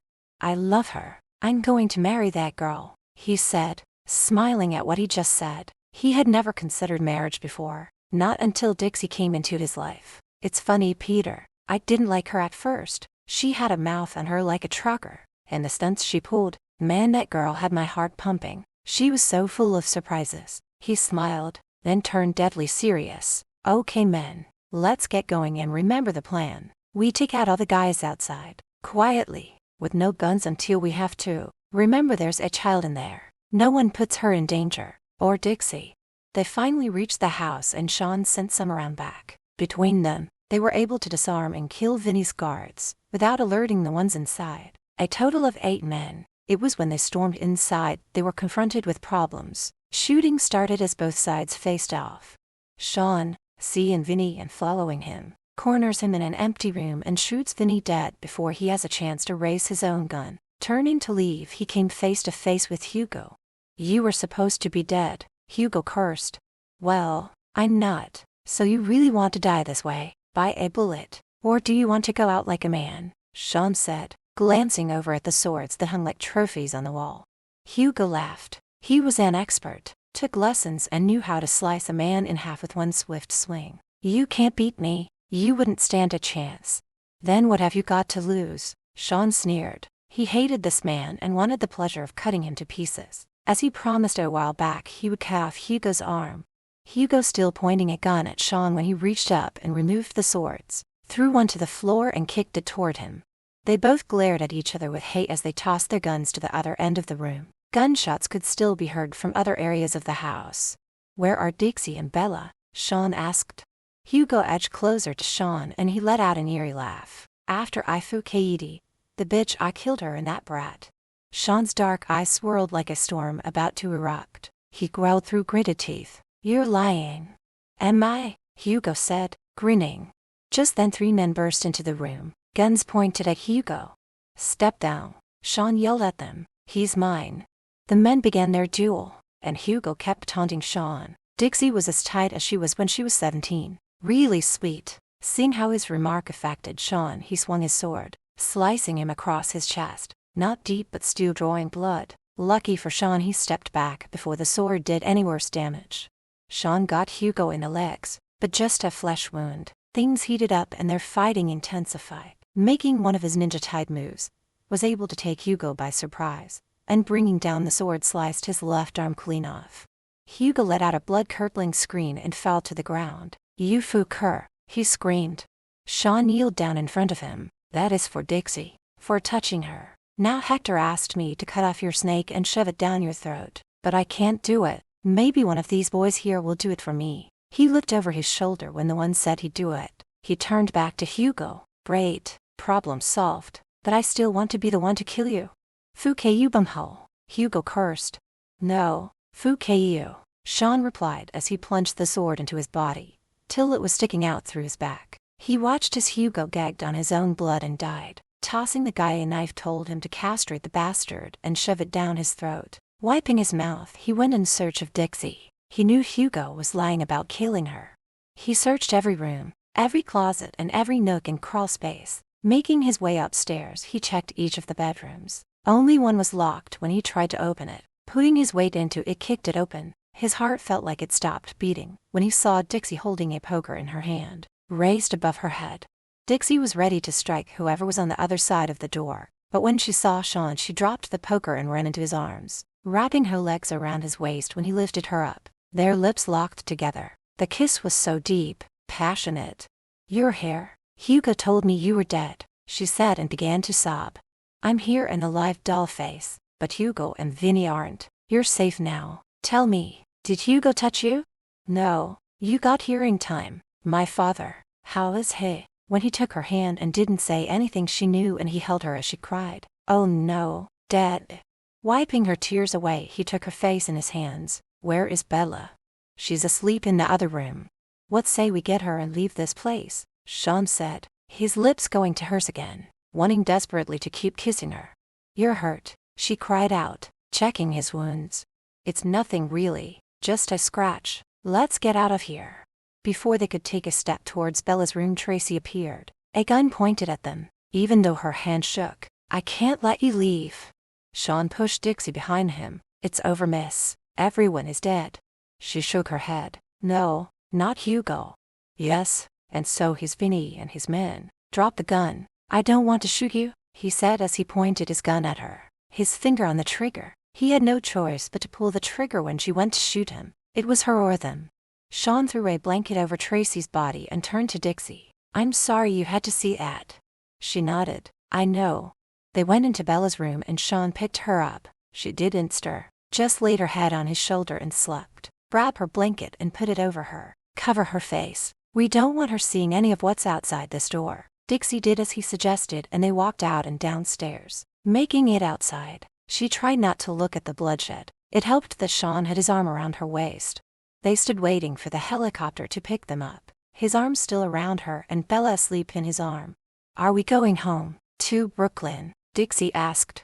"I'm sorry. No, Hugo planted explosives and blew up your home, but your father has provided for you. There is an offshore account in your name. You can go anywhere you want to and start a new life." "I want to go with you, Sean," she said, her eyes tearing up. "That is if you want me." He kissed her, letting her know he did without using words. Bella stirred, her tiny hand touching Sean's face. "Dada," she squealed. Dixie gasped and looked at him. "She called you Daddy? I'm sorry. She doesn't know any better." His heart had this warm feeling and a wide smile spread across his face. "That's okay. I rather like it. To tell the truth, I wouldn't mind the job." "You would?" She looked up at him. "That depends," he replied. "On what?" She wondered what he was going to say.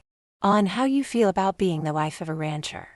"I would love to be a rancher's wife, as long as that rancher is you." She tilted her head and kissed him. The helicopter landed and he helped her down. "I don't know about this, Sean. After what happened to Rolf, I'm probably the last person Karen and Teddy would want to see. They love you and don't blame you. Come on." He took her hand as they walked towards the Barnes home. The door opened and Karen ran over to them, taking Dixie in her arms. "Thank God you're okay." "You're not mad at me?" Dixie asked and started crying. Her guilt over the death of Rolf weighed heavily on her heart. Lifting her chin up, "Sweetheart, of course not. None of what happened was your fault. We love you and Bella." She looked over at the child who was calling out Gamma, her arms outstretched. "Let me take her. You look exhausted and I'll tend to your wounds, Sean." Once inside, Teddy, sporting a cane and walking with a limp from the bullet during the raid by Hugo's men, gave Dixie a big old hug. Shaking Sean's hand, he cuddled with Bella, while his mom cleaned and bandaged Sean up. "Why don't you put Bella to bed, dear? I'll make us something to eat." Sitting around the table later, that night, Sean and Dixie filled them in on what all happened since they were here last. "So they are all dead, and Dixie is safe?" Karen asked, feeling relieved. "Yes," Sean answered. "Her and Bella are no longer in danger." He took her hand in his. "I plan on making her my wife. I haven't asked her yet, but I will when the time is right." Smiling, he winked at Dixie. "Well, now you two, you stay here until you find a place to live. I'm also hoping that when you ask her to marry you, you have the wedding here," Karen said excitedly. "Don't pressure them, Mom, not now. I think they both need a good night's rest. They've both been through hell and back." "You're right, dear. You sound so much like your father and he would be so proud of you, Karen said with a hitch in her voice.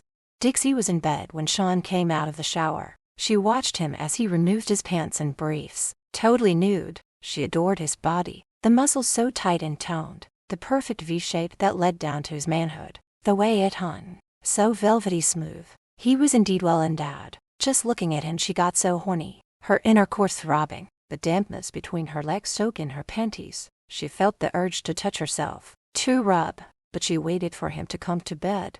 He climbed in next to her. Laying on his back he turned his head to look at her. I love you, dollface. I love you too, she said and climbed on top of him. Make love to me. Straddling him she lifted her nightgown up over her head, tossing it to the floor. Reaching up he cupped her breasts in his hands, rubbing his thumbs over her erect nipples. I thought you might be too tired. Grinding into his groin she snickered. You be the judge. Flipping her onto her back he climbed on top, his hand moving down her body as he kissed her neck. He tugged at her silk panties till he had them off. His hand between her thighs he felt how wet she was and he groaned, his snake so hard and throbbing. He teased her opening with the blunt tip of his snake. Tell me what you want. I want you to fucking me. I want to feel your snake inside me, moving and pumping hard and fast. I want you to fill me to my core with your release. I want you so bad. Take me, Sean. Show me how much you want me. Don't hold back.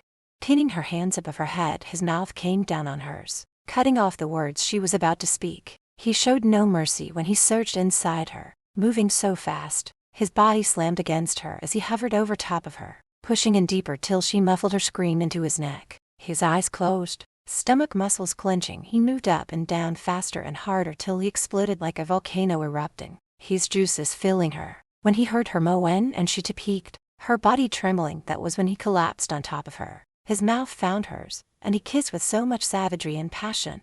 He was afraid he might hurt her. Lifting his head up, he looked down at her. Shit. I can't wait for some perfect sign to ask you. This might not be the romantic proposal every woman wants, but will you marry me? Putting her arms around his neck, her chest rising and falling rapidly, she felt so much happiness she started crying, her tears rolling down her face. I love you so much and this is the perfect time to ask. Yes, Sean. I'll marry you. I'll make you happy. His heart was pounding. Even after all that had taken place, he had no regrets where she was concerned. He loved her spunk, her humor, and even her foul mouth, and he had no desire to tame her. He loved her just the way she was. I don't want to wait. Let's get married right away. And then I want to adopt Bella and be her father. Me too, Sean. Me too. Chapter 30, Epilogue. Dixie stood watching Sean and Bella as they Saturday in the kitchen. She snickered to herself when he talked baby talk to her. It was sweet. Say, Daddy, come on, da. Saying more baby talk, he blushed when he saw Dixie, feeling embarrassed. I guess you heard all that. She went over, gave Bella a kiss and looked at Sean. Yup, I think it was sweet. You really like her, don't you? I love her, and I love her mother. Taking her hand, put her onto his lap. I meant what I said last night. I want to get married right away, this weekend. Cupping her head, he pulled her down, his lips tenderly kissing her as Bella watched and started laughing and said, Daddy. They both looked at her and then at each other. She said it. She said Daddy, Sean said, beaming from ear to ear. He couldn't have been happier or loved Bella more if she were his own daughter. So how about it? Marry me this Saturday. So soon? She asked, running her hand over his broad shoulders. You want to wait longer? He asked. A hurt look crossed his face. No, but are you sure? Wouldn't you like time to think it over? You might want to change your mind about marrying me. She looked away, afraid that he might change his mind. Grabbing her chin, lifted it up. Never, Dixie. I love you and Bella. I want this. I want you. Really? She let out a sob. You silly woman. You know I do. Now get off my lap. I promised I'd help with the chores when you woke up. He gave her a light slap on her bum when she stood, earning him a sour look when she rubbed it. Dixie and Karen made dinner while the guys washed up. Karen was bubbling over with excitement. When they agreed to get married at the ranch, she would organize the event. It would be a simple affair. Neighbors would be invited. That way Dixie and Sean could meet them. So what will you do after? Where do you plan on living? Teddy asked as he handed Bella one of her toys. I'd like to buy a small ranch, or a piece of land to build on, Sean answered. The Millers are selling. Moving to the big city, asking a decent price to I hear, Teddy said. Sean looked over at Dixie. Wanna have a look at it later? She was thrilled at the thought of living so close to the Barnes. We're going to be a family, and Karen and Teddy are a part of our family. I think it would be great for Bella to be close to her grandma and uncle. Yes, let's have a look at it. Yes, Karen squealed and jumped up. I'll call the Millers and let them know to expect you. Take the truck and I'll watch Bella for you. Later that night, Sean stood behind Dixie, his arms around her waist, nuzzling her neck when the Millers left them alone to talk. What do you think, dollface? It needs a bit of work, but I can fix it up any way you want. I love it. It's perfect. Let's take it, Sean. Yes, he said as he picked her up, giving her a passionate kiss just as the Millers walked in. The next few days were busy. Karen went all out, ordering flowers and a band to play. She made the wedding cake. Her friends were taking care of all the food. Teddy and Sean got the outside tent set up, and chairs and tables were in place. Dixie bought a simple white dress to wear after Sean warned her it better not be black. They picked out matching wedding bands from the small store in town. He felt bad that they didn't carry engagement rings, but Dixie assured him that all she needed was the wedding band. It had been decided that they would remain living with the Barnes until they took possession of their new home in 2 months' time. The wedding day, Sean broke down and wore a black suit, tie and all. He invited Smitty to the wedding and had him pick up a special surprise for Dixie. People were gathered, waiting for Dixie to show up. It was time. It seemed to be taking her forever and Sean was starting to worry. Where is she? He asked Karen. I don't know. I left her 10 minutes ago, and she said she'd be right down. Running his hand through his hair, he paced back and forth, not being able to take the wait any longer. He rushed inside and found her sitting on the bed. She stood up when he entered. He looked her over, from head to toe, his heart did a flip when he saw how beautiful she looked in her white dress. A vision of pure beauty. Dixie, my God, you look amazing. He moved closer when he saw how upset she was. What's wrong? I'm afraid, Sean. Cupping her face in his hands, he looked at her lovingly. Afraid of what? I'm happy, so happy, but I'm afraid something will happen. That you'll stop loving me, and this will all go away and Bella and I'll be alone again. You're never gonna be alone again. I'll always be here, loving you till the day I die. Really? You promise? I promise. And you know I always keep my promises, right? She nodded, and a single tear slid down her face which he wiped away with his thumb. Now, let's get married. Taking his hand they walk outside together. During the placing of the bands, he also slipped on a diamond engagement ring. Her breath hitched in her throat when she looked at him. Sean, foul, when? I had Smitty pick it up for me. Every woman should have an engagement ring. I picked it out myself. Do you like it? I love it. She threw her arms around his neck and kissed him. Pulling her closer to him, he kissed her back until the minister cleared his throat. I haven't pronounced you man and wife yet. Chuckling, they pulled apart, and when pronounced married, they finished their kiss. Bella clapped when everyone else did and jumped into Sean's arms, calling him daddy. They made many friends that night and all watched as they had their first dance as husband and wife. Not wanting to be apart from Bella, they decided not to go away on a honeymoon. They felt no need for one. They had each other and a family, and would soon have their own home and the life they've always wanted. As the party went on, she saw Sean dancing with another woman and felt jealousy creeping up. The woman, in her opinion, was a little too friendly. When he looked her way, she stormed off into the house. Moments later, she felt a pair of strong arms going around her waist from behind. Knowing it was Sean, "Go back to your girlfriend," she snapped. He swung her around to face him. "Are you jealous, my beautiful bride?" "As if," she scoffed. "You've no reason to be. I only have eyes for you."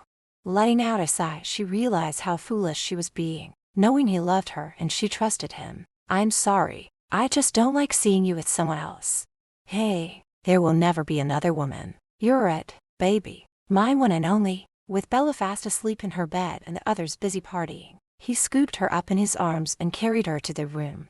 3 years later, their love grew steadily with each passing day. Bella was thriving and growing more sweet and adorable. Karen and Teddy were a big part of their lives. They all spent most of their time together. Teddy started dating and married a girl he'd known all his life and had a baby girl named Donna. It was Sean's and Dixie's 3rd wedding anniversary, and they were having a party, a barbecue to celebrate. Friends and neighbors were attending. Daddy, we're waiting for you to give us a pony ride." Bella squealed as she ran into the kitchen where her parents were. "Okay, sweet Pia, get the other kids together and I'll be right out," he said, scooping Bella up in his arms, kissing her cheek. "I have to talk to Mommy and I'll be there in a few minutes." Putting her down, she ran out, skipping. "Happy anniversary, dollface," Sean said as he slipped a gold necklace around her neck. "Oh, Sean, it's beautiful. I love it." Wrapping her arms around his neck, she kissed him. She felt his rising arousal when he pressed into her. He moaned as he pushed her up against the counter, his kiss deepening and turning more passionate. Putting her hands on his chest gave him a playful shove. "Slow down there, cowboy. The kids are waiting for you," he grumbled, stepping back. "If we were alone, I'd show you just how much I love you. Guess it will have to wait till later." "I'll be looking forward to it. Now go," she said as she picked up the platter of desserts to take outside. Later, most of the ones with small children had left for the night. Bella fast asleep in bed and the remaining people Saturday around the fire, drinking beer and telling stories. Dixie was curled up in Sean's arms on the lounge chair. The others were laughing and enjoying the warm summer night. They weren't paying any attention to the two who started kissing. "Okay, you two, save it for later," Teddy said, breaking up their makeout session. "God, you've been married 3 years now, and you still can't keep your hands off each other." He laughed, handing them a couple of beers. "I'll never be able to keep my hands off her," Sean answered, handing her a beer. She shook her head. "No thanks, none for me." "You haven't had a drink all night. Are you feeling all right?" he asked with concern in his voice. She looked up and smiled at him. "I've never been better. I just don't think it's good for the baby." Entangling himself from Dixie, he stood up, his eyes wide, and a smile broke out across his face. "Baby? Did you say baby?" Getting up, she stood before him, and everyone stopped talking to listen. "Yup, I'm pregnant. We're having a baby." Beaming and overjoyed, he picked her up, giving her a big hug. "My God, we're having a baby. I love you, dollface." He then took her in his arms, not caring that everyone was watching, gave her a long and passionate kiss. The group of people hooted and gathering around congratulated the couple. They had tried for 3 years to get pregnant, and had given up hope of having a baby. They had Bella and each other. That was all that mattered, though she wanted desperately to have his baby. 8 months later, Sean came up behind Dixie, putting his arms around her, and resting his hands on her belly. "Don't touch me," she snapped. Hands going up in the air, he backed away. In the last few days, she had turned from a sweet loving wife into a grumpy bear. "Shit, Dixie, what's got into you?" Turning to look at him, she snapped. "Just get out," she snapped. When he went to leave, she cried out, "Where are you going?" "You told me to leave. So you're just going to go?" When she started to cry, he went and took her in his arms. "I'm sorry, baby. I'm not going anywhere." "I'm sorry, Sean. I don't know what's gotten into me. I just feel so." She couldn't go on. Her sobs broke his heart. "What do you feel, dollface?" "I feel fat and ugly. I'm a week overdue and you don't find me attractive anymore." "Are you kidding me? Oh my God, I want to take you right now." "Here in the kitchen, but the doctor said we couldn't have sex once you were 7 months. Oh, baby, you're beautiful and I am so turned on, but we can't do anything." For 2 months he had to take many cold showers. It didn't help that she kept teasing him, parading around half naked when they were alone. He understood how frustrated she was, being over her due date. He was just happy that Karen came to stay with them for the last couple of weeks to help out. She helped him understand what Dixie was going through. 1 week later, she shook him awake. "Sean, wake up, it's time." Jumping out of bed, he pulled on his pants. "You sure?" He asked this because, for the last 5 nights, she woke him, saying it was time, but it was always a false alarm. "This is really it," she smiled, getting out of bed. After alerting Karen, they headed for the hospital, getting there just in time. Their son, Ralph Hector, 6 pounds, came into the world 40 minutes upon arriving. When her father died, he gave her the code to a secret account, where there was enough money for them to live in style for the rest of their lives. The money was used to buy their home and expand it. Cattle were also bought, and he became very good at being a cow rancher, and had hired several men to help out. He had refused to use the money she received, but after several fights, he gave in and they joined their money together. To sum it up, they were very wealthy and lived happily ever after. If you enjoyed the story, please consider leaving a review to help others find the book. Drop a comment below and let us know your thoughts. Your input helps us improve. The end.